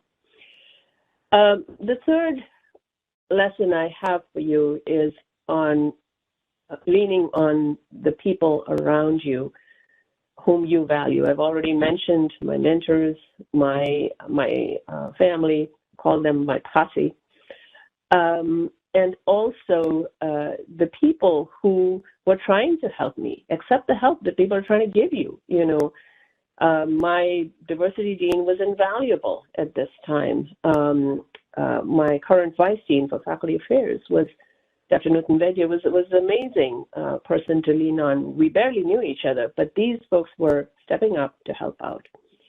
I also have to say a word about my president and provost, who kept reassuring me through this very difficult time that they had my back. And I think having the support of the people that you report to is also critically important, particularly in times of crisis. And then something that I actually teach nationally, I teach in the Executive Leadership in Academic Medicine program at Drexel. It's a leadership training program for women, if you're not familiar with it, for women in academic medicine. And what I've been teaching for the last 8-9 years now is life-work integration. A lot of people have not heard this term. Most people call it work-life balance. I prefer to call it life-work integration because I think the concept of a balance is really impossible to bring about. It's very difficult to have things in balance. You know, a lot of the time it's a win-lose kind of mind frame within which we function. And if you think about integrating your work life and your personal life and trying to find domains that are complementary to each other rather than competing with each other, I think that is a better framework. And so I've been teaching this, and it's not just at Drexel. I actually have given grand rounds. I've gone to many different institutions and tried to teach people about this. And I began to think during this time, why am I not practicing what I preach? And so I did begin to take better care of myself, connect with my family, actually started to connect with this new community that we were in a little bit. And so I would encourage all of you, no matter how difficult the going gets, it is important for us to make sure that all of these different domains in our lives are in harmony and to try and achieve that. And then I'll say one more thing here, and that is the final thing that helped me get through this difficult time was staying true to my own values. This is, again, something that I encourage people to do. If you haven't ever done it, is to literally write down what your values are and see if what you're doing is aligned with your values. You know, we sometimes say we value our families, we value our own physical, mental, spiritual, emotional health. And yet when we look at where we are directing our time, our energies, our focus, it's not on those things sometimes. So I think it's important to think about what our values are and to try to align our work, our efforts with those values. If you don't do that, what you experience is dissonance, and that is what leads to people becoming more stressed and frustrated and burned out. And so I encourage all of you to think about what you value, and are you really assigning appropriate effort to be aligned with those values. So this is a little bit about my transition into this senior leadership role during the global crisis. I will tell you a couple of things that are outcomes from this. 2 years later now, we can look back on it and feel very grateful that the medical school did get its full 8-year accreditation from the LCME, so the LCME visit went fine. We're actually preparing our status report, which is due later this year. With regard to the racial justice issues, we have done so many things. I'd need the whole day to tell you about them, but I'll just give you a few highlights. We've been able to obtain scholarship funding for our underrepresented in medicine students. We have established a Center for Health Equity Research and recruited the first director of this center. This is a brand new center that has been created. We have started a mini medical school. This is to support fourth graders learning about healthcare professions. Just launched it this year. It's joyful to see fourth graders learning about how the body works, what cardiology is, how your gastrointestinal system works, what are some diseases that are caused by lifestyle choices, etc.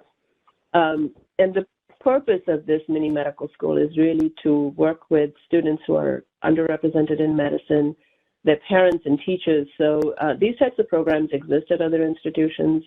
In Chicagoland, the only other place that it exists is at Rush. And they were very kind and helped us a lot with setting up the curriculum, provided us with a consultant, etc. But the twist on it that we put was to include the parents and guardians and the teachers in separate academies so that they could support and reinforce what these little kids were learning from us. Of course, the pandemic challenges continued with, trying to do this virtually, but our medical students who serve as the teachers in this mini medical school actually stepped up. They created packages that were sent home to the kids' homes. We partnered with local community partners to identify a school from which to draw these students. We have other community partners that help fund the program. We were able to do a lot of good things. It's a work in progress. It's not anywhere close to done yet, but I do have some positive outcomes to report to you today. With this, I'm going to switch to the second learning objective that we set out for today, and that is to examine the impact of intersectionality on perceptions regarding leaders. So, it's not something that I have thought about a great deal. I have to admit to that, but over the last few years, I've been thinking back on my own career and occasions on which clearly this was at play. I just failed to recognize it at the time. And I will give you a specific example. So this was a former dean of mine. I had been working with him, he's a white male, been working with him for a while. And one day he said to me, I had thought you'd be a lot more like Deepak Chopra. And I don't know how many of you know who Deepak Chopra is. I did know who he was. He's actually a cardiologist. He's of Indian descent, but he spends a lot of his time and energy, has been for many years now, on talking about holistic medicine and the impact of spirituality, etc. And when this comment was made to me, I was a little bit puzzled. I actually didn't know what to say, which is very unusual for me. I usually am pretty quickly able to answer something that somebody says to me. But I was like, okay, so where is the connection? I mean, we both have Indian heritage, but other than that, he's a male adult cardiologist. I have no connection as far as my specialty goes. He has, to my knowledge, not much of a connection to academic medicine. And what I realized was probably at play were a lot of stereotypes that people carry. And since then, I've heard this from others as well about what their image of an Indian woman is. Someone who is submissive, who is not very vocal, who sort of goes along to get along kind of a thing. And I was clearly 2 standard deviations out of that norm, at least in some people's minds. So unfortunately, you're going to, if you carry an intersectional identity, which I believe a lot of people do, it's not just racial, ethnic, and gender, but many other identities that we carry, whether that's sexual orientation, if you are LGBTQ, or however you identify yourself. And there's some literature now emerging on the impact that it has, particularly on developing leaders. I haven't shared any data with you yet, but this is pretty common knowledge that about 25% of the medical school deans in the country are women. You can count on the fingers of one hand how many of them are women of color.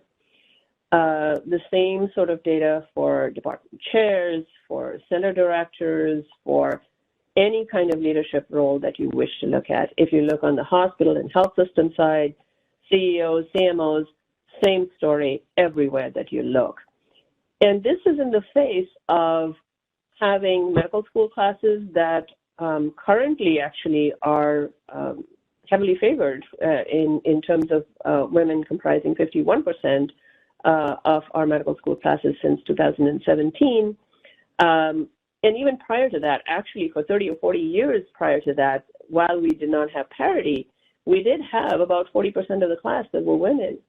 And there is this leaky pipeline that occurs from the time that we matriculate medical students to the time they graduate, through residency. If they enter academic medicine, we start to lose people after a couple of years, particularly women of color.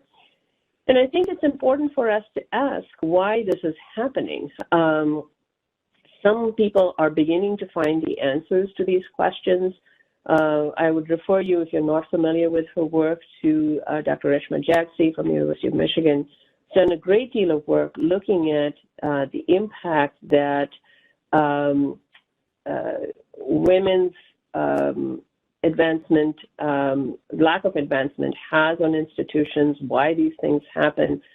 And the biases and the barriers are there wherever you wish to look, whether it has to do with salary equity, whether it has to do with invitations to serve on speaker panels or as speakers for conferences, on editorial boards of journals.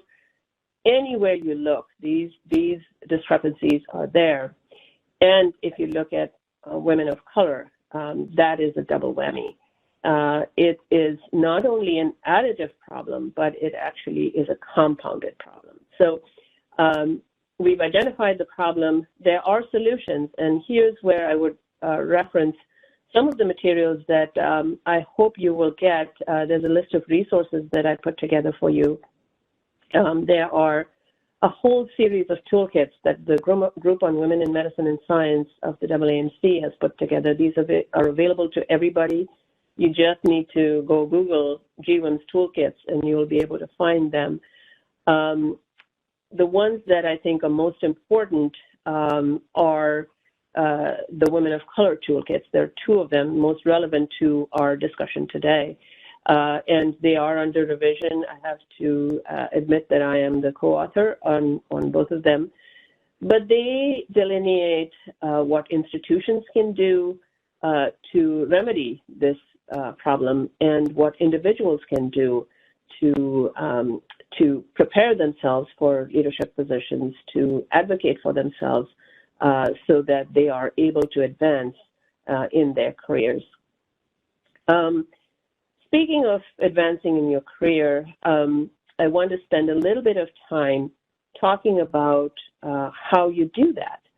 And I'll start with something that I sort of fell into. It's not something that I thought about much myself, really, at the beginning, but I do very much now, and that is building and nurturing your network. I'm sure you've heard from other people, read about it, that networking is critically important. The way that I discovered this was going to national conferences and seeing who was on these podiums speaking, who was invited to serve as panelists, what were their career pathways. I didn't really make a study of it, but I just sort of wondered. And one of the things I discovered, again, serendipitously, was that when you go to these conferences, and none of us has been going anywhere for 2 years now, but they're starting up again. I'm starting to go myself, and I'm seeing this happen, is to not be passive. I see a lot of people going and attending the conference, and I started the same way, like a sponge. You know, you want to absorb as much as you can when you're early in your career, learn as much as you can. You absolutely want to do that. But you also want to make connections, tell people your interests, tell people what you are doing. And at first I used to think, well, do they really want to know that? And the answer is yes. Even people whom I revere, very senior people in my field, would express interest in my ideas and what I was doing.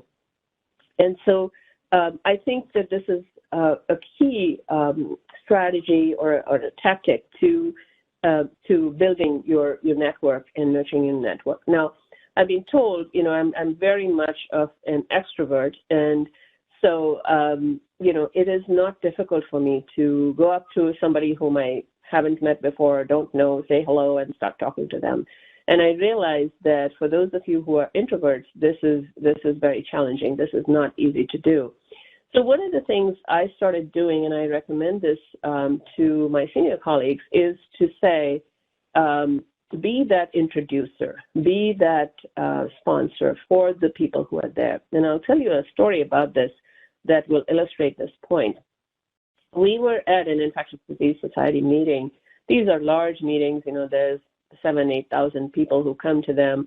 And the Pediatric Infectious Diseases Society is a smaller group, but it's still, you know, 150, 200 people who are there, and they were having some kind of a reception. So I was at this reception, and I overheard this conversation among a few of my junior colleagues. These were from my own institution. And they were saying, you know what, we don't really know anybody here. Do you guys want to hang around? Why don't we go down to the bar and have a drink? And I said, oh dear, this is not right. So I just walked up to them and I said, do you want to get to know some of the people who are here?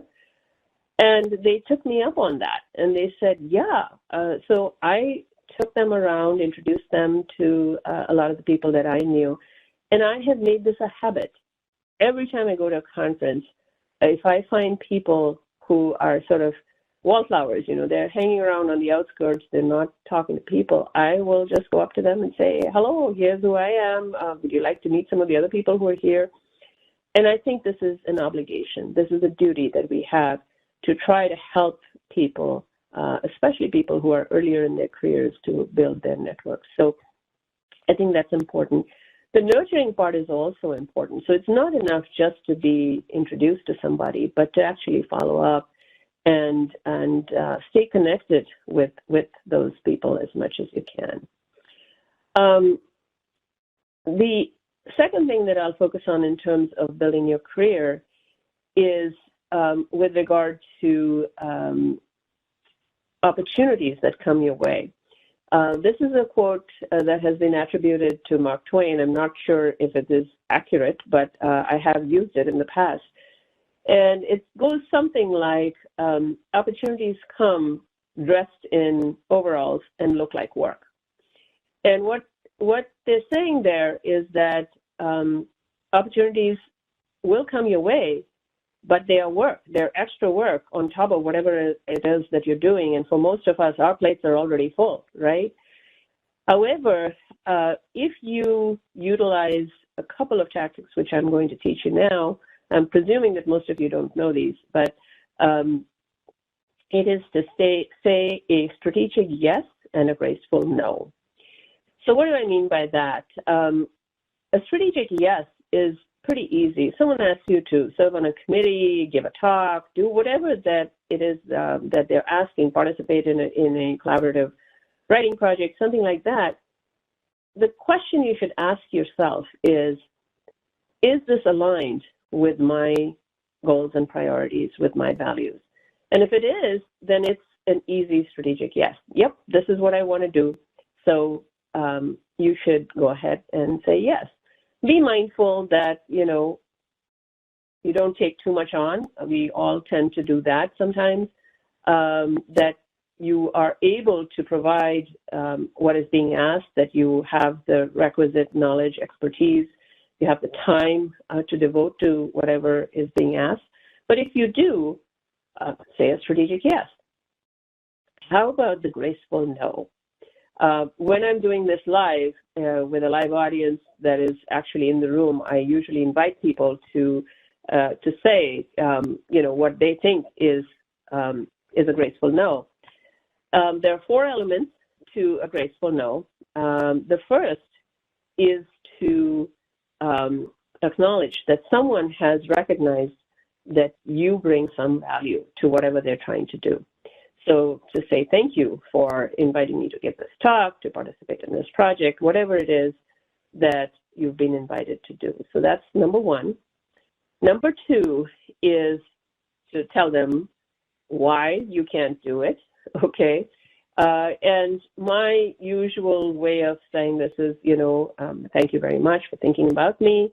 Unfortunately, at this time, and this is important, at this time, my plate is rather full and I'm not able to accept this invitation. The reason the at this time is important is because you want to keep that door open for the future, okay? So the second thing is to tell them why you can't do it. A third, and this is a little bit more difficult to do, is to recommend someone else in your place who might be good for that role. Of course, you want to make sure that you've talked to whoever's name you're putting forward, so sometimes this is not a one-time conversation. This is something that goes on over time. You ask for time to think about it, something like that. You go talk to other people and say, hey, somebody's asked me to do this. I can't do it, but do you want to do it? So you make this recommendation to people, of people who might serve in that role. And then the last thing, again, going back to keeping that door open, is to say, and please think about me for future opportunities like this when it might fit in better with my schedule or something like that.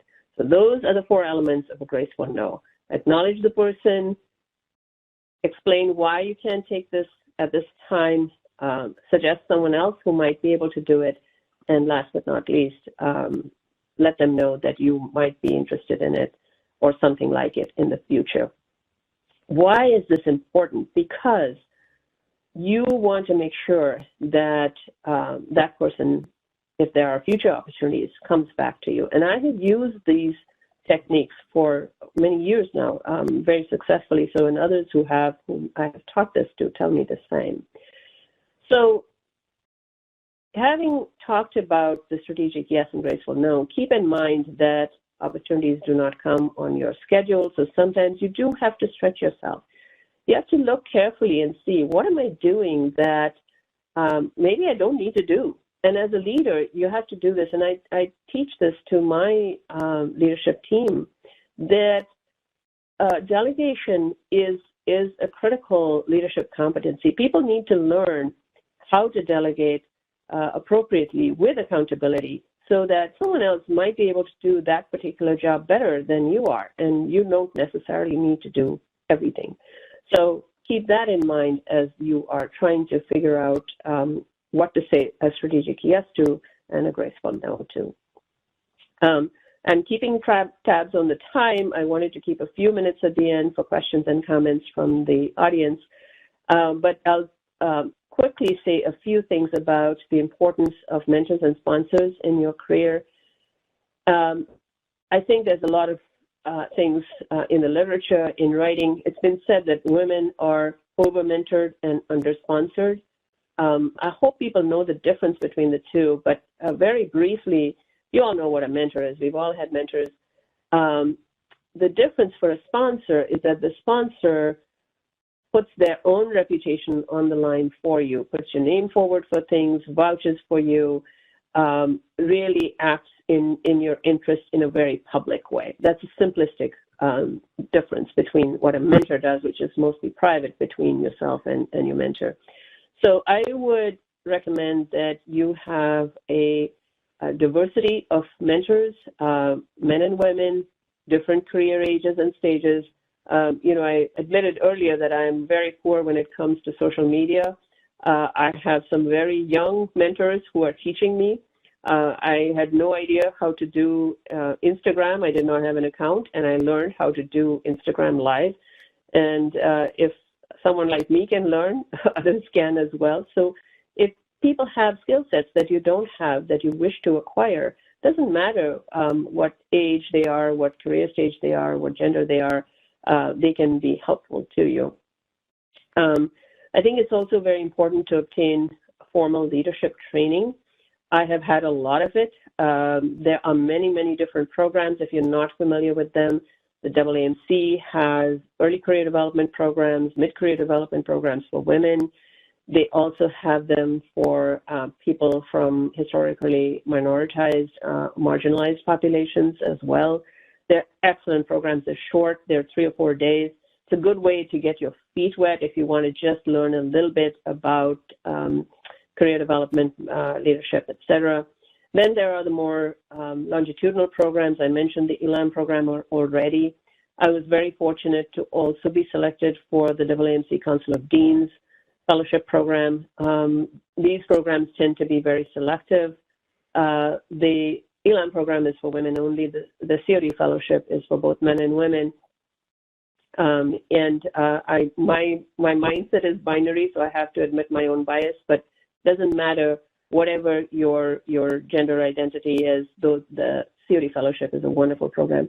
They only take 5 or 6 fellows a year, so it's very, very selective to try to get into that. 2 final points I'd like to make, and then I'll stop. The importance of a scholarly portfolio. Some of the people in the audience may already be aware of this, but I think about this, have thought about it for a long time. As Dr. Prakash mentioned, I've worked in faculty affairs, faculty development for many, many years. And one of the areas where I find particularly women, people from underrepresented backgrounds, their careers get derailed. It's a strong word to use, but they do, is because they get chosen, they get asked to take on leadership roles too early in their careers, where they haven't had the time or the opportunity to get promoted. In academic medicine, this is the coin of the realm. And so it doesn't matter if you're not trained in research, you're not a researcher, you don't have to do research, but almost in every field, you're going to need to have some kind of scholarly portfolio. So if you're an educator, you need educational research. If you're a clinician, you need to have some kind of clinical publications, whether those are case reports, case series, clinical research related, etc. So build a scholarly portfolio. It will stand you in good stead, and this is critically important. And then the last thing I will say is the importance of giving back, or paying it forward, as some people call it. And this is part of the reason I do these talks. I try to share my experience and views with people because I think it's very important that people are able to see that these pathways are open to them and how to navigate their careers so that they can achieve whatever their goals might be. With that, I will stop, as promised to Dr. Prakash, a few minutes early so that we have opportunities for the audience to comment or ask questions. Dr. Prakash, back to you. Thank you so much, Dr. Chatterjee. I have really, really enjoyed this session. And I especially appreciate your vulnerability for your sharing that very difficult experience that you had early on in your deanship. I've seen several illustrations of this. One is an iceberg, where you just see the tip of the iceberg, and another one is sort of a funny one where you have a large dinosaur with just the head tipping out. It's submerged in a pool of water, like in a lake or an ocean, and you just see the head sticking out. And it's likened to successes, where you just see the head of the dinosaur or just the tip of the iceberg when you see people, and especially women, in medicine and in leadership roles, the successes, but you have no idea what's gone on underneath, that there's so much more to the story. and nobody knows all of the strife, all of the struggles, all of the challenges, all of the failures. And a lot of it is because people don't want to be vulnerable. People don't want to open up and share that piece because somehow they feel that it makes them weak. And actually, I feel that there's strength in sharing those sorts of stories because it makes us feel less alone, it connects us more, and it helps us learn. So a question about that difficult experience that you had early in deanship, were there things that have helped you before you took on the role? I mean, some things it sounds like you found out after the fact that there were student interest groups. Would it have been helpful in your orientation process? What were things that could have been helpful to prevent the mass miscommunication that occurred? It's an excellent question.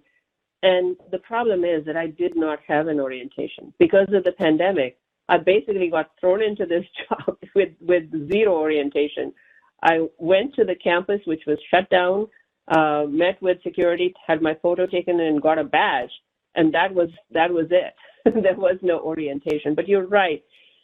I will say that the orientation might have helped some, but honestly, this was such a complex issue that I don't think the regular orientation that people are provided would really have helped tremendously in this instance.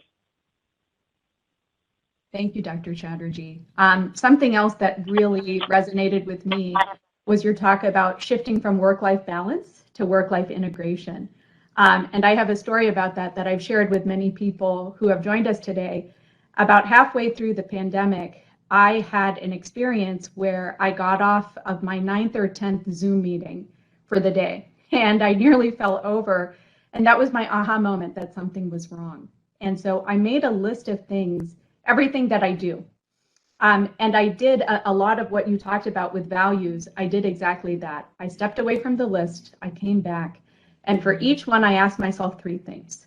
1, what is my gut response when I look at this? 2, is it in line with my values? And 3, is it in line with my career goals? And if my gut response was not one of joy and happiness, I knew I probably had to take that off of my list. And if it wasn't in line with my values or my career goals, time to take it off the list. But I think that also leads to your graceful no, because instead of just saying, hey, I'm going to step away from this, it moved towards, hey, I'm going to step away from this, and there's this wonderful person who would be perfect to take over this role. So a lot of that really resonated with me, and thank you for sharing that. And I welcome everybody to ask questions in the chat. Something else that struck me was that senior leader making the Deepak Chopra comment, which certainly sounds like, depending on how you want to look at it, either a microaggression or even a macroaggression. How did you respond? I don't think you specifically shared how you responded, and how would you recommend? Yeah, could you share? Because I was absolutely flummoxed, right? Like I said, I just didn't know what to say, because it's like, now if someone made that comment to me, I would absolutely have a response to that. But at the time, I was, mid-career. It came out of nowhere. There was no context to the comment, and it took me a while to think about it, to even figure out, as you say, that it was a stereotypical, inappropriate. We didn't use the words microaggression at the time, so looking back on it, I can recognize it for what it was. But at the time, I had no tools to answer that comment. So could you share, if you could do it over again, how would you respond? Oh my goodness. I would absolutely challenge the person, and I would say, what do you mean by that? What exactly are you implying? And maybe it was a harmless thing on their part. Maybe they didn't think too much about it. Whatever be the reasoning, I would absolutely try to challenge them on that. And I like that your challenge comes through the lens of inquiry, right? Mm-hmm. Giving them a chance to explain. What do you mean by that? Instead of sort of an attacking stance, it's more of an inquiry stance. What did you mean by that? Where are you coming from? Yeah, absolutely. Because the moment that you try to use the attacking stance, as you call it, leads to conflict. And that's not what we're trying to do.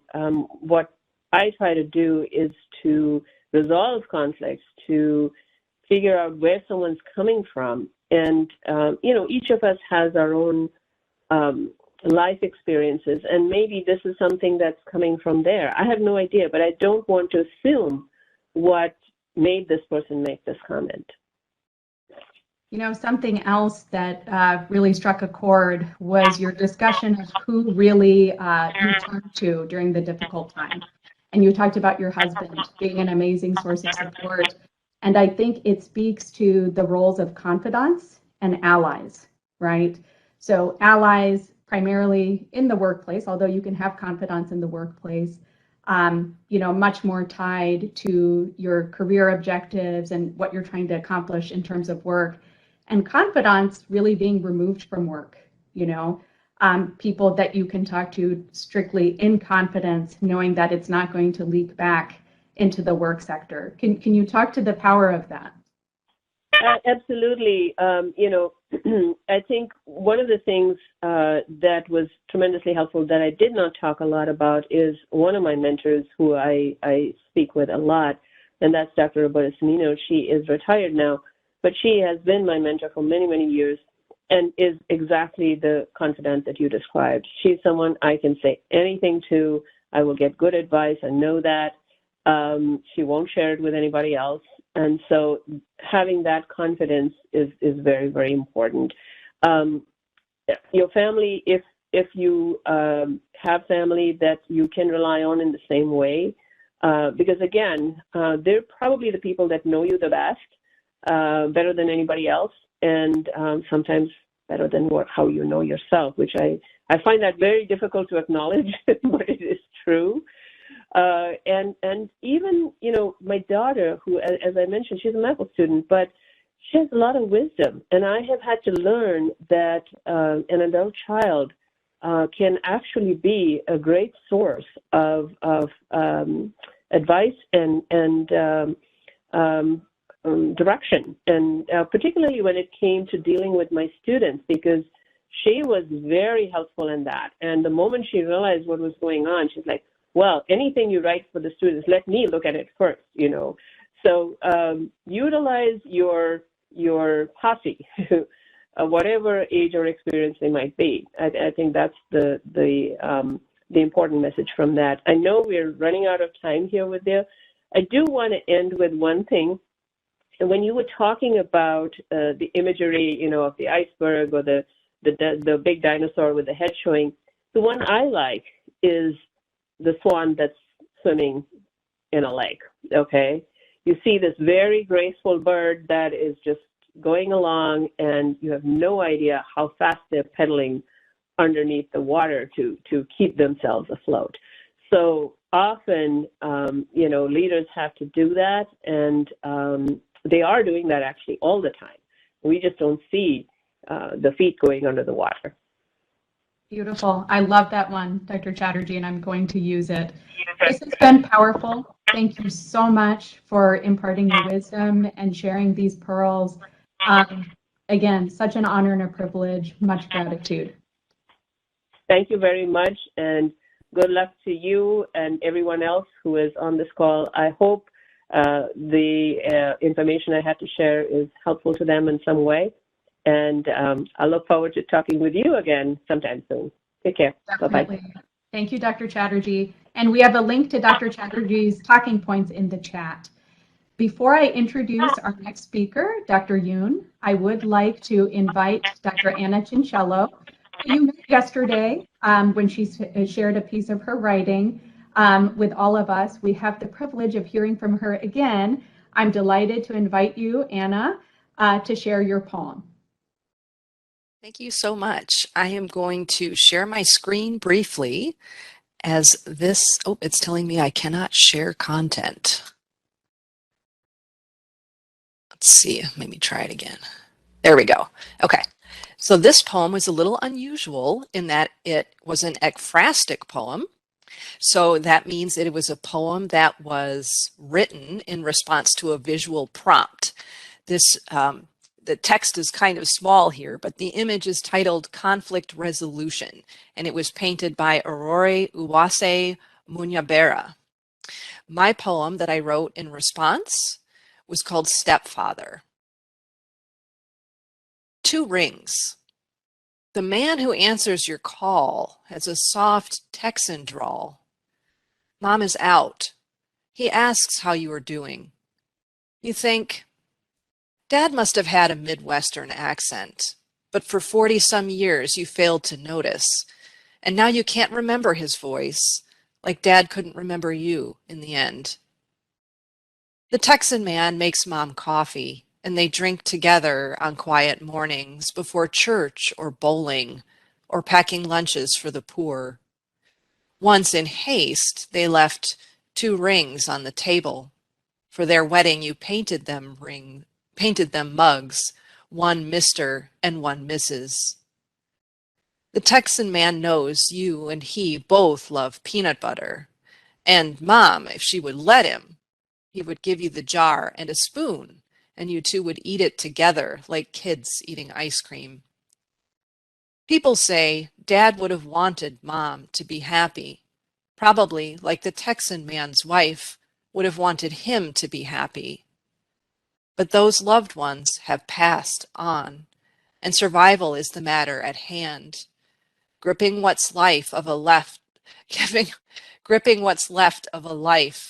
with a hole in the middle and throwing it out to each other, 2 rings.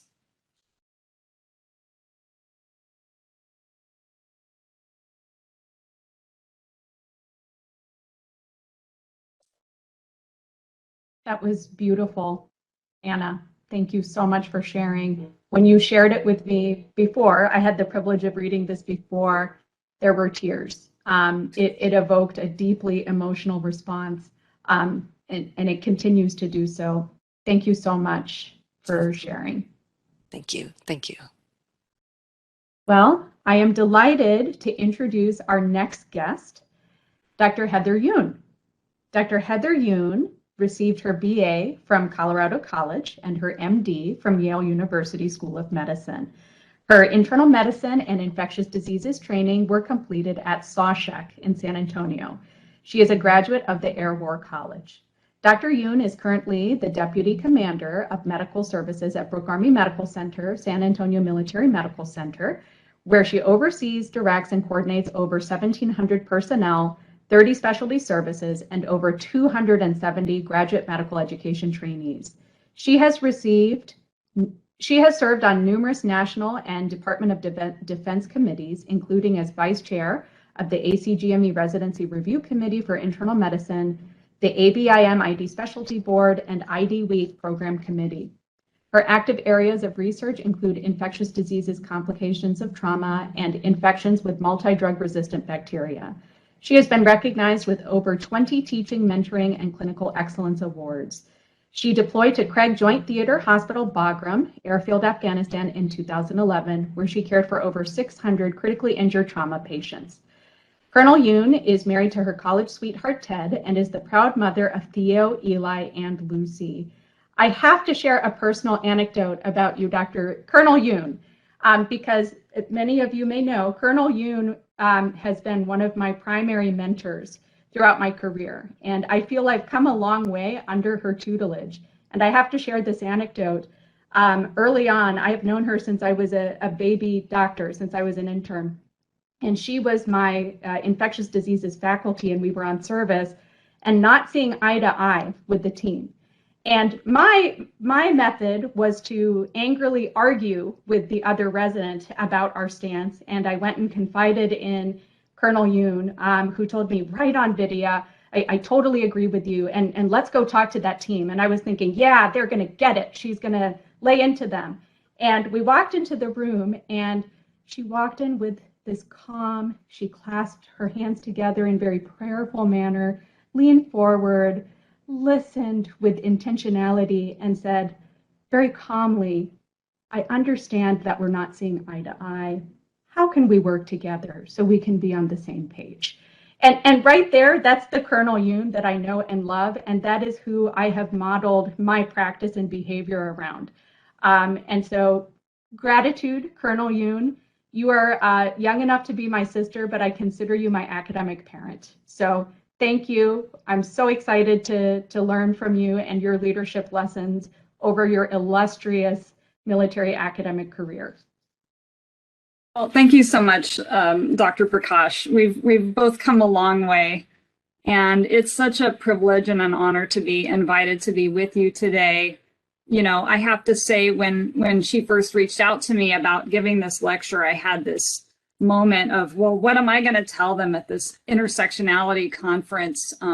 But even just listening to Dr. Chatterjee's talk before mine, you'll hear a lot of the same types of messages through individual stories. And I think, you know, this coming 45 minutes or so with me is really just going to be story time about what my career has looked like, what my adult life has looked like.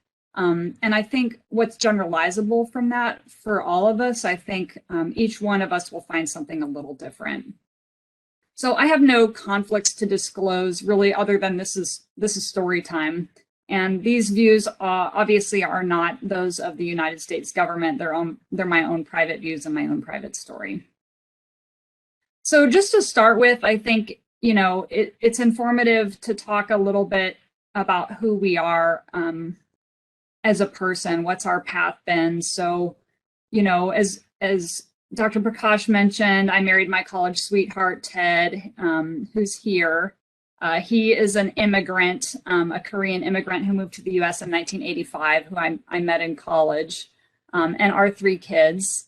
I'm an athlete, so this is a term that I did not adopt for myself for a long time. I considered myself a participant in sports, but now I have adopted this identity for myself. I'm an athlete, and here I am. I did an Ironman. I did Ironman Arizona in November, and my husband designed these Iron Man shirts because he thought that Ironman was gendered unnecessarily, but Ironman was the way to go for me. My 3 kids, you can see Theo is 19 now. He's coming home from college today. Eli is 15 and Lucy is 13. I'm a singer, and this is a big part of my life, actually. And I think with a lot of overlapping skills as a leader, in fact, and as just somebody that has to interact with other people a lot. Something about presence, something about knowing how you present yourself to other people is a big part of this. I have a large extended family, all the kids shooting each other in laser tag. There have been several more cousins added since that time. As Dr. Prakash mentioned, I have a lot of professional relationships outside of just the Air Force and outside of the military, with IDSA in particular. And this last bottom right screenshot was from our going away last RRC meeting after 7 years, just last month. And then my primary mentor in my career has been Dr. Clint Murray, now Brigadier General Clint Murray.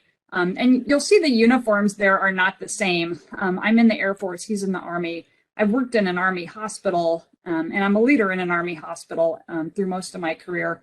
And that's been a little bit of a unique challenge at a lot of times, depending on who's in charge. So, you know, other kind of backstory on me, I was actually born on a military installation. My dad was in the Army for a little while when I was young. He was a combat medic and eventually went to medical school and became a general internist. So I grew up watching him practice medicine, and I grew up in a very small town in Western Colorado. You know, we were the big town in our county, but the town had 5,000 people. So he got paid a lot with baby blankets and, you know, tomatoes and corn and things like that.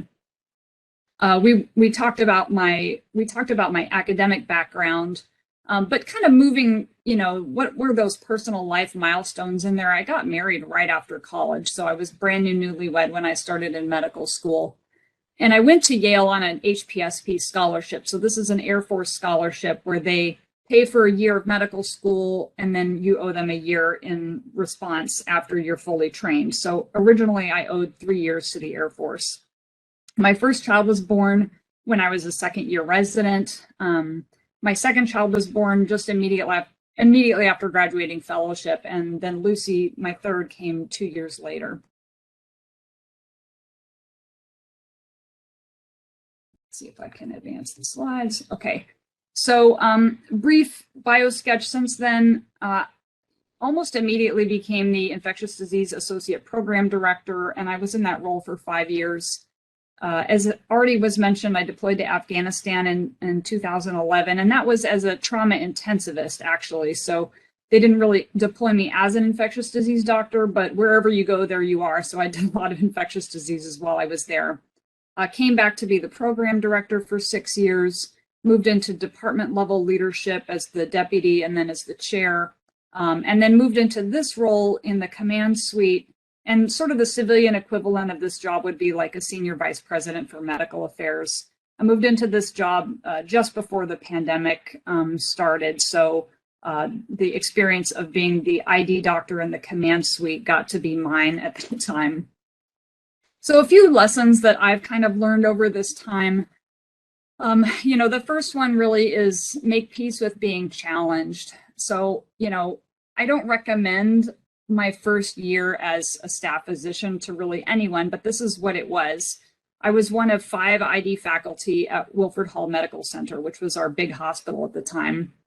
And the day after finishing fellowship, I became the chair of infection prevention and control. I became a core faculty member for our internal medicine residency program. And I also became the APD of the ID fellowship. And this was before my board scores had even come back. I had just taken boards, I was on maternity leave, and the team called me, and for a variety of reasons, Machiavellian reasons involving trying to subvert the assignment system of the Air Force, which was trying to move me away from San Antonio. They wanted to keep me here in the program. They sort of made this decision for me and then told me about it afterwards and said, we hope you're okay with this, because if you're not, you're in big trouble. So I was okay with it. I was delighted. I was also the infectious disease liaison to trainee health at Lackland Air Force Base. So this is where we do all of our basic military training for the whole Air Force. About 45,000 Air Force basic trainees come through there every year. And that happened to be the year that we had a emerging adenovirus serotype. Adenovirus 14 caused a very large, high impact outbreak, over 1,000 trainees infected that we knew about, many hospitalizations and several deaths. So this was a time that we were constantly having to update the media and the Office of the Surgeon General.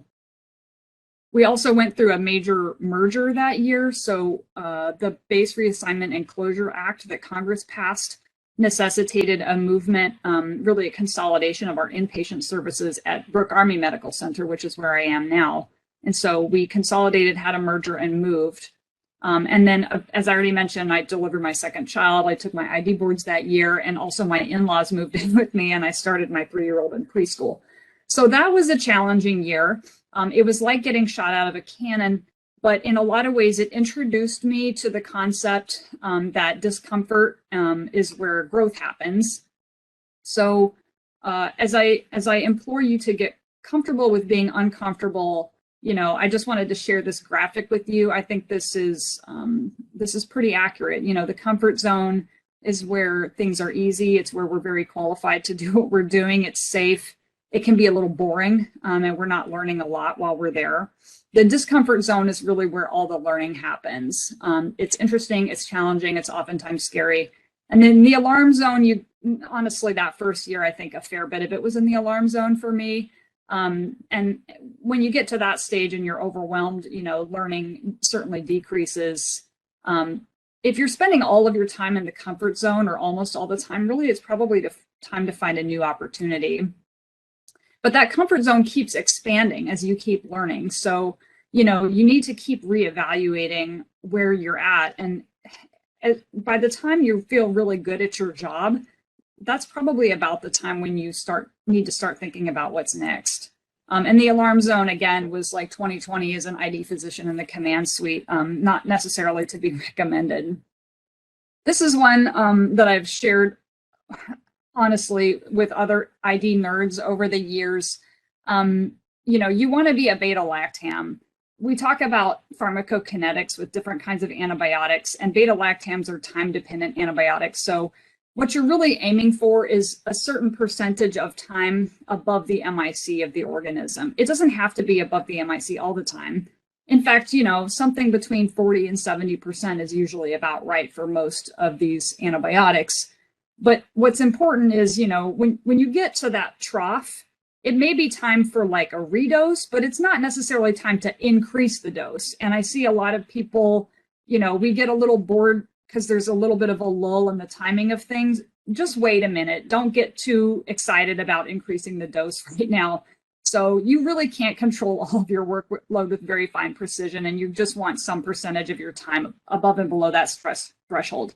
As opposed to concentration-dependent antibiotics like aminoglycosides, you know, you give a gigantic blast and then you wait a long time for this post-antibiotic effect. Most of us don't do well with that kind of pacing for ourselves. I see a lot of people, younger people, particularly struggling with, you know, these checklists that they have for themselves, and they never get everything done. Yes, welcome to reality. This is life, and that's good, because if you're getting everything done, then you're really probably not doing enough. Another kind of analogy that I have learned to start thinking about as I now identify as an athlete is that there's a big overlap with how we do this. So if you want to perform, if you want to do an Ironman, if you want to qualify for the Boston Marathon, or even if you just want to be like in shape and taking good care of yourself, you really have to take care of those fundamentals first. You can't be thinking about your 5K time if you're not thinking about sleeping for 8 hours a night and actually eating some reasonable meals throughout the day. When you are trying to work towards athletic goals, most of your time is spent in what we call zone 2, which is like lower heart rate. You could cruise like that forever, conversational pace, and then you're pushing it about 20% of the time. Zone 4, zone 5, out of breath, redlining it, you know, at your max capacity. Really, you don't need to be spending a lot of time in sort of that tempo pace. You want these peaks and valleys. You also need to address minor irritants before they become major injuries. So, you know, as Dr. Prakash was talking about, you know, being reflective about what is going on right now. Why do I feel my gut instinct is telling me that this is awful and I don't like it here and I don't want to go to work today? What is that about? I need to evaluate that and pick it up and turn it over and look at it and figure out why. Because if I don't catch something like that in the bud, then maybe it turns into burnout. And then you want to put races on the calendar, right? You need to have, this is what I'm working on this year. This is the timeline for the abstract submission. These are the goals for when I want to get these papers wrapped up and submitted. And you want to get your leave time on the calendar, your vacations and scheduled time off. If you don't plan it, it's just not going to happen accidentally. Second lesson really is about goals, defining and communicating goals. But before you can communicate your goals, you do really have to know what they are. And I think I spent a lot of time early on in my career being uncomfortable with how non-specific I felt like my goals were. I saw other people's careers that were more mature than me, and they seemed to have everything like carved out in some particular niche, and they knew just what they were doing. And I was like, how did you decide that, you know, your life was going to be about, you know, antifungal pharmacokinetics? Like, who wakes up in the morning and decides this is what they're interested in? You kind of have to hone in on these things over time. And one thing that can help is writing something called a personal mission statement.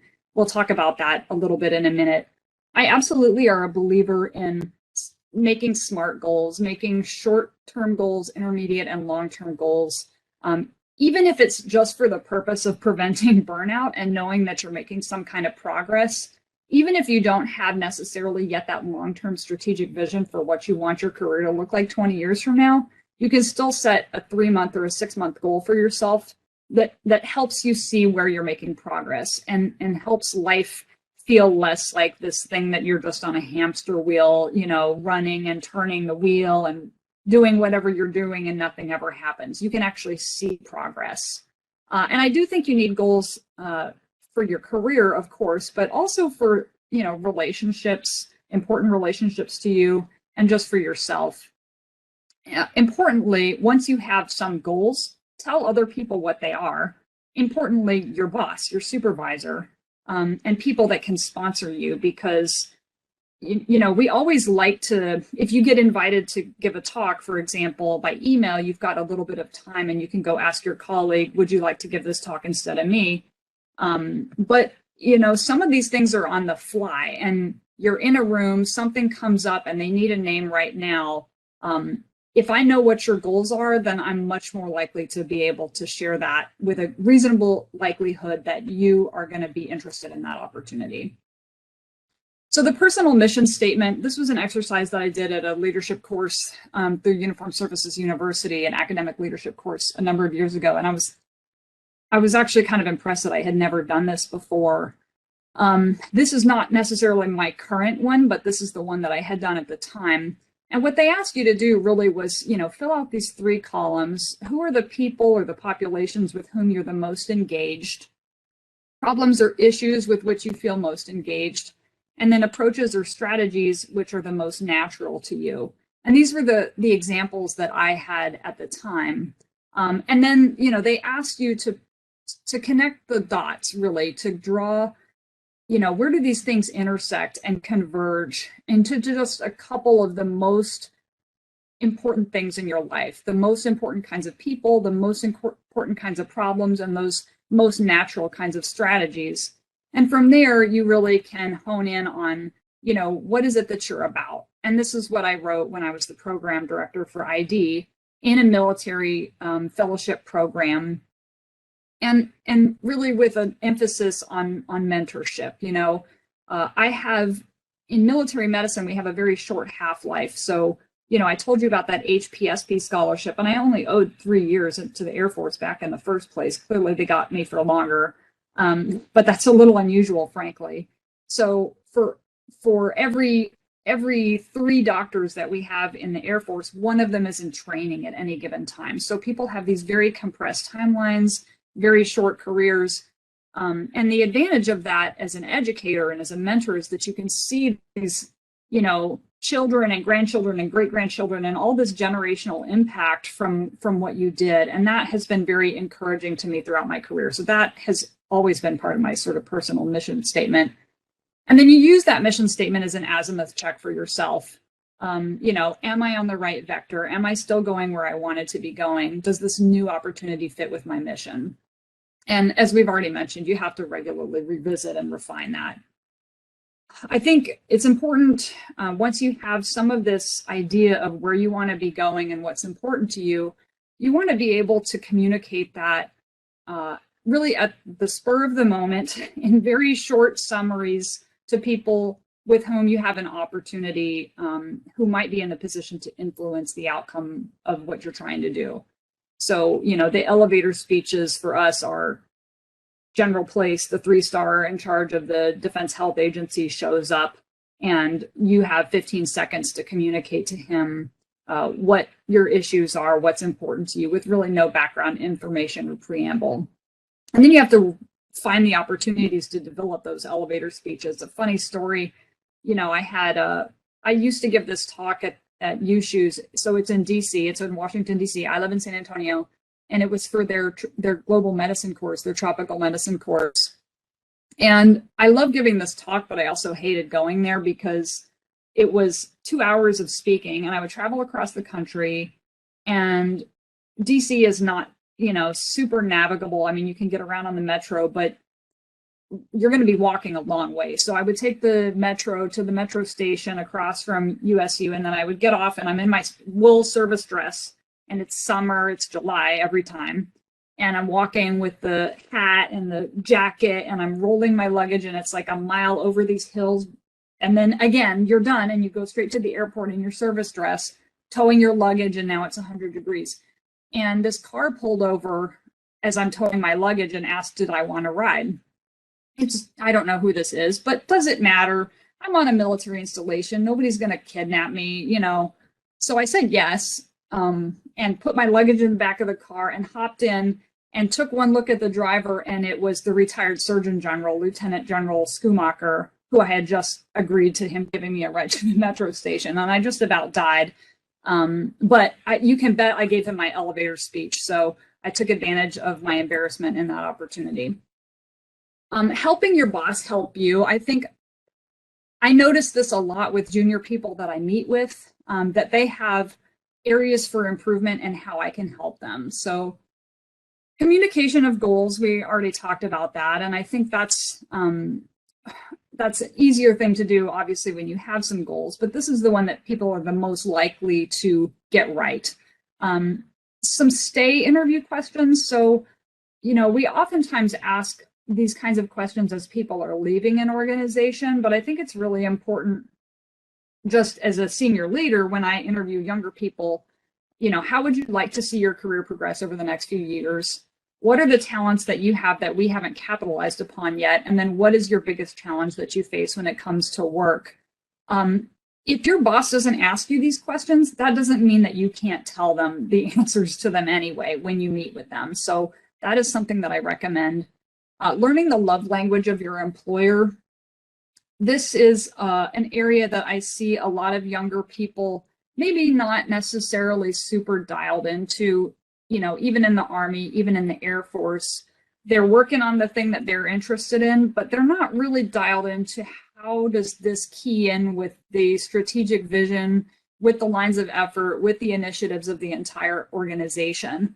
And, you can have the coolest idea in the world, the neatest goals that fit you the best, but if there's no intersection in that Venn diagram between what you care about and what your boss cares about, then you have a problem. And then, I'm always asking people, what can I do to help you? Or what do you need from me? And just have an answer to that when your boss asks you that, because we're asking you that for a reason very often. Lesson number 3, actually, Dr. Chatterjee touched on already with the strategic yes and the gracious no. And that's really plant lots of seeds, because not all of them are going to grow. That work, that opportunity that's dressed in overalls is out there scattering seeds in a field, and some of them are just not going to take.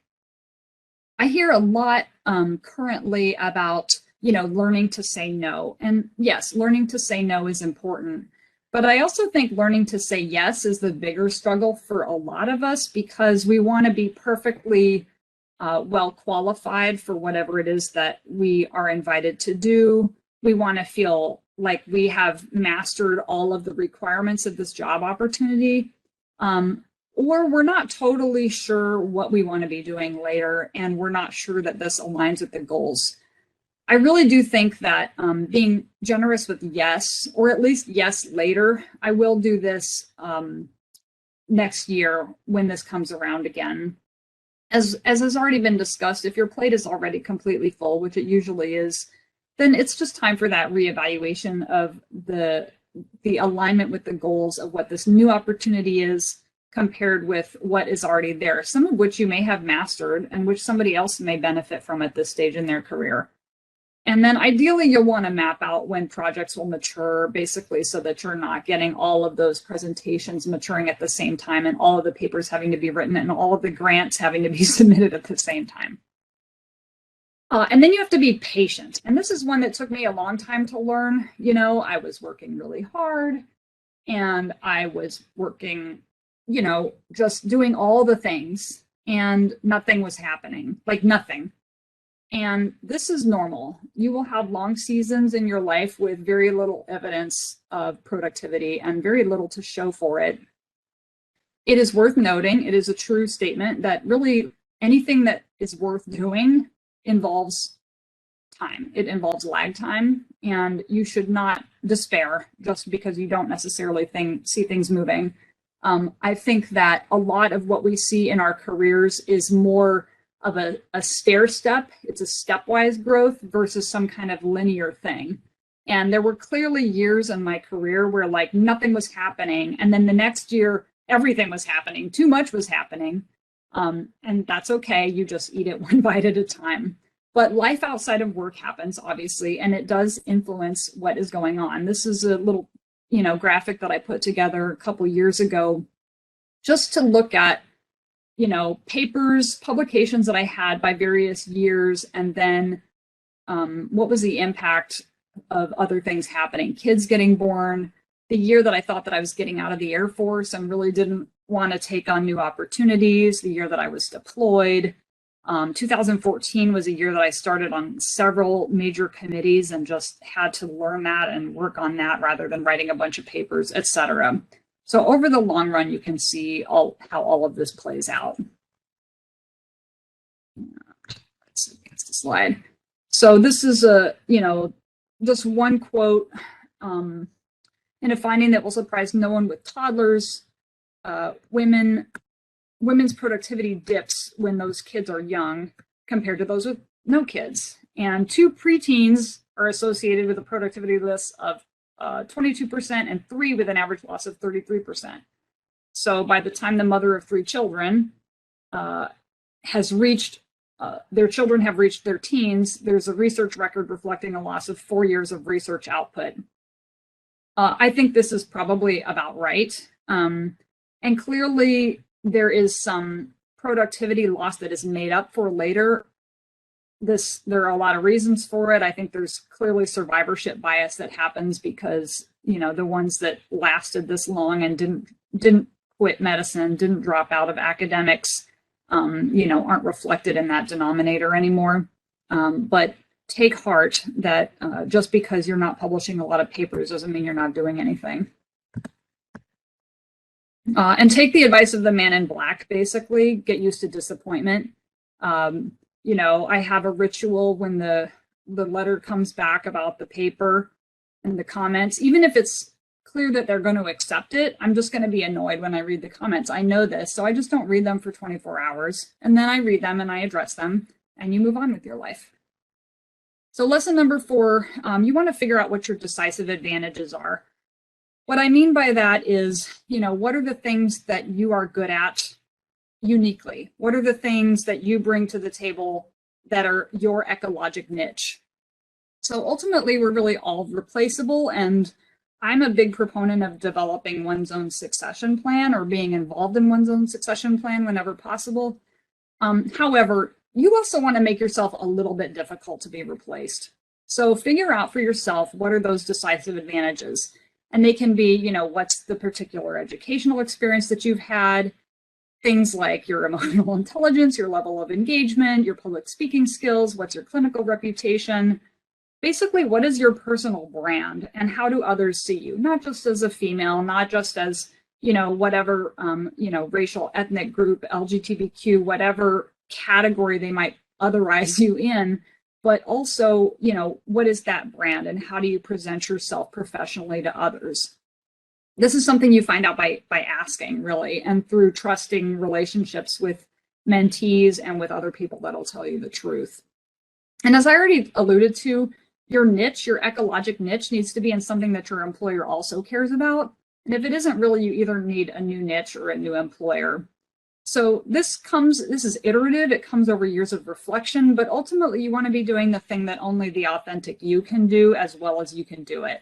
And really just not the work that somebody else is better positioned to accomplish. I have compared myself in my own role as a bit of a Darwinian, a Galapagos finch. So you'll remember from, college or high school biology, the whole thing with the theory of evolution, and you had all these related finches in different parts of the world that clearly had a common predecessor. And then the ones that were in the Galapagos Islands were geographically remote and their bills were uniquely adapted to eating only the kinds of seeds that were on the Galapagos Islands. So I have had the unusual experience of serving 21 years on active duty in the Air Force without ever moving from San Antonio. And the reason for that is my specific ecologic niche. And at this time, what I am is, a bilingual Army Air Force senior leader, physician, academic officer who kind of fits all the check boxes for exactly the thing that I'm doing. Trusted by the Army, even though I'm in an Air Force uniform and it's in their best interest to have some Air Force leadership in this organization. Trusted by the Air Force, who clearly would like to have Air Force leadership in this Army hospital. So over time, iteratively evolve into that particular niche for the thing that you are the best suited to do. And then lead with gratitude. So the farther you get in your career, the more time you will spend just staring at wicked problems that are unsolvable by you or anyone else. So you have to counterbalance this really with looking for things that are beautiful, that are excellent, that are amazing, that are little victories throughout the day.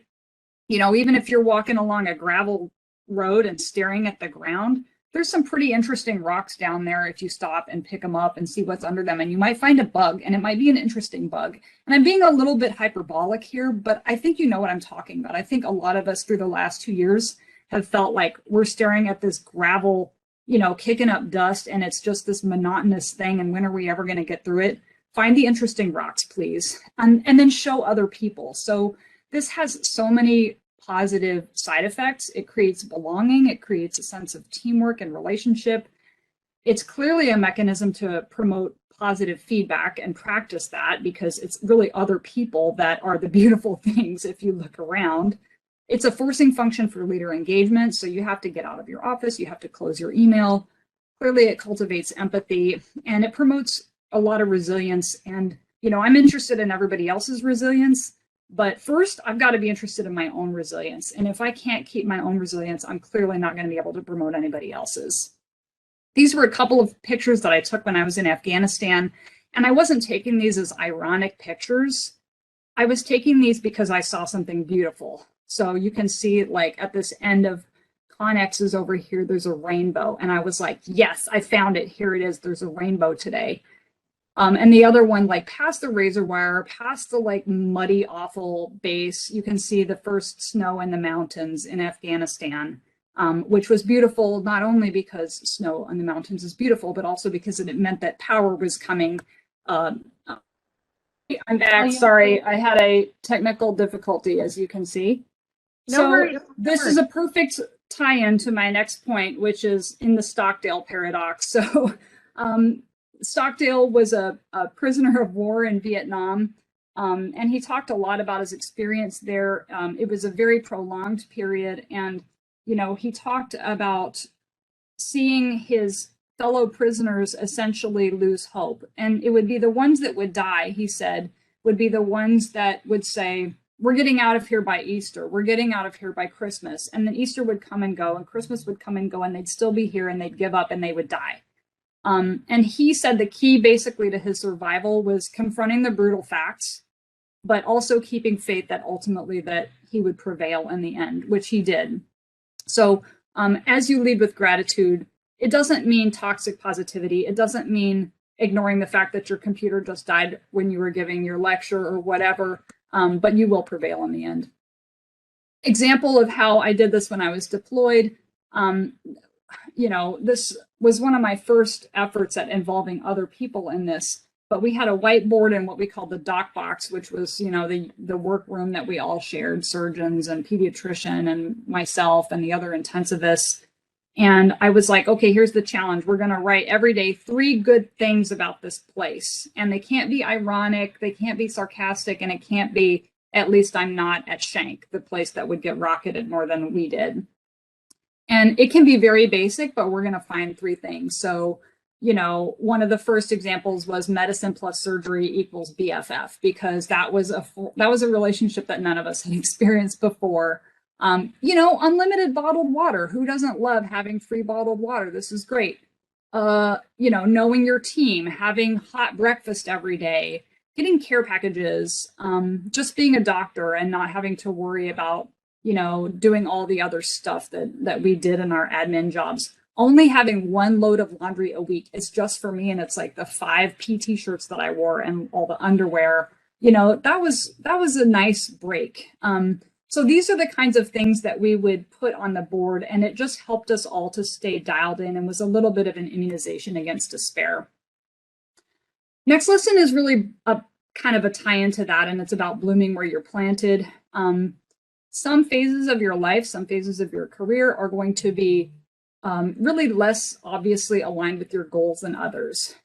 It's oftentimes in the jobs that we didn't want that really where all the growth happens and where the key thing that happens that changes the outcome of our career. But wherever you are, there will always be people that need something. They need education from you. They need leadership. There will always be questions that are applicable to that patient population. There are going to be innovative solutions that are needed. And there are also still going to be colleagues and people on the phone or by email that can be part of your team. The next one is about mentorship and then sponsorship. And this is not a real Mario level, but I think this is oftentimes what we feel like trying to navigate through these unique situations where the system wasn't built for us, and then it was hard in the first place. So as already been said, you know, a mentor is really somebody that has knowledge and will share it with you, whereas a sponsor is someone who has power and will use it for you. They are often not the same individuals, but they can be. And, you know, as we think about mentors and sponsors, we're frequently thinking about who can mentor us and who can sponsor us. But I think the challenge, even for the youngest among us, is, you know, who am I mentoring and who am I sponsoring? Because this really can start very early. You have more power than you know about, and you need to use it for other people. So what might a mentoring relationship focus on? You know, I lost a little bit of time that I'm going to make up here, and I think you probably know most of this already, so I'm not going to go over this in great detail. But, you know, there are a lot of different things, and just as Dr. Chatterjee mentioned, I think it's important to have a diverse panel of mentors, because really not very many people will be effectively able to mentor you in all these different areas of your life. The rules for the mentee have also been established, and I will make this available for you. I know it's being recorded, so I won't read through all of these, but you know, a commitment to honesty to your mentor, I think, is one of the most important ones, because the mentor needs to be able to see the organization through you. We often have blind spots about what's actually going on in a place, and we will only know if you tell us. As I mentioned, you know, this Dr. Murray has been my most kind of prominent mentor in my life, and a great sponsor for me too. And I think, you know, a lot of the rules for mentorship, you know, and those key criteria that make a mentoring relationship successful were there. I think the interpersonal chemistry in a long-term mentoring relationship is also really important. The person on the right is Jennifer Thompson. Dr. Jennifer Thompson used to be the director of medical education for the Army here in San Antonio. And you know, we didn't know each other personally all that well, but she ended up being one of the most critical sponsors in my entire career by just giving me opportunities early that ended up being like a foot in the door for a cascade of just great opportunities that would come later. She got me involved as just a baby doctor on the ACGME Accreditation Appeals Panel for Infectious Disease Fellowships. So what is this? It's the panel that stands up if somebody in an infectious disease fellowship program gets an adverse academic decision, like their program gets a withdrawal or a probation, and we would be the appeals panel in case that program wanted to appeal that decision. So I'm on this committee, and I asked her, how often does it actually meet? Because we would be saving the dates. She was like, oh, never. It never meets. It's never met before. And almost never do programs even get academic actions that are adverse in order to appeal them. But it was some involvement with ACGME that later on led to involvement with ACGME International as a site visitor, and then later on to the RRC. As I mentioned before, you don't need to be a senior leader or a department chair to start sponsoring people. Really, even as a junior faculty or as a trainee, there's going to be people that you can at least use your network, introducing, making those connections. You can be the least powerful in the person in the room, but still you are the connector that brings other people together. Next lesson really is find your people. Everything that we do in medicine, everything that we do in academics, it's all a team sport. And you really need to get outside your bubble. I am an introvert, and some of the networking stuff is harder for me. But it's really critical if we're going to learn from each other's mistakes and also each other's successes. And I heard the turn FOMO into JOMO. So FOMO, the fear of missing out. Yes. And I have this, I have ended up overcommitted many times because I'm like, oh, but this sounds so cool. But later I learned about the joy of missing out, the JOMO. And this is exactly what has already been alluded to, that I don't have time for this necessarily right now. But I know 6 other people that would be awesome at this, that would love the opportunity, that would grow from it and profit by it. And I still get to be involved with it in some capacity because I'm sponsoring them, and I get the intel, like, how did it turn out? So it just builds into that whole opportunity cascade for me. This is also just what friendship is for professional adults. Like, it's our colleagues that we love, that we work alongside. And really, it's these squads, these close inner circles, is how we invest our values into the organization and the community. And so these are some of my pals, and some of them will be on the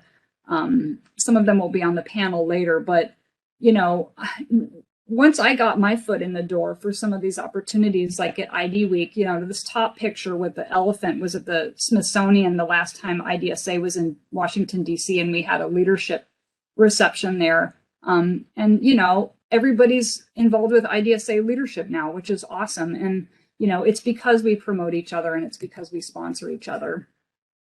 This is just a list of people that I wouldn't have known, many of them, except that they were co-authors on papers with me. So, you know, this professional network just continues to grow in academics as you increase your productivity. I also am not really a believer in the work-life balance. For one thing, work is part of your life, and so how can we dissect these two things out? And I do think if balance exists, it's not measured in any kind of short-term fashion. Like, you can only really see it retrospectively. The most important thing is having chosen a great partner. If you are partnered, if you are married or in a long-term relationship with somebody, it's not enough for your partner to be supportive. Your partner needs to be like your, you know, biggest cheerleader and life coach. You know, I brag about my husband because he thinks that I should be basically the president of the United States, and he's delusional, but, you know, he never makes me feel like I'm overextending myself by doing hard things. I think the mommy guilt, you have to leave it far behind, the perfectionism, and really calibrate your standards to not what you expected you would be doing, but what is realistic for you given the entire plate that is your life. I learned a long time ago to outsource things that weren't value added for me anymore.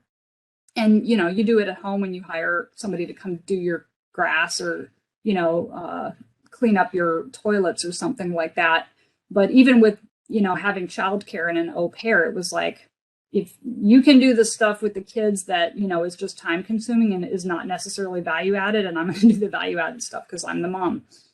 And then controlling the narrative, I think with the kids in particular, has been important. And there have been actually teachers that have tried to derail this and, you know, tell my kids that they should feel bad because their mommy's too busy or something like that.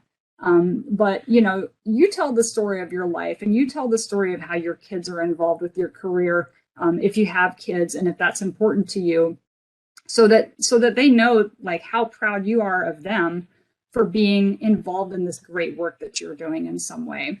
And my kids know the story of how they helped the moms in Afghanistan because they were such big kids and helped daddy at home while I was gone.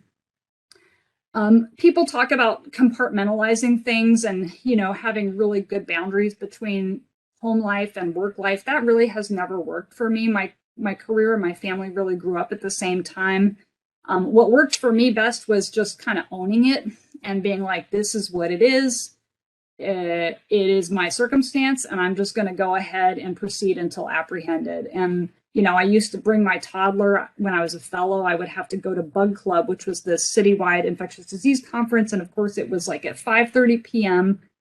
across town at a restaurant, and I'm supposed to present. So daycare closed and my husband was working. So I would just like pick up my toddler and bring him to Bug Club, and he could sit and read his choo-choo train book while mommy talked about syphilis, you know, and eat nachos. And did people give me the side eye a little bit? Yeah. But you know what? You don't have to take it personally. You can ignore that side eye and just drive on with your life.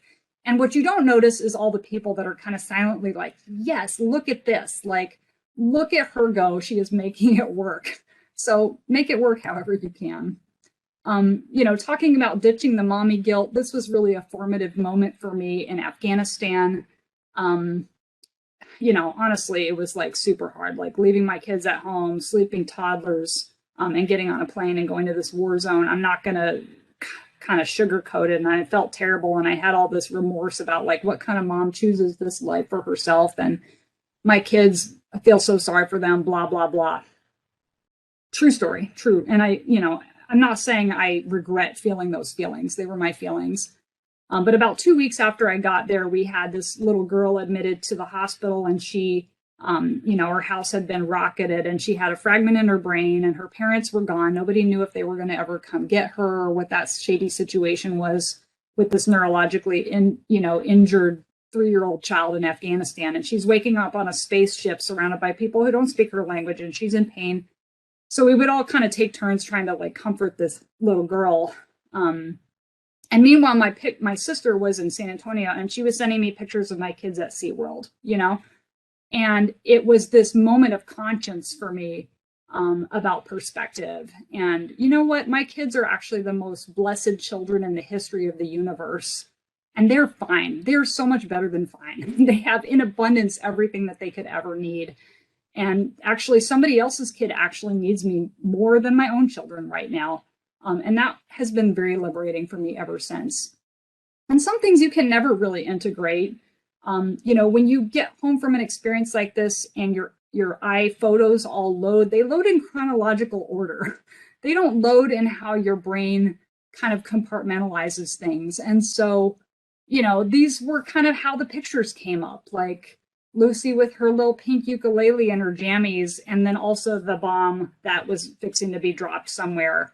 And the smoking rubble from the attack across the street where our neighbors used to have their housing, and like my kids getting ready with mismatched shoes for the first day of school.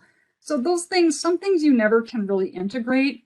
And that's okay. Like, this is life, and we move on with it the best that we can. And then finally, really the most important thing is to start and persist with inspiration. And I lost a little time, so I'm not going to tell all the stories here. I'm going to skip to this one, which was really the story of going downrange, going to Afghanistan. And as I already mentioned, it was a very vulnerable time, felt super insecure. I was going to do this job that I really wasn't good at, didn't feel prepared for, and with a bunch of other moms, going to do medical things. And we stopped at Manas in Kyrgyzstan, this kind of throughput place, and had to go pick up our food from the cafeteria. So you go through, you get your brown stuff on a cardboard tray, and then go try to find a place to sit down and eat it. And the only place to sit was like at this table full of Marines. And, they had like clearly seen all the things. Their uniforms were all messed up, and they were like rough and ready. And so, okay, can we sit here? Please and thank you. Yes. And who are you? Nice to meet you. What do you do? Oh, yes, we're Marines, and we, kill, kill, kill. Okay, what about you? What do you do? They asked, and we're like medical, we're nurses and doctors, and we're going to Bagram to be in the ICU. And they were like, whoa, you guys are hardcore. Because we know whatever happens to us, you're going to get us home again. And they weren't being sarcastic, calling us hardcore. They really meant this. And that was really just that sobering moment of, why did the Air Force pay for medical school for me? Why is all of this happening? And that was really the moment that I understood what my career was all about. All the research that we do, all the clinical care, it's about doing something for this group of patients that nobody else could really do. Hopkins couldn't do it, Stanford couldn't do it, Mayo Clinic, all these big names, no, they can't do it, but I can do it, and I have to do it. It's my duty. So really, you got to find your why. And this is one that I put together. You've seen Maslow's hierarchy of needs, but for doing academic work, why would we do it? ACG requirements, sure. Maybe a little better is things like academic promotion, love and belonging, speaks to mentoring residents, being part of a team. But really at the top, you got to find your place where your own deep gladness and the world's deep hunger meet. So that little point of the Venn diagram, that little bit of inspiration will be your immunization against being excluded, your immunization against, feeling burned out and overwhelmed by all of the barriers. I apologize for not a lot of time for questions and the technical difficulties, but thanks for being part of this story with me, this unique mosaic of experiences. And in our last few minutes, I'll take any questions. Colonel Yoon, thank you so much for a truly exhilarating hour. This has been inspiring, thought-provoking, and extremely helpful. I don't know if you've noticed, but the chat is blowing up. I'm going to try and summarize a lot of what people have said. A lot of people, the gratitude list spoke to them as it spoke to me. A lot of people really loved the concept of joy of missing out instead of fear of missing out. Let's see. I love this one from Dr. Elamine. The ones who give the side eye are not proximate to the lived experience. And I totally agree with that. And just a lot of, gratitude for such a great and inspiring presentation. So thank you so much. I know we just have a couple minutes left, but, what I found interesting was, in your timeline, you had actually thought of getting out of the military at one point. And can you tell me, was there an aha moment, or was that more of a gradual process of, hey, I think I'm going to stay in the Air Force and I'm going to continue this work? Yeah, that's a great question. I mean, honestly, there was a ton of hand wringing, and the aha moments for me, there were two reasons really, and there's one reason, and it was really about people. As I thought about all the reasons that I might want to get out, it was fear of like what could happen, fear of the ways that my career could go in ways that I didn't want it to go, fear of revolving door deployments, fear of having to move someplace that I didn't want to be. But when I looked at my actual reality, it was full of meaning, it was full of purpose, it was full of relationships, and you can't really improve on current satisfaction, like you have to plan for the future, but you can't really control it. And then the other thing was that I was mentoring a bunch of people that, at the time I was the only one that I knew that sort of looked like me. Like there were a few other women that were more senior to me, and Lisa Zacker's one of them. She was the department chair at the time that I went to for help, but like not a lot of moms really, like married people that had the families that also were doing this, that were senior to me. And so you ask that question, like, why not? Is this impossible? Is it just stupid? So, but I was mentoring a lot of younger moms to me that were my fellows and residents. And I thought, well, I need to find out for their sake, because if I don't do it, then, they're going to have the same questions. So part of the reason that I stayed was because I wanted to see if it really was stupid and if it really was impossible. And it turns out it was neither stupid nor impossible. Wonderful. And to that point about mentoring, especially physician moms, Dr. Elamine wrote, "My children, thank you for this presentation. I will be making some pivots with how I mother." So Colonel Yoon, again, thank you so much for your exceptional presentation. And again, on a personal note, thank you for your years of mentorship and your guidance. I know that my leadership journey would not have been possible without you, and I am forever grateful, and just wanted to express my deep gratitude. Thanks, Dr. Prakash. All right, so it is 10:01. We're coming up on a break, but a couple of things. First, I'm going to have Vamsi Naidu, who is one of our medical students, share his poem. And then right after, we have a quick announcement from the Office of CPD. So Vamsi, if you could unmute and share your poem. Hi everyone, can you hear me? Yes, we can hear you. Perfect. All right, hope everyone's doing well. So this is a poem called Henry the Hippo. So yeah, I'll just go ahead and share. So Henry, Mama, and Papa Hippo lived together happily in the Sahara in Africa, close to the sea. Henry loved to eat grass, shoots, and reeds, but absolutely did not like seaweeds. He could eat them all day as an appetizer, dessert, and an entree. But Henry felt insecure of his weight because he was larger than all of his classmates, and one day when he went to school, he met a mean mule. The mule made fun of Henry's size, called him fat until tears dripped from Henry's eyes.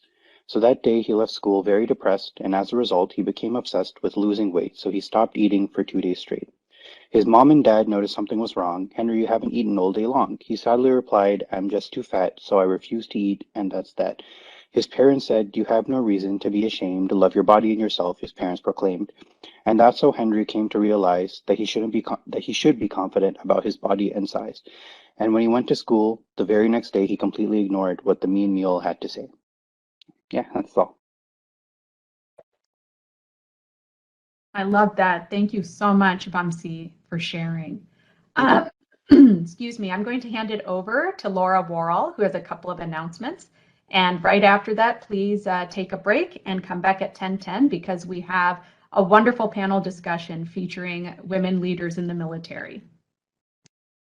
Thank you, Dr. Prakash. I just wanted to point out to everyone that at the end of today's session, we will share a QR code and a link in the chat, either of which you can use to link to our database to claim your CME credit. If you missed the QR code yesterday or you miss it today, don't worry, you will receive an email early next week, also providing you with those links. You'll have 30 days to claim your credit and complete the conference evaluation, and we'll send you a few email reminders during that 30 days.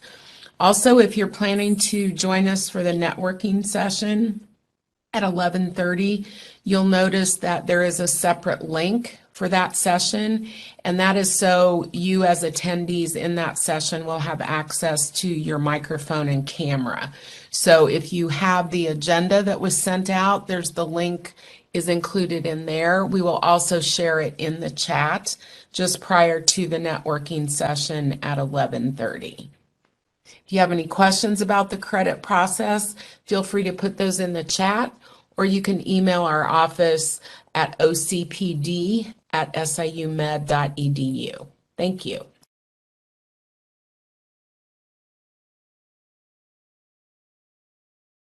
Great. Well, it is 10:10, and I would like to welcome everybody back to the next portion of our conference, which is Experiences of Women Leaders in the Military, a panel discussion. And I am really excited to introduce our panelists, many of whom I've had the privilege of working closely with. I will start with Lieutenant Colonel Alice Barsoomian. Lieutenant Colonel Barsoomian is the director of the San Antonio Uniformed Services Education Consortium, or SASHEC Infectious Diseases Fellowship Program, and an associate professor of medicine at the Uniformed Services University of the Health Sciences, or USUS. Dr. Barsoomian has deployed in support of Operation Enduring Freedom and Operation Freedom Sentinel in 2014 and 2015. Lieutenant Colonel Elizabeth Markles, let's see. So she received her doctorate of medicine from the Virginia Commonwealth University School of Medicine. For 2 years, she served as the ID Clinic Chief and key clinical faculty for SASHEC ID Fellowship. In 2012, she deployed as a battalion surgeon with the 3rd Infantry Division in support of Operation New Dawn. And from 14 to 16, she served as the 48th Chemical Brigade Surgeon at Fort Hood and was the lead medical planner in support of Operation United Assistance in response to the Ebola outbreak in West Africa. Currently, she serves as Chief of the ID Service since 2020 and the Deputy Infectious Diseases Consultant to the Army of the Surgeon General. She is an associate professor of USUS. Dr. Candace Tate-Nero, one of our own SIU School of Medicine medical school graduates, currently serves as captain in the United States Air Force, where she works as a public health officer at Scott Air Force Base. She oversees the Deployment Health Program, which ensures that Scott Air Force Base and its attached airmen, soldiers, sailors, and Marines are ready to deploy at any time. We had the privilege of hearing from Colonel Yoon, who I already introduced, but just as a refresher, she is a Deputy Commander for Medical Services at Brooke Army Medical Center, San Antonio Military Medical Center. And last, but certainly not least, Dr. Lisa Zucker, who is Chief of Staff for the Orlando VA Healthcare System, or OVA-HCS. Dr. Zucker is a retired U.S. Army colonel with 24 years of active duty service. Her last Army assignment from 2005 to 2013 was as Chief of Medicine, Brooke Army Medical Center at Fort Sam Houston, San Antonio, Texas. Colonel Zucker completed 2 combat deployments. She served as an ICU physician in the Green Zone during her first tour, which was between 2008 and 2009. As part of the 28th Combat Support Hospital, Fort Bragg, and 86th Cache, Fort Campbell. And in 2011, she again deployed as the Deputy Command Surgeon for the United States Air Force, Iraq, Camp Victory, where she was the chief of staff equivalent for the entire theater. In 2020, the Army ACP chapter initiated a new annual award, the Colonel Lisa L. Zucker Mentorship of Women in Medicine Award. So we have a power panel here. I cannot tell you how excited I am to get this conversation started. So I'm going to start with my first question. For anybody, why the military? What made you pursue a career as a physician in the military? I needed the money. I took an HPSP scholarship and, and really didn't know what I was getting into, except that I actually could afford a car payment. So I was living high off the hog, so to speak, for South Dakota. And then it hit me my fourth year of medical school that, I really was going to have to join the Army. And it ended up being a great career choice. I really went in thinking I'm going to pay back my time and get the heck out. And it really grows on you, and great training programs. And I think everything you hear about military medicine, it's a second choice. I mean, it really might have been a second choice because of the scholarship, but I really grew to love all of our training programs and opportunities in the military, and ended up staying in as a career. Thank you, Dr. Zucker. Anybody else? Lieutenant Colonel Barsoomian. Hi, thanks, Dr. Prakash. I want to echo a little bit of what Colonel Zucker had said, but and it's more about like why you stay in. So I joined the military because I was young. I was 19 when September 11th happened, and I always felt like this would be something that I was drawn to serve my country, which is a very young and youthful thing to think. I still feel that way, but I think it's more interesting about why we stay in than why we join. Because we join for all kinds of reasons, mostly because it seems like a good idea at the time. But the reasons why we stay are just kind of unique. And I stayed because I just have like the best team in the world to work for, and the best patients in the world, and the best mission. I've signed up to renew my commitment twice, and it's been so easy to sign up now, knowing what it is, much easier than to sign up the first time when I didn't know.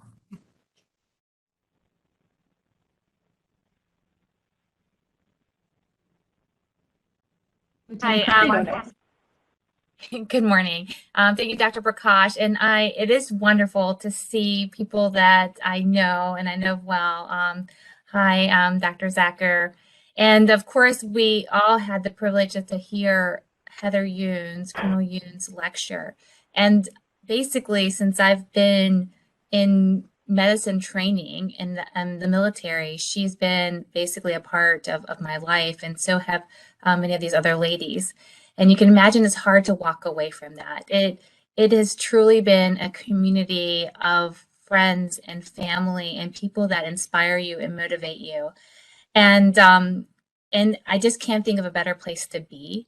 And honestly, I frankly, I hate to admit it, but I get quite anxious anytime I even try to think about what is life after the military, because I just can't imagine replicating this home. And I realize I like structure too. I think that I've noticed in my life the periods when I didn't have a lot of organization and structure, I was lost, and the military has provided that for me. So I succeed, I thrive better when I have structure, when I have purpose, and that's what the military has given me. So I work with the best people, and I serve the best patient population. So I'm truly gifted. I'm honored to be a part of the military. Thank you so much, Lieutenant Colonel Markles. How about you, Captain Tate Nero? Good morning. Thank you for having me. I'll speak from a slightly different perspective because I'm very early in my career. So I've been active duty for a little over 7 months. So I am nowhere near my time to get out of the Air Force. So I have 3.5 years to go. Why I joined, as someone else mentioned, I also got the HPSP scholarship in which the Air Force paid for me to go to medical school. So, I mean, you can't beat that benefit. But as Dr. Barsoomian mentioned, it's about why did you stay? And again, I'm still very early, but I've learned just the power of networking and having those support systems who understand what you're going through, and being able to just meet all types of talented and smart people who are doing the jobs you can see yourself doing, and just being able to create that network, I think, for me, will be why I stay in past my initial commitment of 4 years. Thank you. And Colonel Yoon, I saw that you wrote in the chat, money is what we all needed. Yeah, money. I don't know how effective the military's recruiting into medicine will be if medical school becomes free for everyone, but because that's clearly a driver. And part of it, honestly, was just money is not just money, right? It's like freedom. It's the ability to choose a specialty like ID, where I'm not going to necessarily feel strapped because I don't have mountains of medical school debt from Yale, like crushing me for my whole life. So, it's having professional freedom later on. But one of the things that was very formative for me early, and I can't say it's why I joined, but like what we did, you sign up, you do the scholarship, and then the very first thing that you do is go to commissioned officer training, which is kind of this funny short experience of like, they teach you how to wear a uniform and salute and what you're supposed to, basic rules. But they also teach you about, these are your core values. These are the Air Force's core values. And I came home super fired up, actually, because of that. I was like, okay, here's an organization that has core values. And these are core values that we're all going to agree on. It's integrity, it's service before self, and it's excellence in all we do. These are concordant with my core values. And this is going to attract like people to my posse, to my squad. This is going to be the colleagues that I get, are people that are also invested, not just in some kind of nominal way, but like we have to profess this and we have to evaluate our own actions against these core values. And so that was very attractive to me. And I will say, Colonel Yoon, having been in the military and then having separated, over the, 7 years ago, those core values are deeply ingrained. And they still serve as the foundation to everything that I do and my approach to various aspects of my role outside of the military. So I'd like to underscore what you said about those core values being extremely important. So thank you for your responses to the first question. I'd like to switch to your leadership story. So we learned a lot about Colonel Yoon's powerful leadership story this morning. Can each of you share when you first realized you wanted to lead? And what was the process by which you stepped into that first leadership role, and how that led to more opportunities and your journey in leadership to date? So, Captain Tate Nero, I'd like to start with you, since you're the youngest one in the group and you're still very early in your leadership journey, but we all know, those of us who have worked with Captain Tate Nero at SIU School of Medicine, has so many leadership traits and was a fantastic leader here. So can you share a little bit about your leadership journey? Sure. So I think initially it started probably while I was completing my undergraduate degree. I was kind of tossed into a position that I didn't ask for. And not only did I was very nervous, of course, but what I found was I did it, and I did it pretty well, and I liked it. And I got a lot of good feedback saying, hey, you should consider other opportunities. And of course, as I matriculated through medical school, I had the opportunity to serve in multiple leadership capacities. And what I really enjoyed about it wasn't necessarily the fact that I could say, like, oh, I'm the leader, I'm in charge. It was just, it was the experience. It was being able to just see the impact that you can have. And it wasn't always, me being the president of something. It could just be, something very small, but just being able to see the impact that, something very small may be able to have on a lot of people, which is what I think really started me on that journey. As I've transitioned to the active duty Air Force, I got here in September. I found out in October that I'm going to become the flight commander for our public health flight here. Again, very nervous about it, but what I admired was that in my very short time here, they saw those leadership traits that Dr. Prakash spoke about, and they thought, wow, even though she's new, we think that she can fill this role. It'll only be for a couple months, but they saw enough in me to think that that's a responsibility that I can handle. Lastly, I've also taken over, we have something called Tactical Casualty Combat Care, TCCC is for short, and I've become the lead instructor for that. So to me, how that all happened is just knowing people and networking. I talked to someone new that I come from medical school and said, hey, I think you'd be great as an instructor for this. I didn't even know what it was. But I got into it, began to instruct, and then we stood up a program for our whole squadron, and I'm one of the lead instructors for it. So I think it's definitely something I didn't seek out as far as leadership, but people saw things in me and then offered me the opportunity to show what I could do. Wonderful. Thank you for sharing. Lieutenant Colonel Markles, how about you?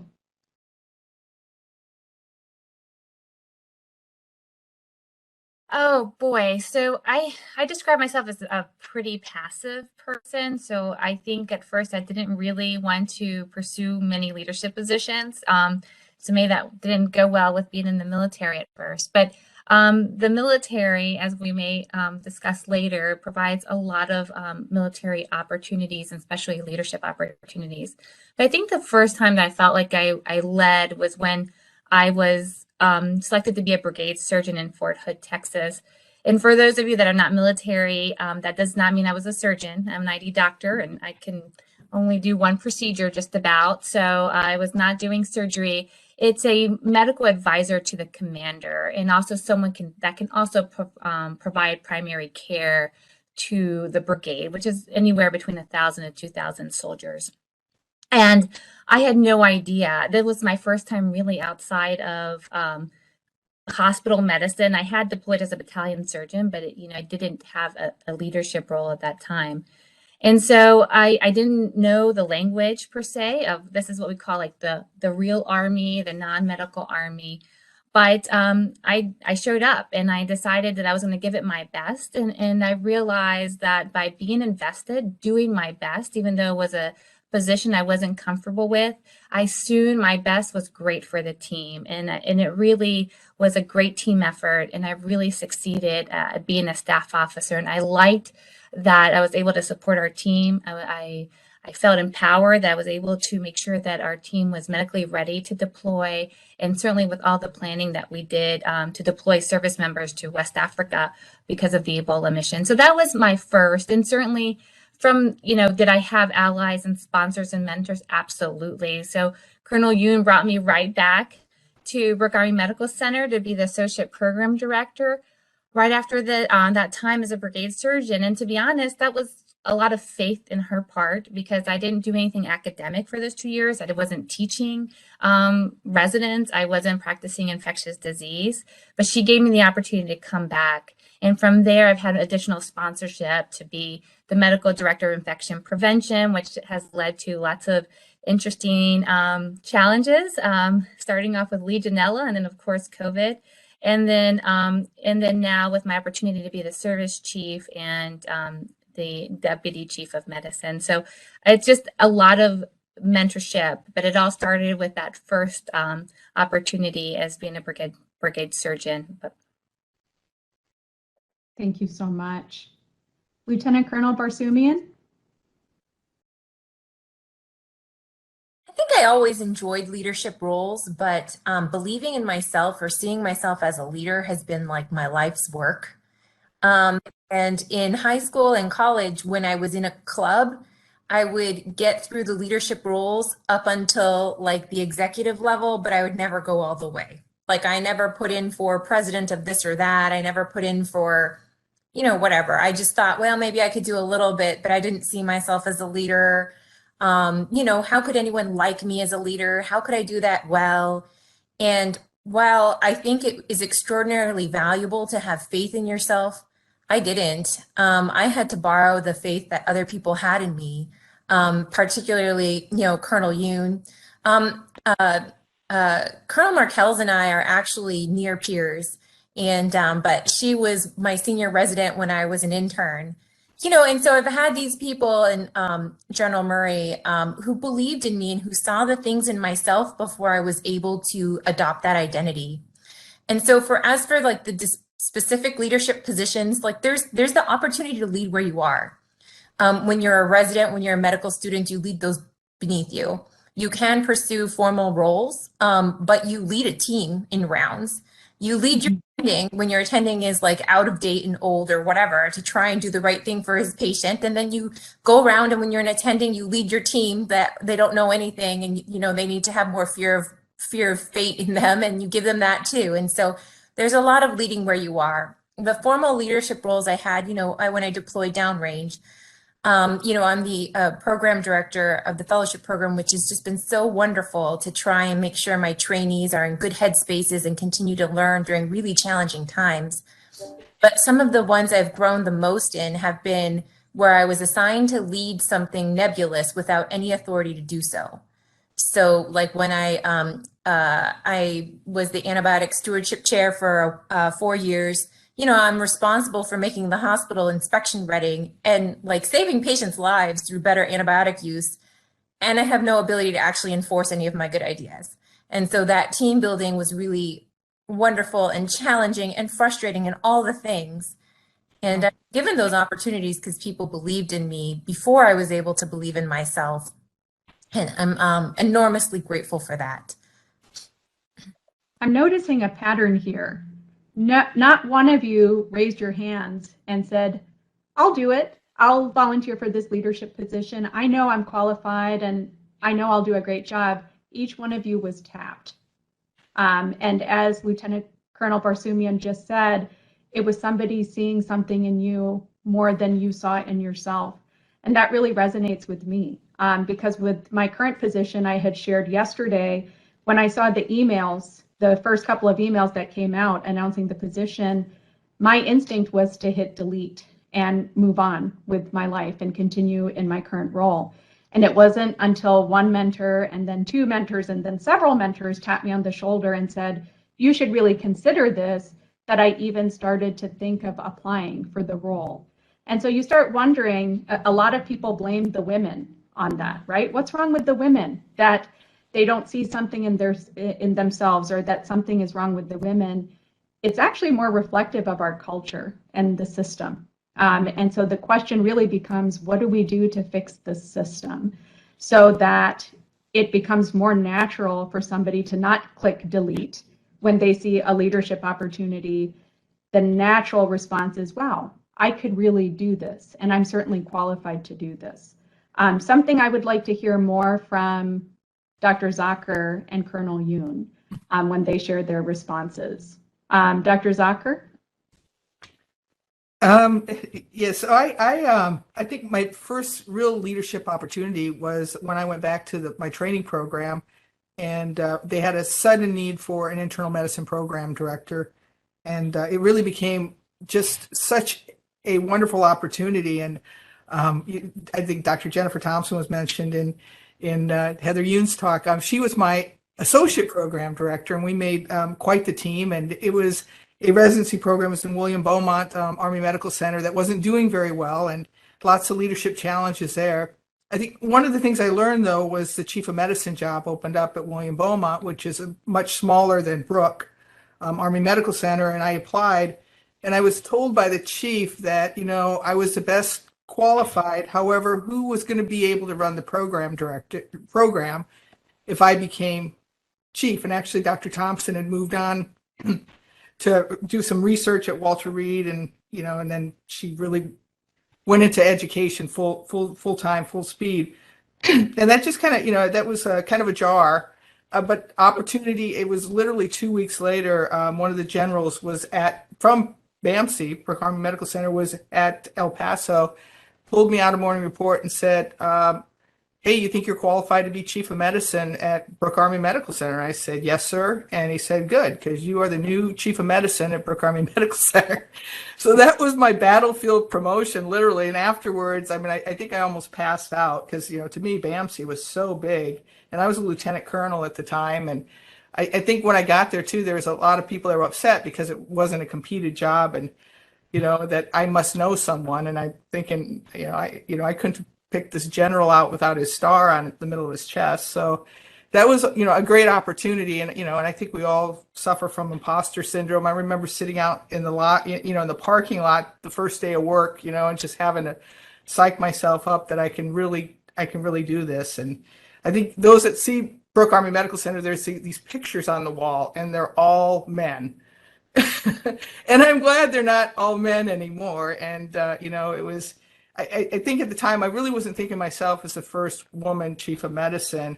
It was more just, you know, the fact that, you know, it was such a wonderful opportunity, and, you know, and that set the stage for other things. So I think if you do well in a job, in a difficult job, you know, it really does open the door.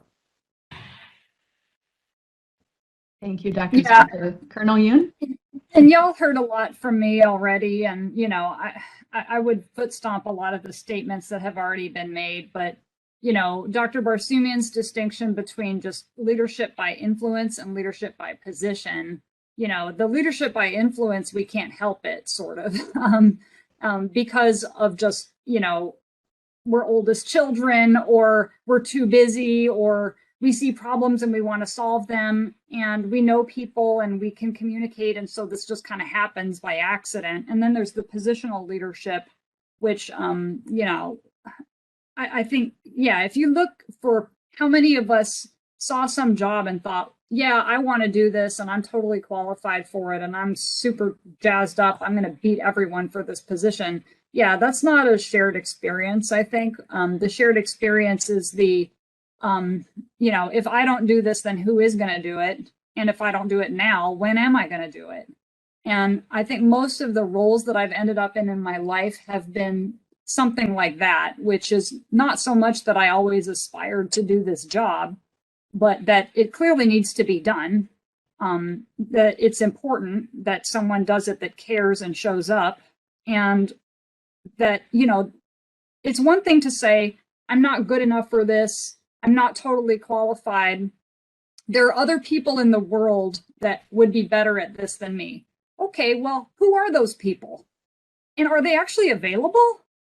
Like Lisa Zacher would be a better chief of medicine. I actually thought this when I was applying to be the chair of medicine, and, you know, after several iterations after her, who would be better at this than me? Oh, a lot of people, I tell General Murray at the time. So many people would be better at this than me.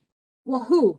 Well, people that aren't in the military, Lisa Zacher, who's retired, you who isn't available, that's not coming back here to do this. Like, okay, but who actually is right now willing, able, and would care? So I don't have to be the best.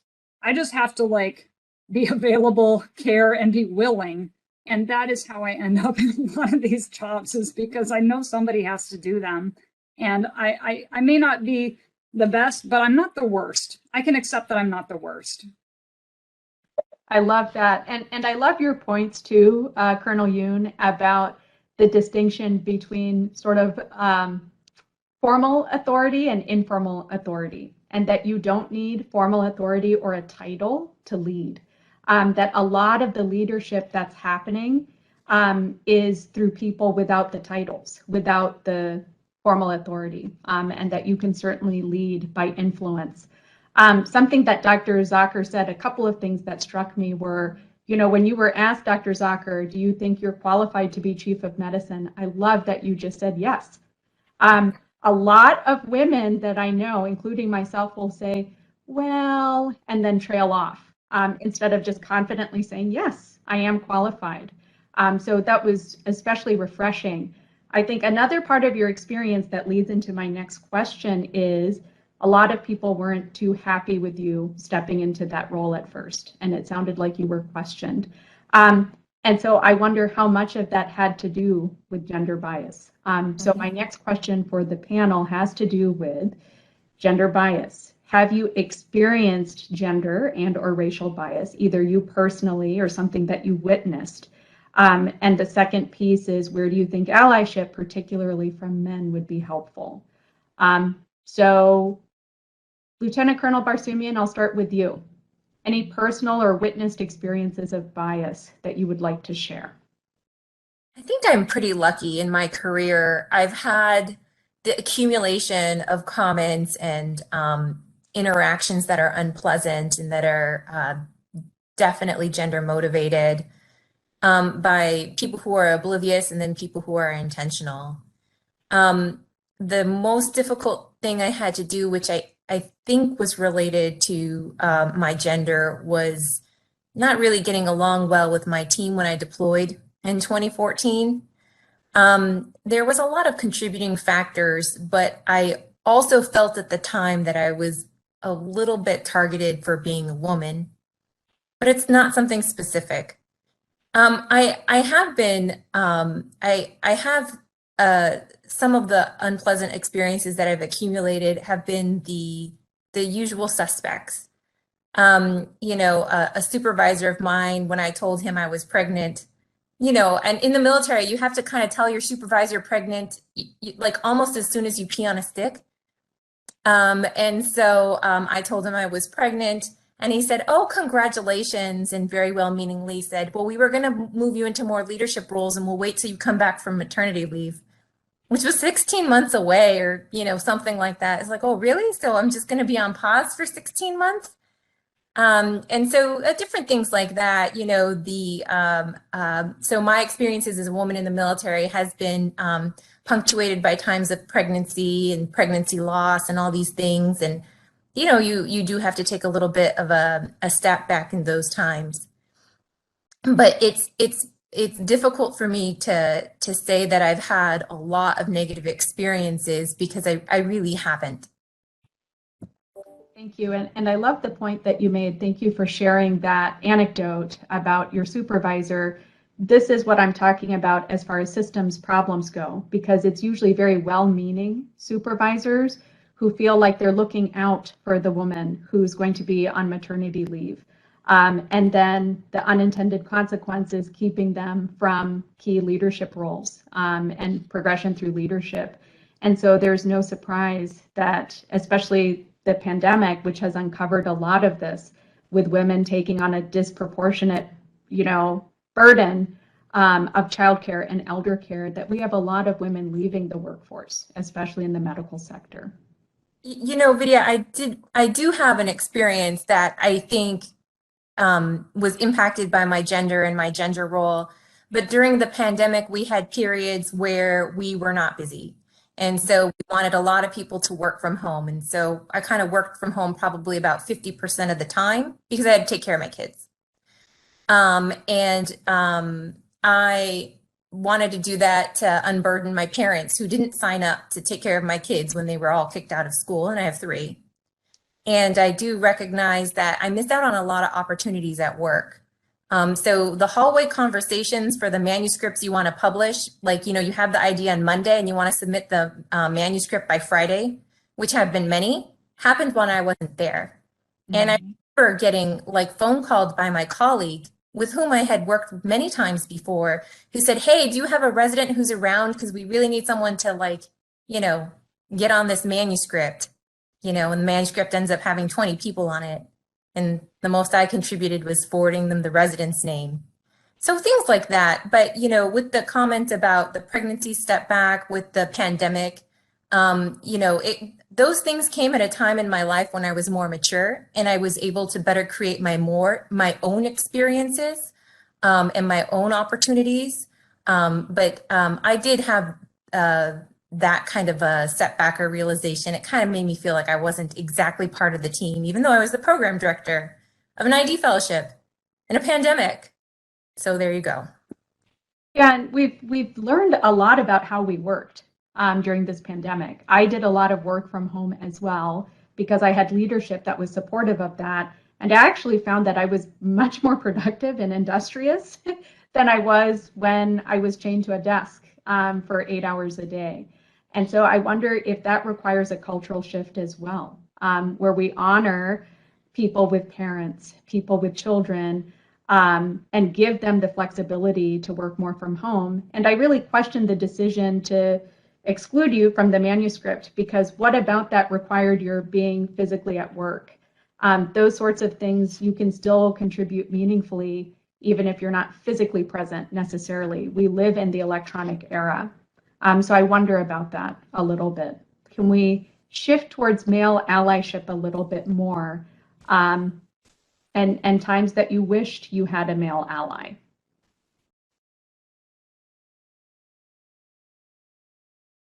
I would you know, I think I always had a male ally just because I have always had a male ally.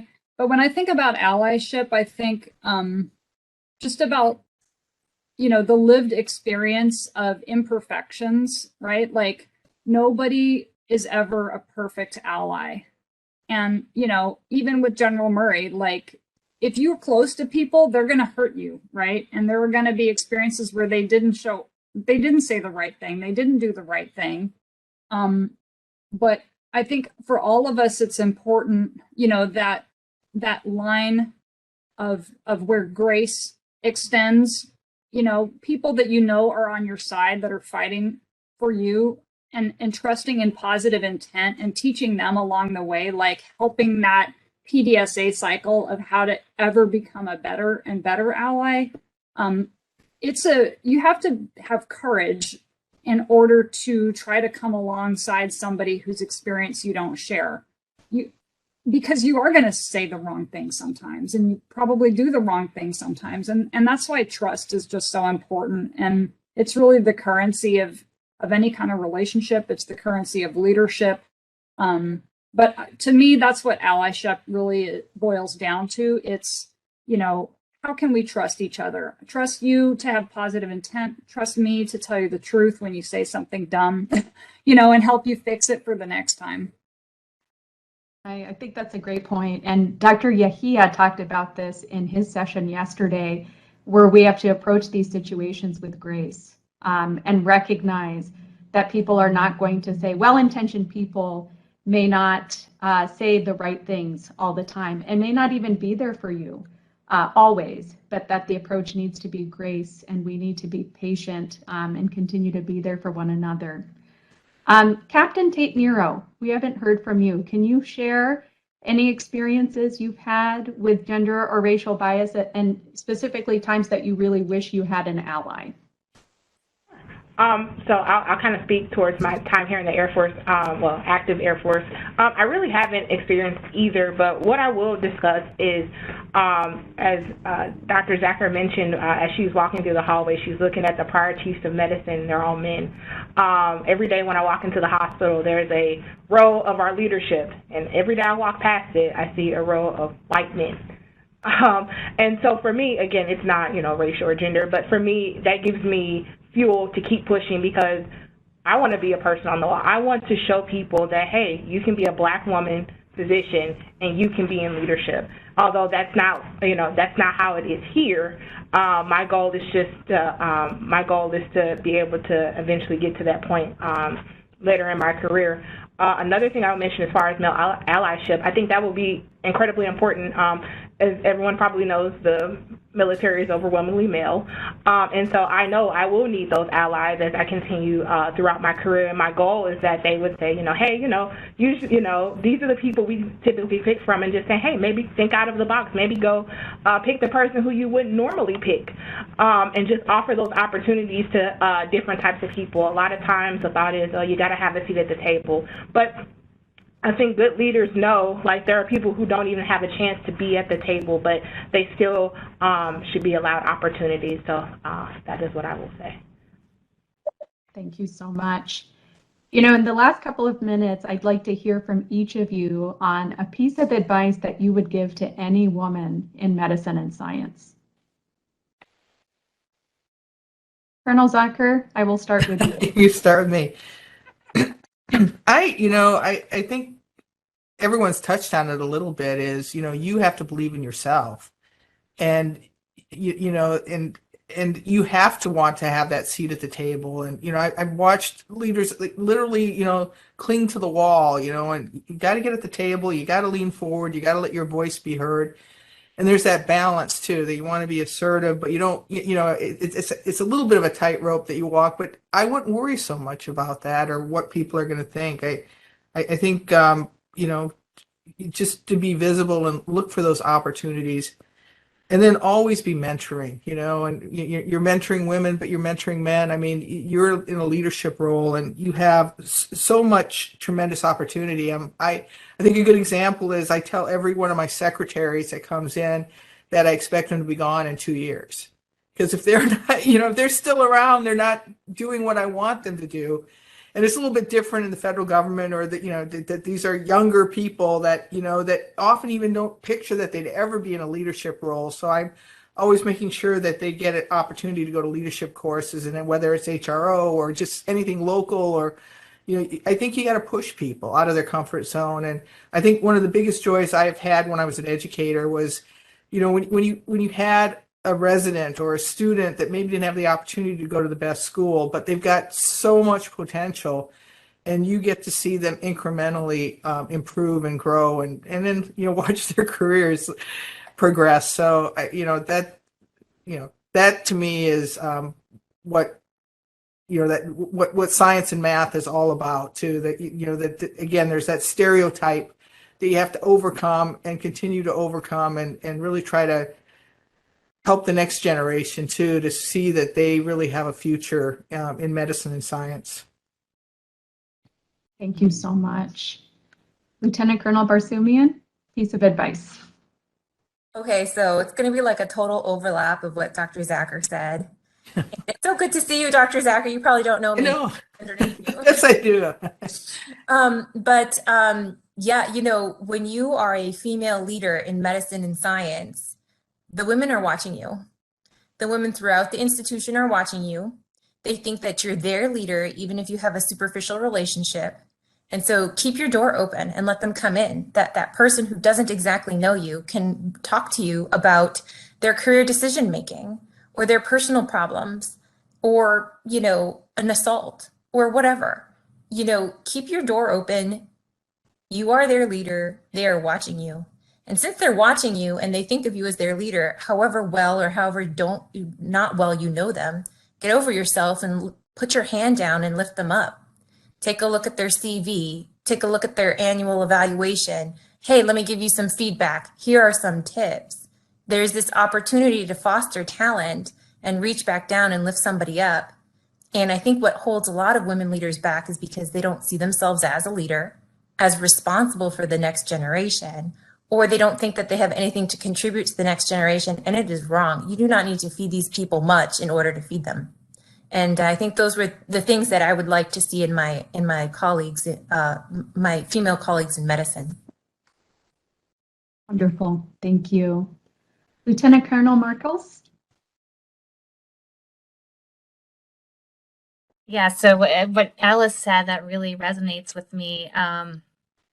Yeah, I mean, I think what we need to do, we should be who we are, own who we are, and not try to be someone else. I think that's important, and be the best of who we are. And through that process, build a community of colleagues and friends and allies. I find that sometimes, and I don't see it as much here. Again, I think I'm very fortunate, as I've mentioned, that we have a great community here in our hospital of female physician leaders. But I see sometimes a competitiveness that may occur where people think only one of them can succeed and be that person. And so I don't think that helps women in science. I really think we need to do better at collaborating and helping each other, because there's enough for all of us, instead of being, feeling like you need to protect your pathway. And again, I've just felt like that's what I've been given. I've been sponsored, I've been mentored, I've been given so much opportunity. So really looking around and making sure that people that have come after me have the equal opportunities. Thank you so much. Captain Tate Nero. So my advice, of course, will overlap with a lot of what everyone just said, but I just have 3 things. Very quickly. 1, remember where you came from, or remember where you started. I think that's so important because it allows us to stay humble. And when we come across people who are just starting out, it allows us to remember when we were in that spot and be able to offer insight and mentorship. Next is to pay it forward. I know that I stand on the shoulders of many people, some of which are on this call now, and I know that without their mentorship, sponsorship, and allyship, that I would not be where I am today. And then lastly, grow where you are planted. I think sometimes, you're put into positions where you're like, I don't know, I don't really know, but sometimes it's that position that opens the door for you to do things that you never thought you would do in your career. So that would be my advice.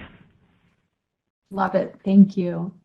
And finally, Colonel Yoon, who already gave us a lot of advice during her session today, but we would love more. Be brave. Just be brave. And then, 95% of everything is just showing up and caring. And there's so many details to leadership, and you can read books about it your whole life and go to every leadership conference. But if you just forget all of it and you just show up and care about people and listen to them, then you will find the courage to take risks. You will find the courage to move some things forward, to get your hands and your feet a little bit dirty. You will find people crying in your office about things that they need to tell somebody about.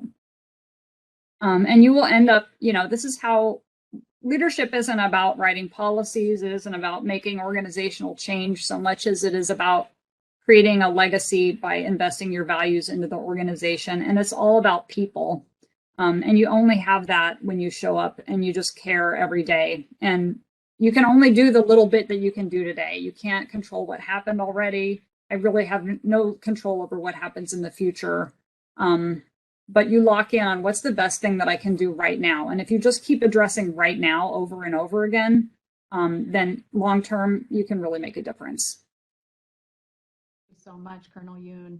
I want to highlight a comment that just came up from Michelle Lynn. All of you have helped me to understand that I can be brave in this short amount of time. Thank you to everyone on the panel and all the comments. And I don't think I could have said it better. This has been such an inspiring and enlightening and empowering hour. And each one of you inspires me deeply. And I want to thank you for your service, for your courage, and all you do in leadership and to uplift and champion women in medicine and science. My heartfelt gratitude. All right. Thank you. This is, again, it's been wonderful seeing all these ID people and, and then getting to meet Dr. Tate Nero. So thank you. Thank you all so much. And yes, Lieutenant Colonel Barsoomian, I have the privilege of being your first ID attending. We go a ways back too, and with Lieutenant Colonel Markles and Captain Tate Nero. Colonel Zucker, I don't know if you remember me, but I certainly remember you, and you were a great source of inspiration. So this has been such a treat for me, a very memorable experience. Thank you so much again. All right. Thank you. All right. So we're going to move on to the next part of our session, which is the Aweims Award and presentation. So I'm going to invite Dr. Susan Hingle, who is a cherished mentor for so many, not only in SIU, but beyond. And she led our awards committee this year. So much gratitude to you, Sue, for doing that. Right after Dr. Hingle presents the Aweims Award, we're going to take a break, and we invite all of you to join us for a special networking session led by Dr. Andrea Braunmeyer and Dr. Christine Todd, where we're going to be reflecting and connecting with one another. And it's a great opportunity to meet people that you haven't met before and get connected. And please also stay till the end, because we'll be doing our raffle and a couple of more quotes from members of our SIU community. Dr. Hingle? Thank you, Dr. Prakash. I am going to try to share my screen now. Can you see that? We can. Can you put it in presenter mode? Perfect. All right.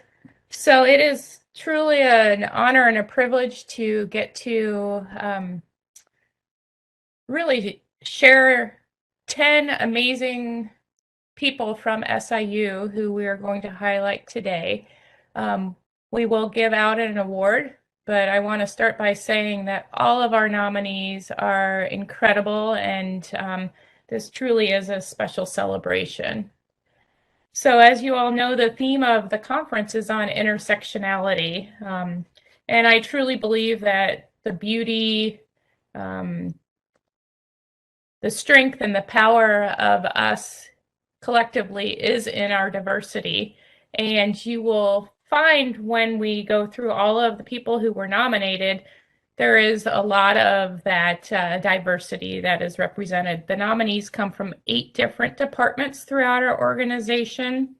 They are ranging from early career to mid-career to later in their career. There are 9 women and 1 man.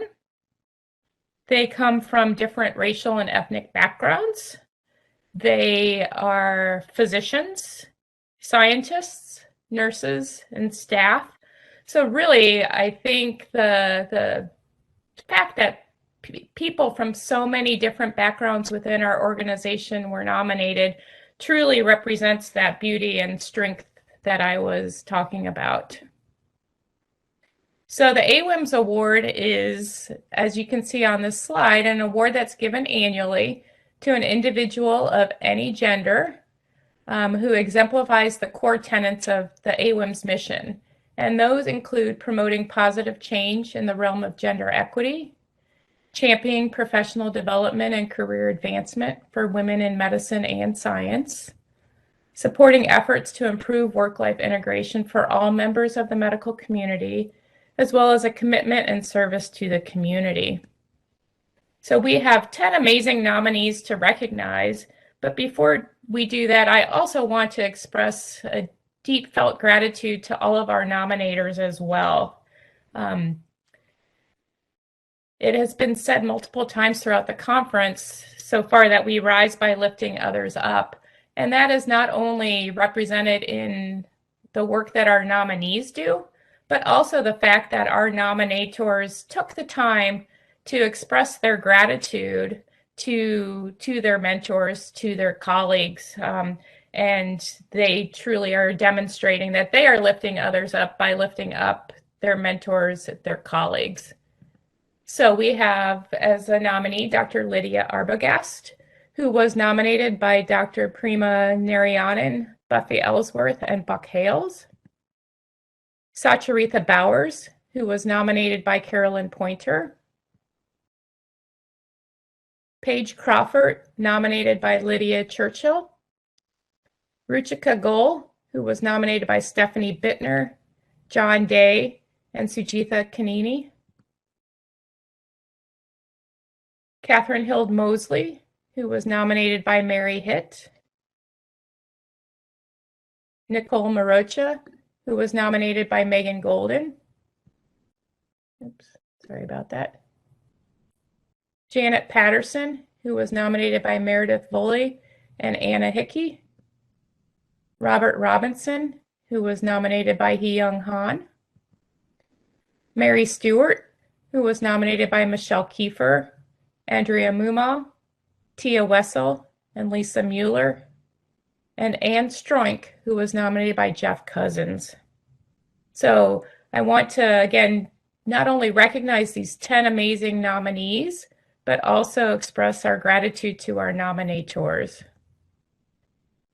I think you can see in this picture that diversity that I was talking about. And I love to see smiling faces because to me, those smiles represent the incredible potential that lies right in front of us and amongst us. So I want to thank all of the nominees and the nominators for being difference makers. And with that, we will give the award to one very deserving recipient. The 2022 SIU Medicine Aweims Award recipient this year is Dr. Ruchika Goel.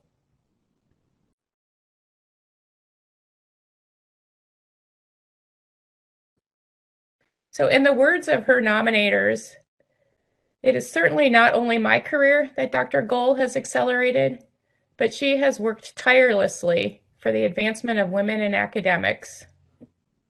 Another of her nominators said, recognizing potential in people and making them see that potential is one of Dr. Goel's most wonderful qualities. She brings people together and makes connections so skillfully that it seems effortless. And finally, Dr. Gohl is cognizant of the hardships that a female physician could encounter in the male-dominant predominated workplace and society. She's always there for me when I needed her the most, a helping hand, a word of wisdom. She is compassionate, personable, always approachable, making her truly unique. And I had the great opportunity to be able to personally give Dr. Gohl her award, and you can see her with it on the left here. And I want to thank her for inspiring so many.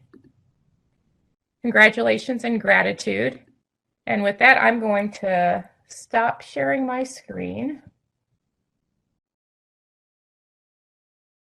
and open the floor to Dr. Gohl to make some comments. Congratulations, Dr. Gohl. Thank you so much, Dr. Hengel. Thank you to, Aweims.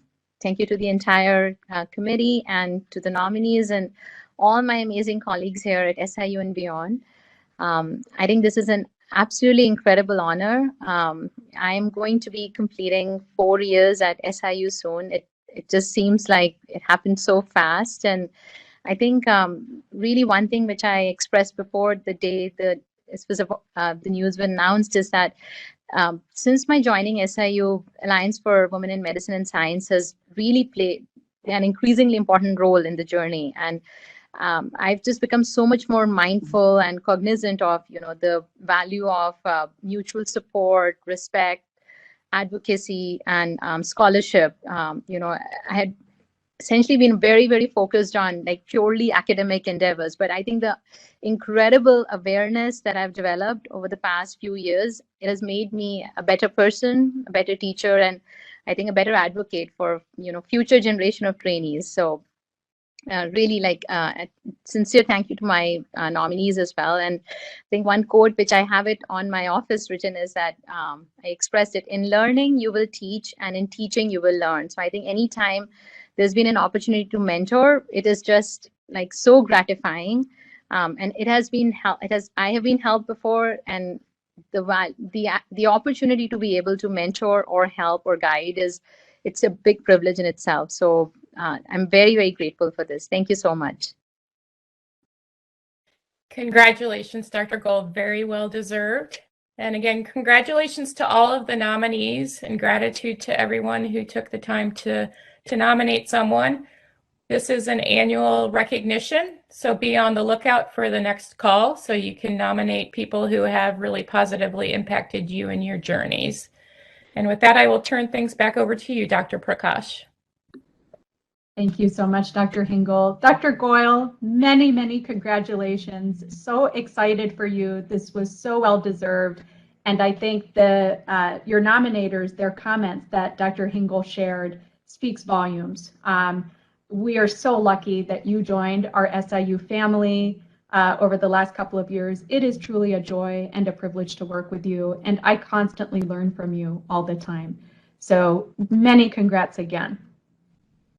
I think the feelings are more than mutual. It's completely, I have found so many mentors, friends, and guides. Dr. Hengel. Dr. Goyle, I think we lost you. Not enough, so. Okay, we lost you just for a second.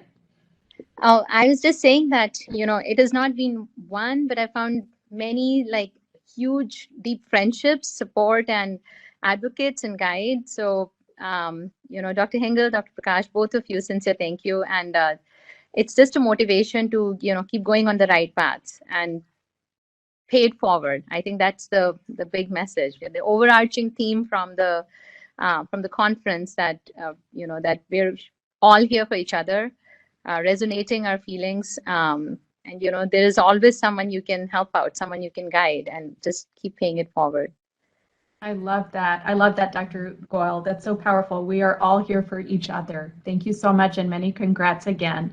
And many thanks to Dr. Hengel, who led the awards committee this year. Much gratitude to you as well. As we wrap up, I'm going to introduce Dr. Amber Pond, who is Associate Professor of Anatomy. Dr. Pond is going to share her poem, And in the meanwhile, I'm going to have either Laura or Jen put a link in the chat to our networking session that starts in about 15 minutes at 11:30. Please join us to share and connect. It's going to be a lot of fun. And then we will end with our raffle. Dr. Pond, go ahead. Hi, thank you so much. I was surprised when Dr. Han asked me to write a poem. I didn't realize I had that kind of reputation. I do write some songs, music, but wasn't expecting that, and I'm flattered. I have to admit that I had to look up intersectionality, so I have learned so much through this conference, a whole new concept of intersectionality. And I realize I've had some experiences also. I won't share all of that, but this is kind of my response to the concept. And I've written a poem called Life's Intersections. When at a crossroad or intersection in life, one must decide what path they will take to get to where they want to be. The route will vary from person to person, for each person has their own destination in mind and their own intersections, their own overlapping social identities, which will influence their journey. Perhaps one must battle gender bias and power through, only to arrive at racial injustice and then hit a dead end at religious intolerance. Perhaps another must take a sadly over-traveled path through a neighborhood of low socioeconomic status and then cross a decrepit bridge over ageism to get to where they want to be. One may have to drag baggage up the hill of ethnic discrimination, only to find a rock wall barrier to their sexual orientation. Indeed, our intersections can produce immense social obstacles to be confronted. Yet we should not let these obstructions block our way. We can blaze a new path beyond that dead end, fly over that failing bridge, and scale that rock wall. Our intersections are challenges, but they can be met and overcome. Indeed, we should celebrate the overlapping identities, these areas of intersection, for these make us unique and strong. They make us who we are. Thank you. I have chills, Dr. Pond. Thank you so much for sharing that. That was really, really powerful and resonated deeply. Thank you so much. Everybody, we will see you at 11:30. Please join us for an hour of fun and connection.